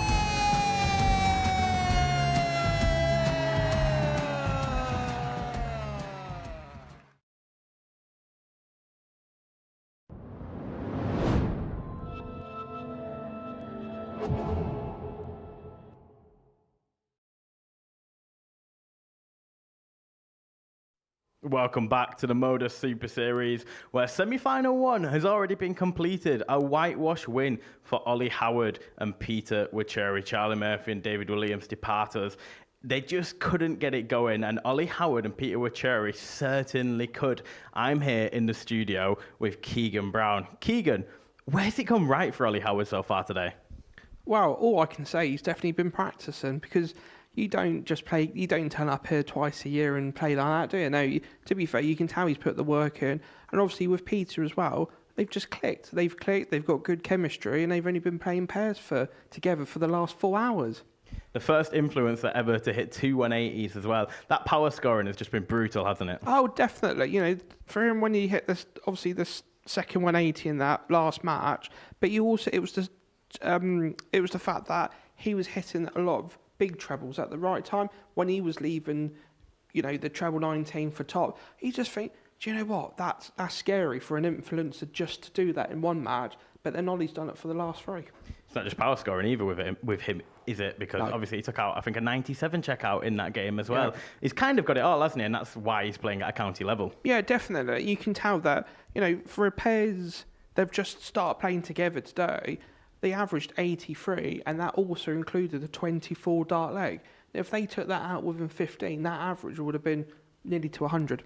Peter Wacheri obviously has done his part as well in this duo. Yeah, definitely. You know, Peter's just been the solid rock, hasn't he? He's just consistent. Where obviously Ollie's had, you know, Ollie's played really well, but sometimes he's had a bit of a dodgy throw. But then Peter stepped up the mark, and then he did what he did, and that's what makes a great team. So from a player's point of view, what do you do now for the next 20, 30 minutes? Another semi-final to go before you're back on stage. One final game to lift that trophy. What do you do?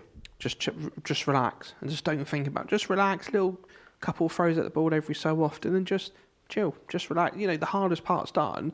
You know, we can all play darts, and yeah, getting to the final, you think, oh, hold on, I've got a chance there, let's go for it. Semi-final 2 obviously includes Jaden Walker.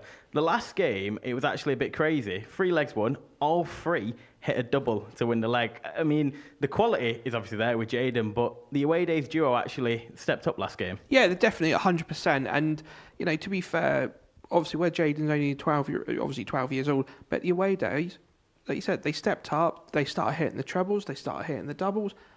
Do you know what? Who's to say they can't win it? Exactly that. The darts referee and Martha Louthouse will want to be in their way, though, as they try and book their spot into the final. But it is Jaden Walker and away days up next. The 12-year-old sensation continues to impress on the live lounge stage.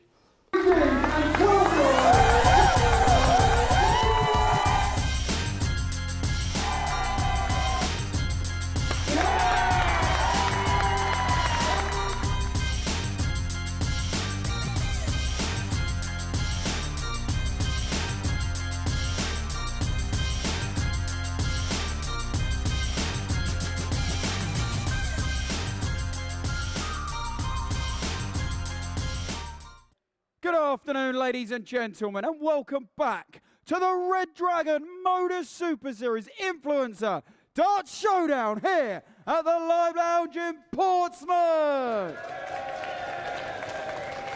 It's time to introduce the second set of semi-finalists. Would you please welcome to the stage, representing away days, Ben Gibbs and Ellis Platton, and their partner today, it's young gun, 12-year-old Jaden Walker!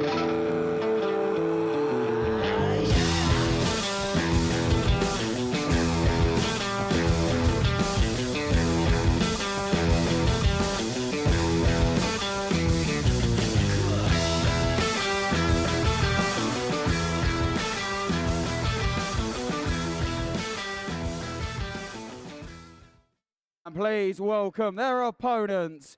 It's the darts referee, Jack Langston and Marcel Oldham!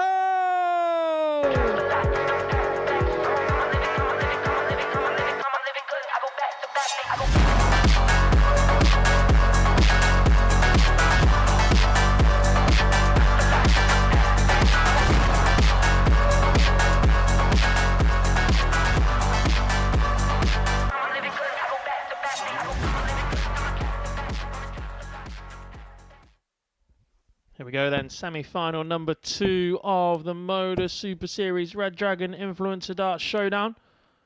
Jack Langston just applying the finishing touches to his camera placement. We don't say that every day.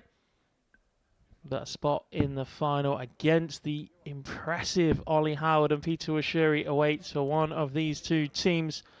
So far today, the darts ref and Marcel Outhouse lost their opening game 3-2 to Sean Nyland and Mervyn King, before getting the better of Charlie Murphy and Darts of Fun. They were relegated to the 9-dart shootout, but they won that with just 6 darts thrown, a score of 220, better in anything that the other two teams could come up with. Elsewhere, Jaden Walker and Away Days, they beat Stevie White and Jimmy Ranchke 3-0 before winning a shootout 3-2 against John Henderson and Jack Mate, meaning they are unbeaten at this stage, and a lot of that is to do with the raw talent that is Jaden Walker. Keegan Brown, what a day he's having once again so far.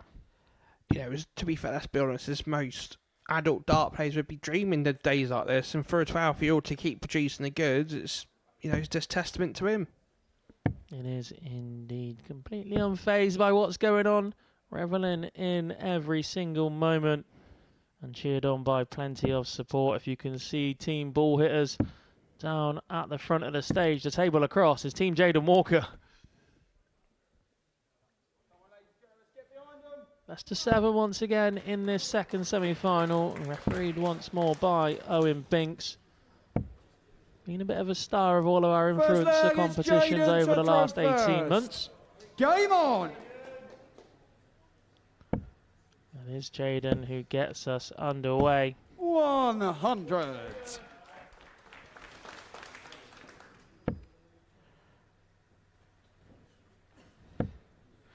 There he is. I can only apologise there. 85. To Marcel. I think our obviously camera crew thought Jaden and Marcel was the same height. 85. It's been a long week. I think we'll let him off a little bit.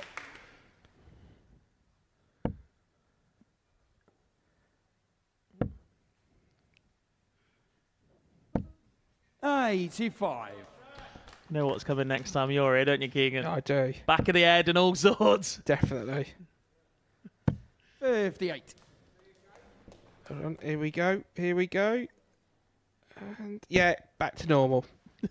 Well done, team. That's all I can say. 59. Only advantage to team away days, then. 31. Well, you know what's change happened, of don't flights, yeah. Well, obviously Merv's gone. So obviously he can no longer use Merv's darts. Was he actually... I know they were similar, but I didn't realise that... They must have been Merv. Mervin's darts. Yeah. Interesting that. Change of equipment then for Ellis Platton as we reach the 57. semi-final stage. It's pretty handy with those last set. Hit a couple of doubles. He also gave it larger, missed quite a few. Flashbacks to his first appearance here. 42. It is good though that the influencers have embraced the crowd side of it and had a bit of fun.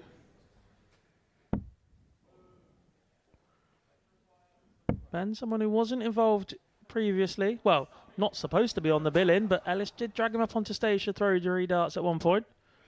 That prompted Angry Ginge to bring Jaden Walker up, and what a butterfly effect we've seen since.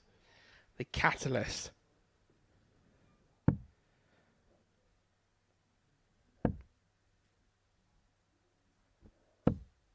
$27. Jaden chips away a little bit, but a chance for Walker. He will start on the ball. We know what he's like.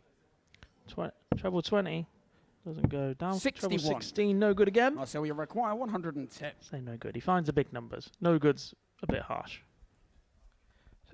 Probably looking at treble 18. So you've got 86 once again. Look at treble 18. 36. Away days require 64. So away days got a good opportunity here to go 1-0 up. In the right sort of area, leaves 31. Just hit an odd number, Ellis. It's a bit safer that way.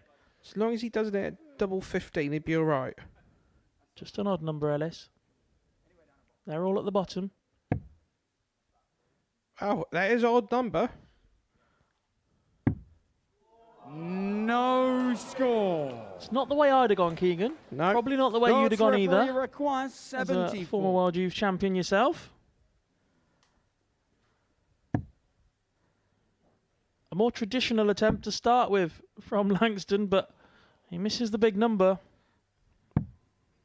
38. And once again, it's Walker coming back 64. To steal the first leg.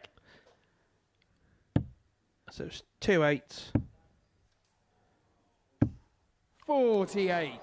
It's not the first time he's missed up weight today. I was convinced that I was just going to be fired off the first dart and find its way into the double 8 segment, but instead, Marcel Outhouse pins double 18 and himself and the darts referee take the first leg against the darts, quite importantly. That is the breaker throw they needed if they are to progress. If they hold their throw from here on out, they will be finalists. 66. So Jaden there got a good chance to wreck the havoc on the opponent's throat, and he has done with the 81. Is he just starting to feel it a little bit? You can see him being a little bit more disappointed with a couple of his visits. Yeah. It might all go in his own way, is it? 58.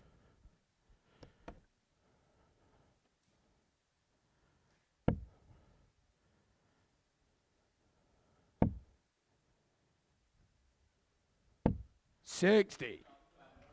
I don't want to say Ben Gibbs has turned up without any darts, but I'm pretty sure they've been borrowed from our social media room. Marcel here, filling them up. 140. You know, you just recognise a set from somewhere. I'm convinced we've done many a challenge with those. In fact, that exact setup has probably won our Saturday night 9-dart challenge a number of times. Those that attend regularly here at the Super Series will know that before play gets underway, we open the doors to the social media room. Everyone gets 9 darts at the board, and the highest score goes away with a signed dartboard from the evening for all the players involved. 44. Losing his range a little bit, isn't he, Ellis?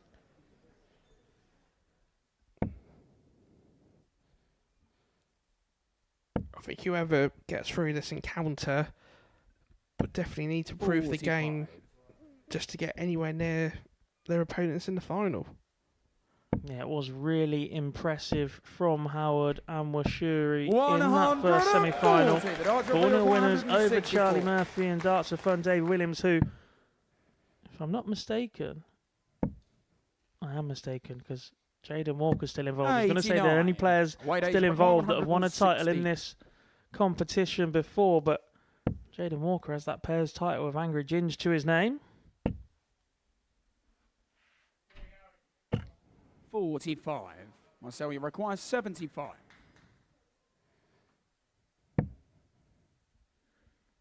$18 for tops then for a 2-0 lead.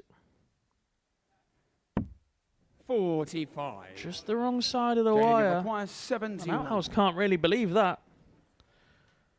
Chance here for Jaden to get us back on level pegging. So it's double top. 31. Darts referee require. Just not quite dropping in where he wants them at the moment, are they? And a chance now for the darts ref. 10 double 10. Readjust nicely. Can he use that marker? 50. No. Away days require 40. Chance then for Ellis. Has already hit this once today. As we said, with different equipment. Now double 10. That's a bit wild. That's less wild, but still not good enough. Marcel, you require 15. So it's double full. Off the barrel. Game show on the second leg. Superb once again from Marcel Outhouse. Leading his team to a 2-0 lead now. They're looking pretty good at the moment, and you have to say Marcel Outhouse been pretty impressive today. Switched it on when they need it. They lost their first game 3-2, as I said earlier, to Sean Nyland and Mervyn King. Found themselves 2-0 down to Charlie Murphy and Darts for Fun, but it was Outhouse that dug them out of trouble in that one. And he's playing a leading role here in our second semi-final. 63.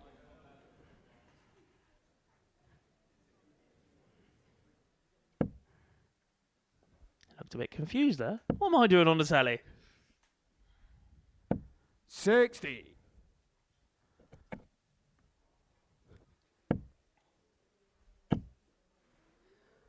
$140.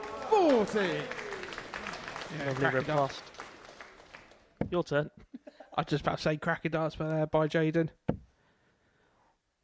Who's want to finish, and this time they've got a bit of daylight. Away days, you require 164. It's a great leave. It's one that Ellis probably isn't going to take advantage of, and now you're just hoping he doesn't undo your hard work and leave you on something daft like 139. 37. Oh, it would take 127, Jaden would. The Paul Hinks, the only checkout named after a referee, not a player. And I've never ever seen Phil Taylor look so confused ever on the dart stage. 43. Okay, for the Paul Hinks then. For Paul Hinks. Jaden, you require 127. Owen's even named it the Paul Hinks. Pile some more pressure on. Bull! 102. Ooh. Would have been another string to the bow of an impressive collection for Jaden Walker up on this stage.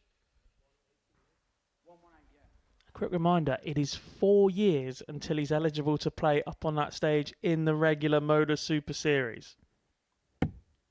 4 years. That's scary, isn't it? Oh, Can you imagine how good he's going to get in 4 years? Scary thought.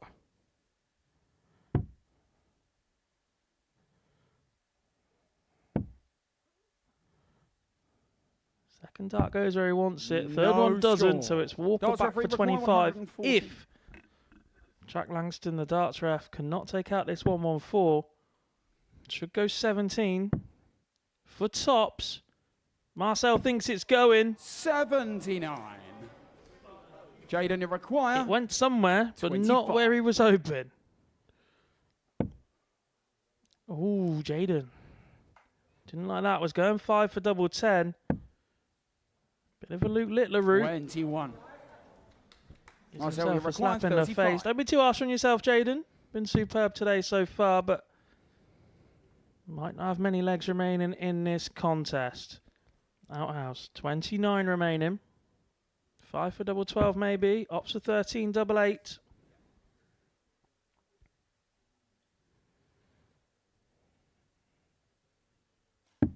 $19. Doesn't go this time. Require 4. That would have been a pivotal moment in this match. Double 1 for Ellis. Where's that gone? Anyone? 2. He did throw him somewhere, I promise. You heard him hit the board. We might not have seen him. But this is for clear daylight in this match. A double breaker throw in Team Darts ref favour. And he can't take it. Jaden, you require. This is one of those swing legs, isn't it, Keegan, where 2-1 or 3-0 is a big difference. It is that, and Jaden needs to capitalise. No score. Marcel, you require. Signs of frustration there from Jaden. Game show on the third. No such frustration for Marcel Outhouse, who's been superb in this match once again. Fourth leg against Marcel. Doubles perhaps could have been a little bit cleaner for both teams in leg number 3. Darts ref and Outhouse are just a leg away from the finals, and our first semi-final was won by 4 legs to 0. Our second semi-final 43. Looking like it could go the same way.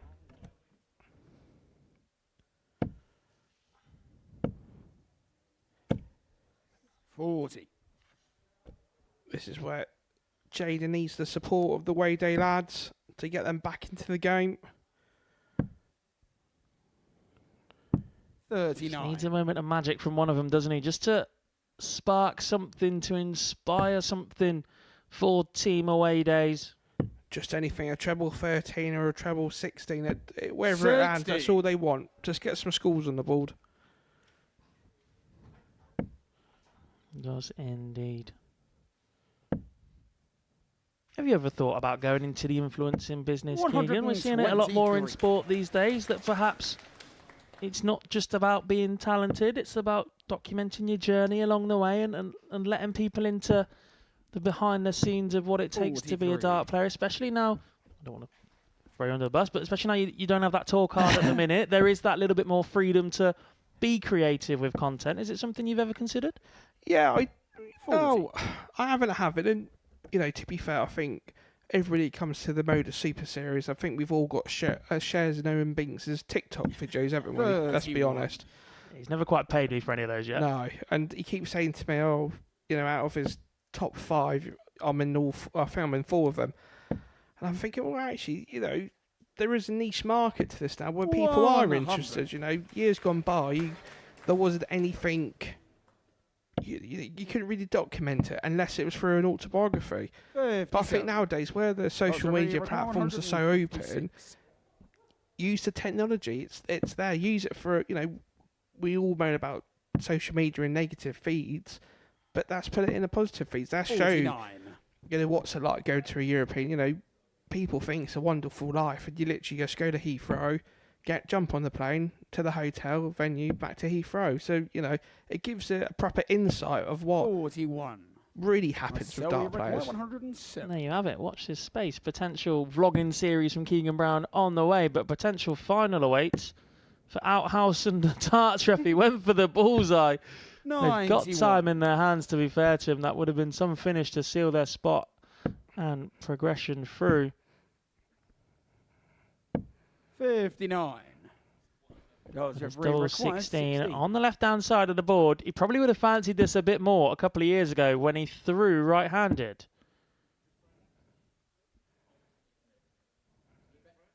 It's Ellis next to you. Better get it. Bit of a wild first. There it is, but just in May. We need some support. He's on the big fish. Away days. You require 100. It's given Ellis the opportunity. He's decided we've got that much time and space in this. I'm not going for it. Ellis, you have a go at the fish. Let's be honest, it doesn't matter if we gave him all the support in the world. We knew the outcome. He looked like a bit of a carp then, didn't he, after that first start? Mouth wide open, hoping it was in, but... I said more of a rabbit in a headlight. No wild score. from Outhouse. At least you left it nice and easy. Does the traditional Phil Taylor bite of his flight. 144. Walker. Last time his team were in trouble, he took out a 145. This would have been a 144, but there's a bit of pressure. You can't go laying around going, go on, Ellis, see what you've got this time. Especially as it's Ben throwing next. But there we have it. The darts referee and Marcel Outhouse are into the final. Our second semi-final goes 4 legs to 0 once again. It's been a superb day for Team Away Days, including the young sensation Jaden Walker, who delivered with some top-class moments early on. Ellis makes sure the crowd let him know about it as well. He is not just a star in the making, but a star of now every time we roll around to a Modus Red Dragon Influencer Darts Showdown. The star of that second semi-final was Marcel Outhouse alongside the darts referee. They progressed by 4 legs to 0, and they will take on Ollie Howard and Peter Ashuri in our showpiece final in a short while.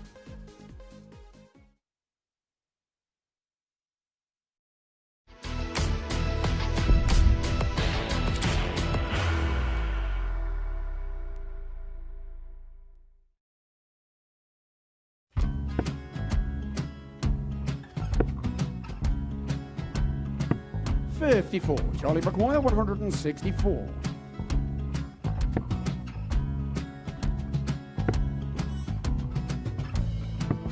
44.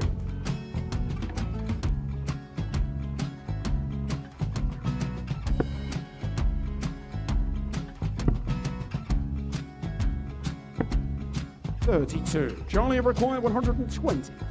Well, 120. He's got a fair, at least 2 handfuls of this. Just needs to stay 60. there. That's a good shot. Halves his score. Leaves himself on a 2-darter.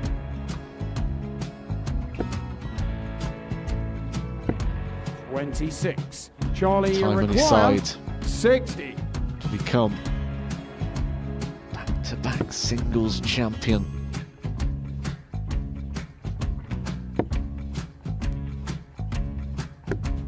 $40. Definitely a couple of nerves in those last 2 darts, but he'll be coming back. It's a moment he's been in before this situation. Standing at the back of the stage, Charlie approaching the required jockey with a 20. chance to win the title.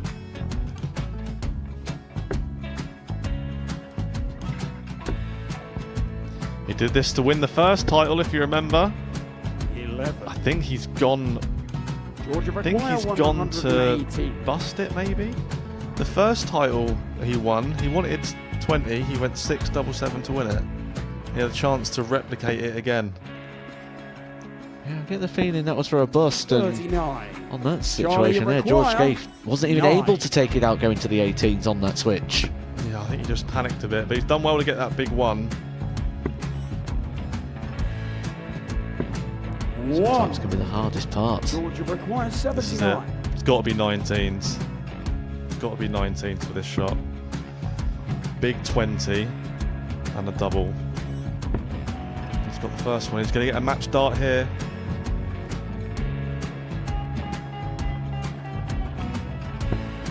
$59.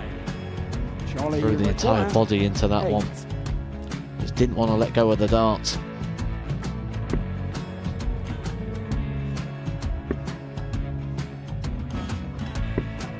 No score. He's given George a chance. Georgia require 20. I think George has been quite good on double 10 today. So many opportunities for Charlie Murphy. Get Couldn't get the job it! done. Got in the match! And the Red Dragon George Modus Scaife. Super Series Influencers Champion, George Scaife!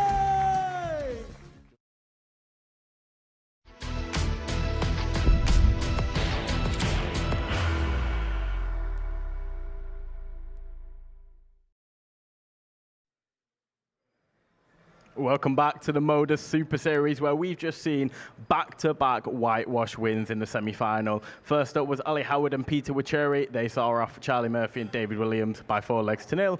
The darts for free and Marcel Outhouse then got the better of Jaden Walker and Away Days by the same score. I'm joined on stage by Jack Garwood and Keegan Brown. Fellas, what are we thinking about those 2 semi-finals? Fast-paced, weren't they? Yeah, they were very fast-paced. I felt like there was a lot more high quality in the first semi-finals compared to the second, but it doesn't mean we're not going to have a good final, so yeah. The standard was decent in both of them, weren't they, Jack?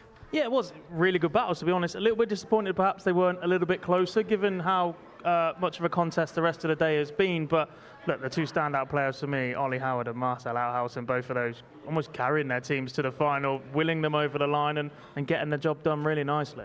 Yeah, Ollie Howard has been absolutely fantastic in this event so far, Keegan. We spoke about it upstairs. He has been just kind of outstanding, hasn't he? Yeah, 100%. And you can tell he's put a lot of practice in, and it's paid dividends today. You know, he's not just played good in one match, he's played good in all the matches, and full credit to him. Jack, they've striked up quite a partnership, haven't they, Ollie Howard and Peter Wacheri?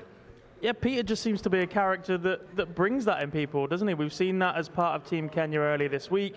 We've seen that with his support that he gets online. He just has this feel-good factor that follows him around, and Ollie seems to have embraced that. He's played really nicely up on this stage. Couple of maximums, a 116 as well. So Yeah, look, they're striking up a little bit of a formidable partnership there. Keegan, obviously we know Peter Wachuri made it to the final of his debut week here, and the reception he got when he got back to Kenya was fantastic. Listen, this isn't like an official tournament where they'll win and, he'll win a big prize fund or whatever, but this still would be massive for Peter Wachuri in Kenya, wouldn't it? Yeah, 100%, and it just shows you how far the game's coming along, and, Kenya would love that. He would have a title on a TV competition. It'd be fantastic for the game out there. Jack, obviously this is on live TV as well, which is just going to be huge for darts in Kenya. Yeah, massive. We saw the response he got last time. We saw that it hit the mainstream news over in Kenya when he played here previously. So, yeah, to be performing once again, to be going to yet another final. He's 2 from 2 here now. Well, if we exclude the rest of last week, but you get what I'm saying. He's been really impressive, and the response he's going to get when he gets back home once again should be massive. And then the flip side, with our other pair, it's actually Marcel Outhouse. He's absolutely huge in the country he's from. Obviously, he's from Germany, the most subscribed individual darts YouTuber. And we kind of saw this week how much interaction we got from that Team Germany on social media. So it's going to be a big story there as well if they go on to win this. Yeah, definitely. And, Germany's a nation. They love their darts, especially the European tours. And he's going to be another piece in the jigsaw puzzle, isn't he? And to be fair, he's played brilliant all day. And, yeah, I think, like you said, he's helped his opponent. He's obviously helped darts referee get into the final. Either way, it's going to be a good final. Jack, what do you think of the darts referee so far? I think he's got a little bit more to give, but he did hit the winning double in that match. Yeah, I think you got to commend him. You look back to his debut performance here in the very first edition, and he openly admits he struggled a little bit, wasn't too keen on being in and amongst the crowd, that sort of thing. But since then, he's gone away, changed his approach. He's changed hand that he's throwing with, and that can't be understated how difficult that is to not only teach yourself to throw with your opposite hand and all the intricacies that go with it, but to get back to the level that he was at, if not better right now, in such a short space of time, it is such an achievement for himself in itself. Plus then to deliver a final here has been superb. Keegan, a little word on Jaden Walker. Absolutely fantastic this time round again. Listen, he hasn't made the final, but he's impressed us. And at 12 years old, what more can we get from him, what I mean? Exactly. For a 12-year-old to be coming up here as a professional, I can't say that anymore, as a professional, to come up here, doing what he does, full credit to him. I would love to be that age again. Even to be 10% nearer him, I'll take that. But him, little superstar in the making. Jack, obviously, he looked a little bit disappointed when he came off stage as well, and that's kind of testament to kind of that competitiveness at such a young age, isn't it? Well, he's so used to delivering every time he steps up on this stage, isn't he? Nearly at the double in those 3 darts that Ginge gave him in his very first appearance. He had those moments in the past where he carried Angry Ginge to a pairs title in what was a really competitive pairs field previously.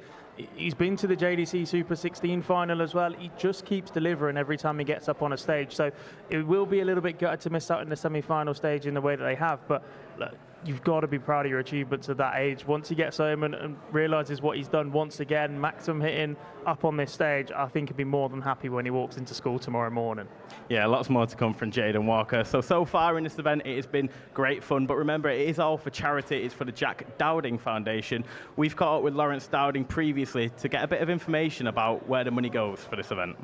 When you lose somebody, the worst thing you don't want to happen is to lose the memory of that person. So you feel if you do something, it keeps the memory alive as much as you can. I wanted to make sure that there was a legacy to what had gone on, but also use the website as a way for people to understand what the condition is. You hear people, oh, something pricked me. I thought, well, you imagine doing that with a needle 5 times a day, every day, squeezing your finger to get blood out just to check what your levels are. And also I think people do find that difficult. They feel, I must go to the toilet and do it and hide. I can't show it in front of other people. So the research is massive, and it's wonderful to see they're actually making some strides now with links to apps and things to alert you if you're going low. And had some of those things been around when Jack was here, then there would have been an alarm on Jack's phone and an alarm on my phone, and suddenly went big spike. And, me or Angie would have rushed in and done whatever we could to hopefully prevent it. Maybe it could have been saved potentially. Without people like yourselves and other people raising money, these charities wouldn't get the money that they need to do the research. And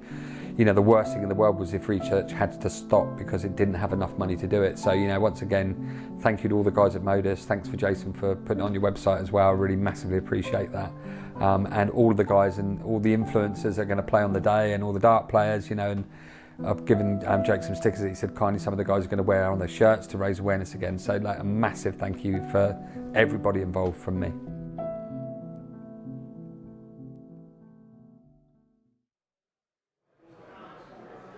Yeah, the Jack Dowding Foundation, a real inspirational story, and all the tickets what's sold today go to that foundation. You can also donate on the Just Giving page, which is across our social media pages right now. Keegan, how important is it to have charity at the forefront of darts? Oh, it's brilliant. You know, to be fair, we've got a fantastic talent with dart players. We've got fantastic social media, TV exposure of darts. Let's combine the two and help charities out at the end of the day. And, you know, it's just always nice to give back to something in the world. And it's just a nice overall thing we can do today. Yeah, Jack, darts definitely has that kind of dynamic, doesn't it, where you can have some fun events like this today to raise good money for charity. Yeah, I think it is one of those sports where you can play at a little bit of a half intensity, have a bit of fun alongside of it, and actually nobody's going to get too worked up about it in that regard. You look at some of the more contact sports, you can't really play rugby with half effort because you still got to tackle into each other, that sort of thing. So the fact that we can have a bit of fun up here, we get the walk-on songs, we've got that bit of razzmatazz in the sport as well. You can really embrace that side of it, and that's what makes it fun and appealing for charity events, the fact that you can get the crowd involved, you can get people that perhaps aren't dart players involved, and actually you can put on a real good show with it. Yeah, all for a great cause. Right, let's have a look at the final then. Ollie Howard and Peter Wachuri will take on the darts referee and Mars L. Outhouse. Keegan, what are you thinking in this one? Well, I think I'm going to go for the favourites. I think it should be a walk in the park for Ollie and Peter, but, you know, to be fair to Marcel and the darts ref, they know what they need to do. So that's it for me. You know, they know what they need to do, and that's how they're going to beat them. Otherwise, I can't see anything past Ollie and Peter. What about yourself, Jack? What are you thinking? Yeah, I think I'm going Ollie Howard and Peter Wachuri too. They seem to have most of the crowd on their side. We got the Ball Hitters fan club just behind me, just back there. So Ollie flying the flag for them. They've played really nicely. And actually, once we increased the format to best of 7, I think that suited them more as well. They've been the most consistent team. And if anybody was going to upset them, I think you had to get them a little bit earlier on. Well, Jack, Keegan, thank you very much. It is time for the final just after this short break.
Good afternoon, ladies and gentlemen, and welcome to the Red Dragon Modus Super Series Influencer Darts Showdown here at the Live Lounge in Portsmouth.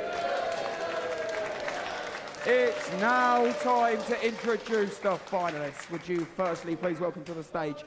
He is 1/3 of the ball hitters with over 37,000 YouTube subscribers.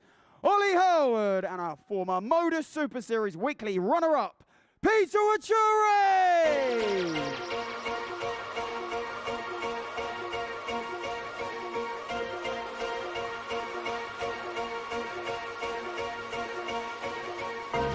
I am number one, not number two. If I'm not the one, I'm uncomfortable. See the competition I've been running through. Leveled up, I only see him in my rear view. Yeah, I'm ballin', yeah, I'm all in, been ballin'. Yeah, I'm all in, yeah, And now would you please welcome their opponents with over 85,000 YouTube subscribers. It's Jack Langston, the darts referee, and he is the most subscribed YouTuber in darts, Marcel Oldhouse!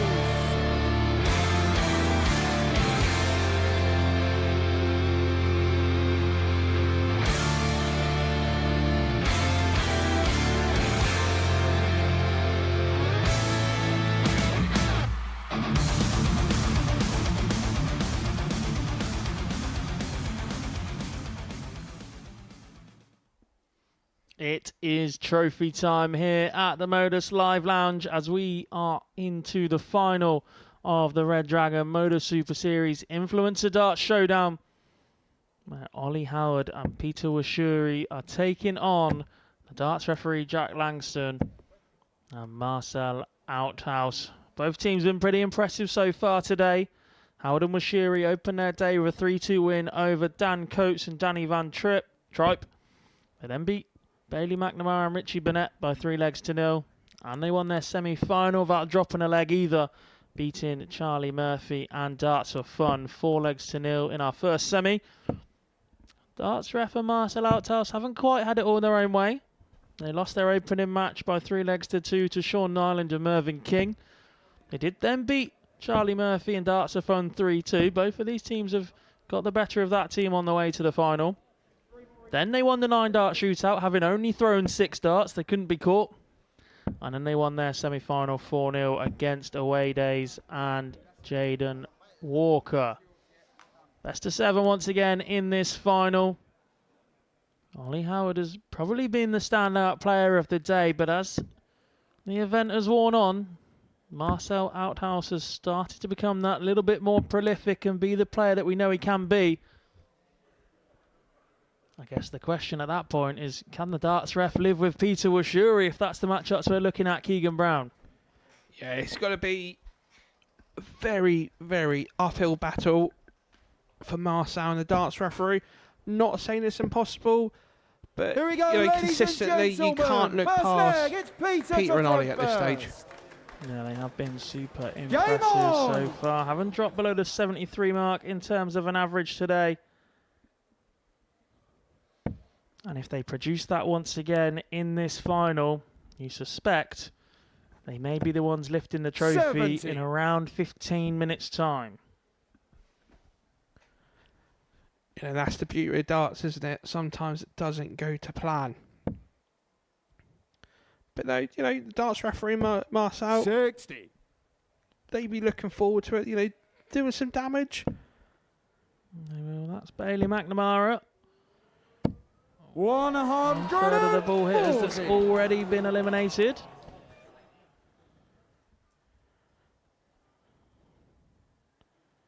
Oh, I get a bit confused because sometimes Dan McNamara sneaks in there as well. He's the one that looks a bit like Jesus at the front. 60. There he is. So we keep introducing them as 1/3 of, but it might be 1/4 of. We don't quite know. 95. When it was 3, I used to refer to all 3 of them as being Hanson.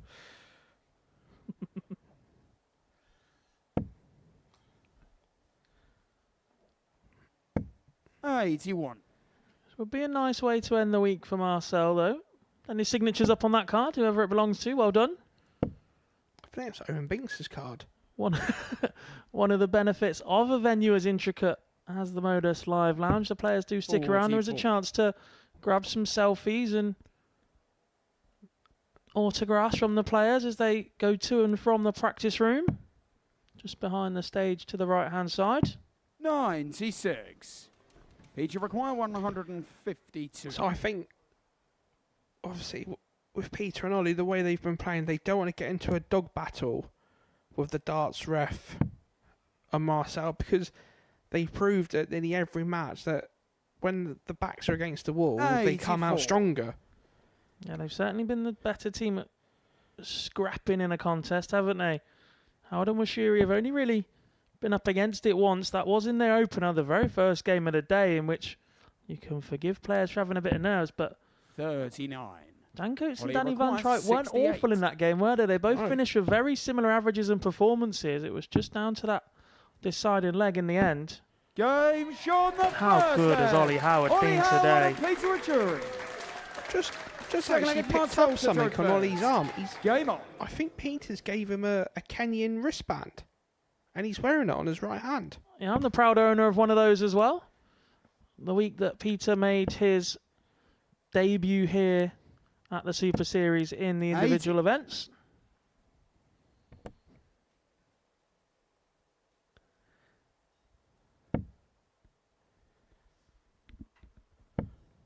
There's also a lovely sign above the players' practice room. 135.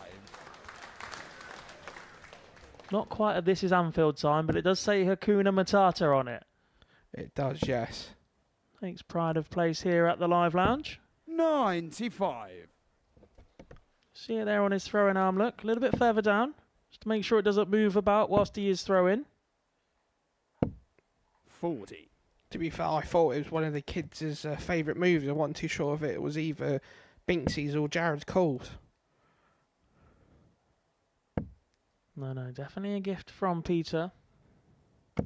123.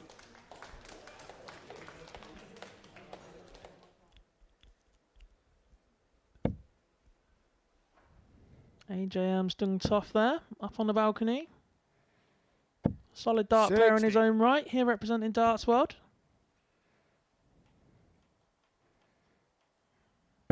Seen him be quite successful in vaults in years gone by. And he's been to Q School a number of times, I believe.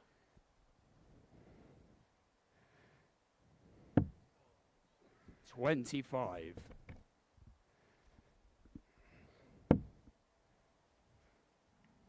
But it is Howard and Washiri that leave this final. Advantage 41. Darts Ref and Outhouse in leg number 2, in which they have thrown first.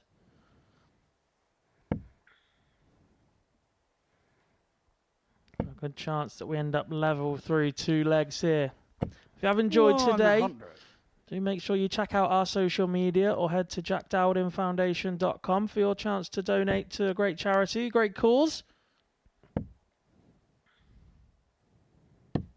105.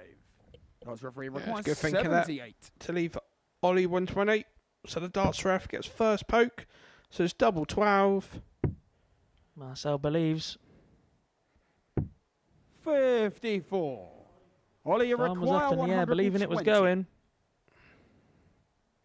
But a chance for Howard. He's already had the 116 to his name. That's a lovely guide. Isn't able to use it. Well, sure, he knew 61. as well. He thought he was going. So you require 24. So Marcel, double 12. 2 sixes. Game shown the second leg. The darts referee, and Marcel Allhouse. Bit of a celebration.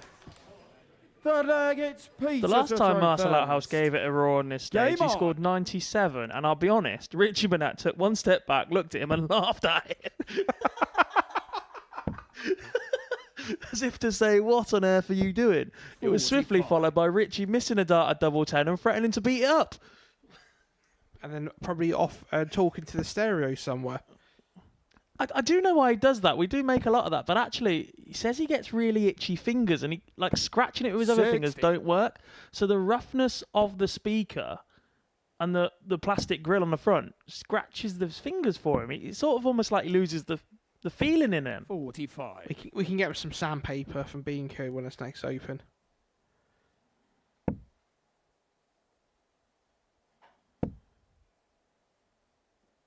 Plenty of today's players sat in the crowd. There's Jaden Walker, look. He knows where the camera is. He's not been too shy of that all day, has he? Sean Nyland and Darts of Fun are in the crowd as well. 60. There is a great sense of community at these influencer showdowns. Similar kind of community that we see irregularly on a Saturday night, actually. A number of players will take their place in the crowd if they exit as part of the group stage to see how the night unfolds. 60. Unlike most other competitive darts events where you rock up, you play your match and you disappear, you might have a table of friends that you regularly sit with that I'm sure Keegan will elaborate on shortly. But actually, when you do play here in the regular series or even here at this influencer showdown, you're in a practice room full of your opponents that actually become your friends. It's quite a weird combination, isn't it, Keegan? Yeah, it's a really weird combination where, for a week they become your roommates sort of thing, and and you'll obviously want to be better than them and obviously get the results, and sometimes you get a bit of a bromance getting on as such, and then when there's opportunities of watching other players on a Saturday night, and a lot of people do take up the opportunity. Yeah, I suppose it's strange. You spend virtually all day, every day with these people, making friendships, sitting, sharing stories, watching the other games go on, and then for 10 minutes a day they become your mortal enemy because you want them to lose against you. And then come decision days on a Wednesday or a Friday, you might be hoping that they get bashed up by someone else in the group as well, or do you a favour, should we say? But yeah, it is 24. PT require 160. One of those intricacies that we do see here at the Super Series. And if you are interested in watching some more regular series action, we'll be back tomorrow morning, 9:30, as we get Group 1, or Week 1 underway, should I say. Fantastic lineup coming your way. Yeah, I think obviously this would be Nice. Merv King's third week of playing darts. Came straight from the Challenge Tour last week to play in the international pairs, to then obviously play last night, to play today, 50. and then to play back in this. 132.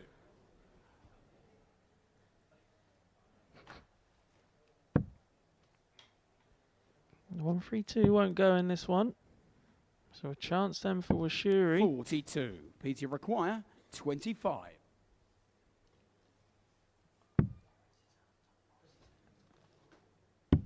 Game shown the third there. Nicely done by Peter Washuri as he helps himself and Ollie Howard to a 2-1 lead here in our final. Peter's not one of the players returning tomorrow morning. He'll be looking to return to Kenya to what could be another hero's welcome. 100. But it is some lineup heading your way tomorrow morning, 9:30 a.m. here on the Modus Super Series channel on Pluto TV. Mervyn King returns, as we've already said, alongside Jeff Smith, former Lakeside finalist, Adrian Gray, star in the soft tip world and steel tip, David Evans, a player that made it to Champions Week in the previous series, Tommy Morris of Dorset, always brings a decent crowd with him. Good friends with David Williams as well, actually, and Dustin Strava of the Netherlands. That's in Group A, so they'll be playing from Monday to Wednesday. Thursday afternoon, we'll see Ashley Coleman, best friends with the darts ref, Jack Langston. They actually played as a pair in a previous edition of this tournament, joined by Darren Brown and Daniel Ayres. And Group B, Adam Mould, ADC number 1, or former ADC number 1, Gary Stone of Scotland, and another former World Youth Champion, James Hubbard. Keegan Brown, what a lineup that is. 60. It's not a bad week off to kick off the new series, is it? Not at all. As I said, 9:30 here on Pluto TV tomorrow morning. 41.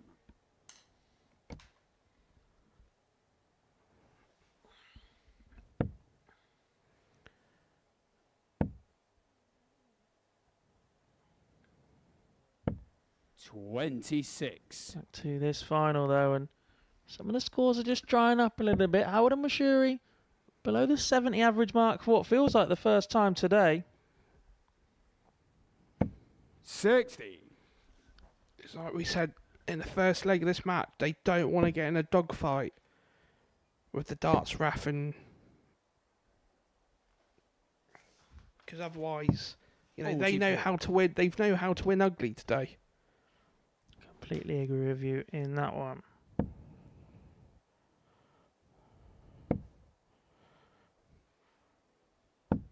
$45.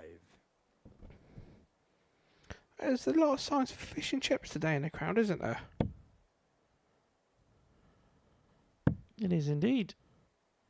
It's definitely. I think there's a sign somewhere. 55. There's definitely a sign. So we reckon 135. So it's treble 20. 80. Ticks Oliver over Kwan, nicely. At least 55. A two-dart combination should the darts ref return. Howard was eyeing up the bullseye himself, but it won't go this time. 56. Treble 18 Odds would have referee left record tops. 55. So it's a chance to level us up in this final. Should be 15 for tops. Slap bang in the middle. Makes no mistake of that one. As we've seen from a few of the pros today, but it's double 10 now. Game Beautiful last starting hand from Jack Langston. He is really reveling in this little mop-up role, isn't he? He's playing the Richie Burnett of the week, allowing Marcel Outhouse to go out, start strong, but actually, if he leaves him a chance, the darts referee is there to take it. Yeah, that obviously that's the 60. fundamentals of having a good parent. You play to your opponent's weakness. You play to your teammate's weakness. One thing I've noticed about Ollie's throw, it's very Paul Nicholson-like. Very Paul Nicholson-like. I can agree with that, the way that the pinky's raised a 95. little bit. Pronunciation of the elbow.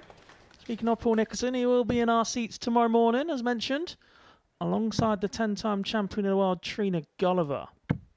43. Bringing you all of the action.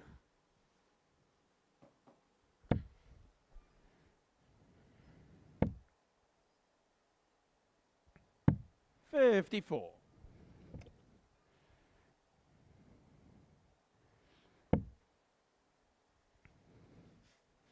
So I don't know if that's. I was going to say I don't know if that's a good first start by Marcel, but obviously he proves me wrong. I think the camera angle's a little deceptive there. He's not got the most pronounced angle of entry, but it's 60. Not miles away from being flat either. No. So you can work over the top of it and underneath the dart. 50. So Peter can get something, get like a bit of a catalyst they need, I find. 81. Gives himself a round of applause for hitting a 1. Big fan of that, Peter.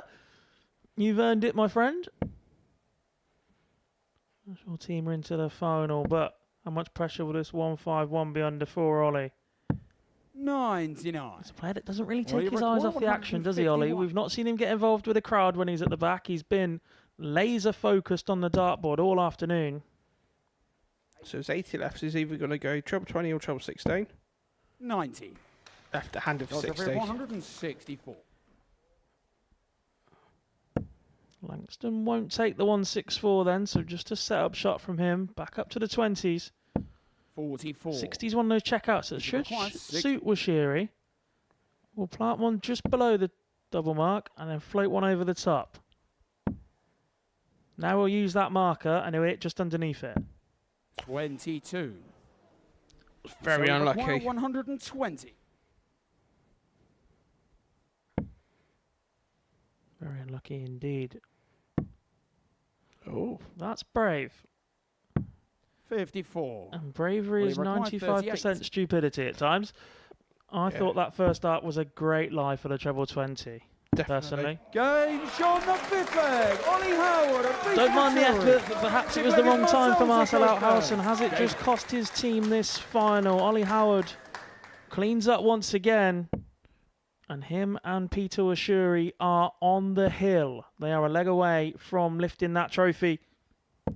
60.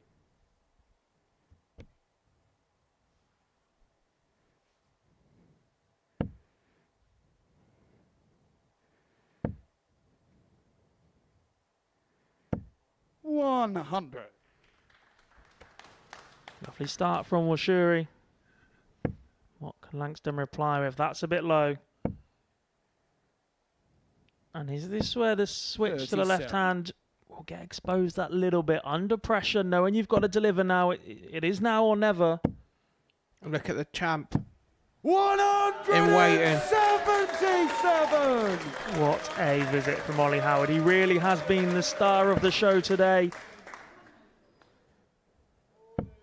2 maximums, a 177, a 116 checkout. Who's this Ollie they keep talking about? Never met the bloke. Well, he might do in a minute, Keegan, because there's a good chance he's going to be 96. lifting this trophy in a couple of moments' time. What a setup from Washuri. And it's up to Ollie Howard for his 32. second ton plus checkout of the day to seal the title for himself and Oliver Peter Washuri. 128. So here we go. So he's got 88 left, looking at treble 16, and he finds it. Couldn't ask for anything more in this leg from Ollie and Pete. Put Mars out. 58. That's it, lucky Peter not to find a requires trouble. 40. But here it is. Match championship point for Peter and Ollie. And they do it. And the Red Dragon Modus Super Series Influencers Champions, Ollie Howard and Peter Wachari!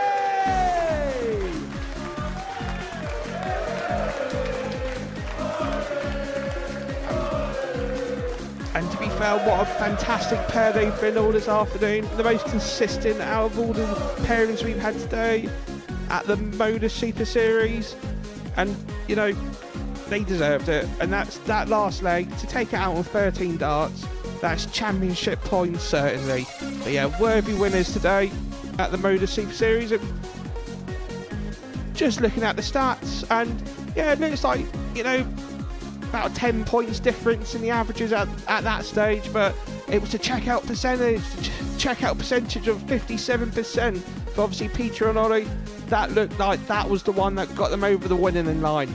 But nevertheless, it was a good final, and you know, the darts ref and maybe obviously had the chances, but they just couldn't take them at the right time. But yeah, we had a big. And just like that, we're just about to hand over for the presentation. Well, Ollie, I'll start with you. Congratulations. How does it feel to be a winner on your first time up on this stage? Yeah, really good actually. Yeah, I took the sort of county experience into it, but I tell you what, at some points today my scoring was good, but Peter's doubles were just on another level. So absolutely over the moon to win the trophy. Peter, a bit of fun to end your week here. Didn't quite go to plan for Team Kenya earlier in the week, but how good does it feel to leave with that medal around your neck? I hope we are trying to open the doors for my Kenyans people there. I think this is just a beginning. We'll be coming and winning and winning and winning. Yeah. 100%. Ollie, you seem to have really embraced your partnership with Peter this week, bigging it up on social media that you're paired with the King himself, and then throughout the day just reveling in that partnership. What's it been to be partnered with him throughout the day? Honestly, the talk on social media about this guy is just lived up to what it's meant to be. This guy is an absolute legend in the making. Peter Wachuri is coming for the big time very soon. Come on, brother.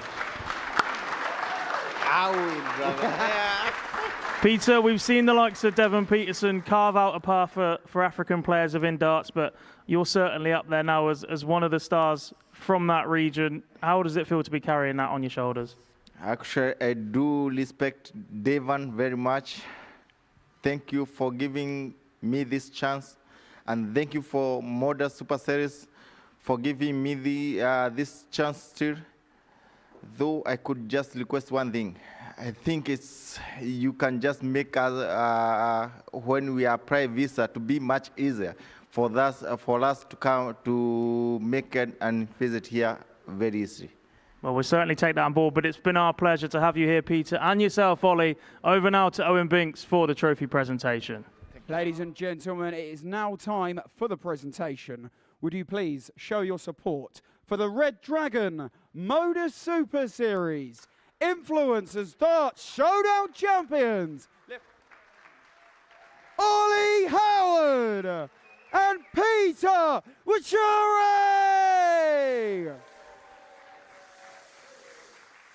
Ladies and gentlemen, one more time, Ollie Howard and Peter Wachuri!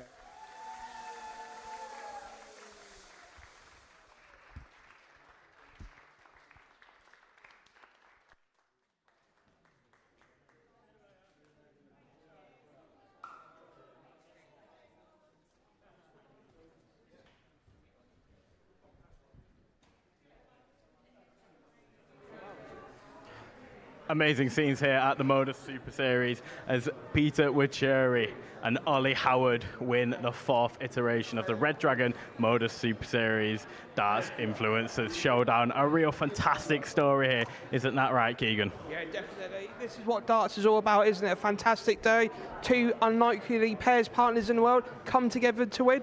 And you know, more importantly, we raise funds for a fantastic charity. Jack, the deserved winners.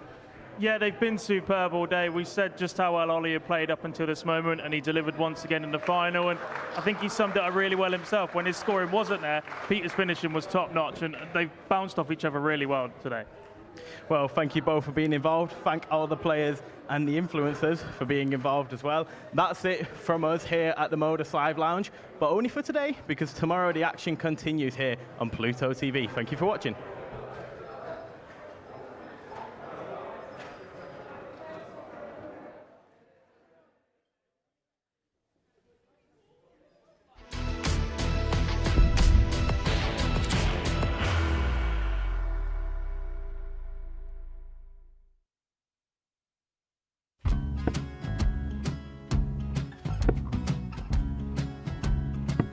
$54. Charlie McGuire, 164.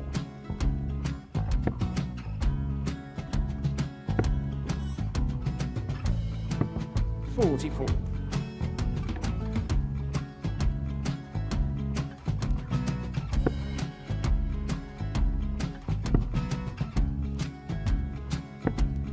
$32. Charlie required 120. Well, 120. He's got a fair, at least 2 handfuls at this. Just needs to stay 60. there. That's a good shot. Halves his score.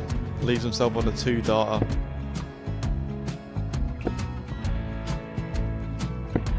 $26. Charlie Time on his required side 60.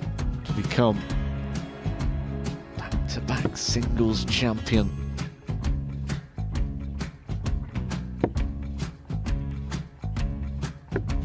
$40.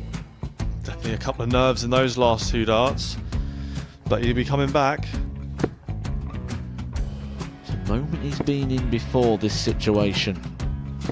Standing at the back of the stage, Charlie approaching the required hockey with a 20. chance to win the title.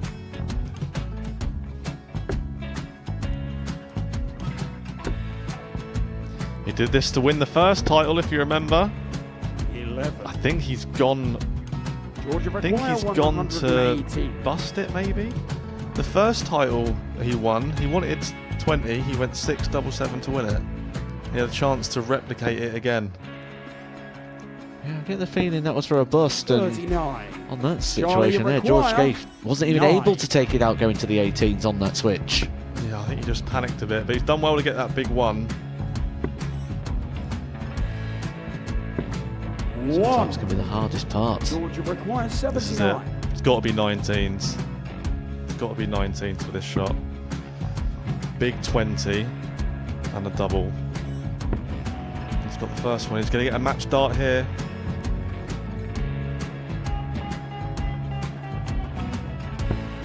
$59.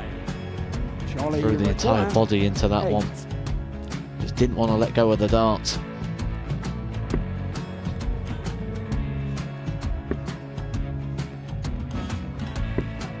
No score. He's given George a chance. George require 20. I think George has been quite good on double 10 today.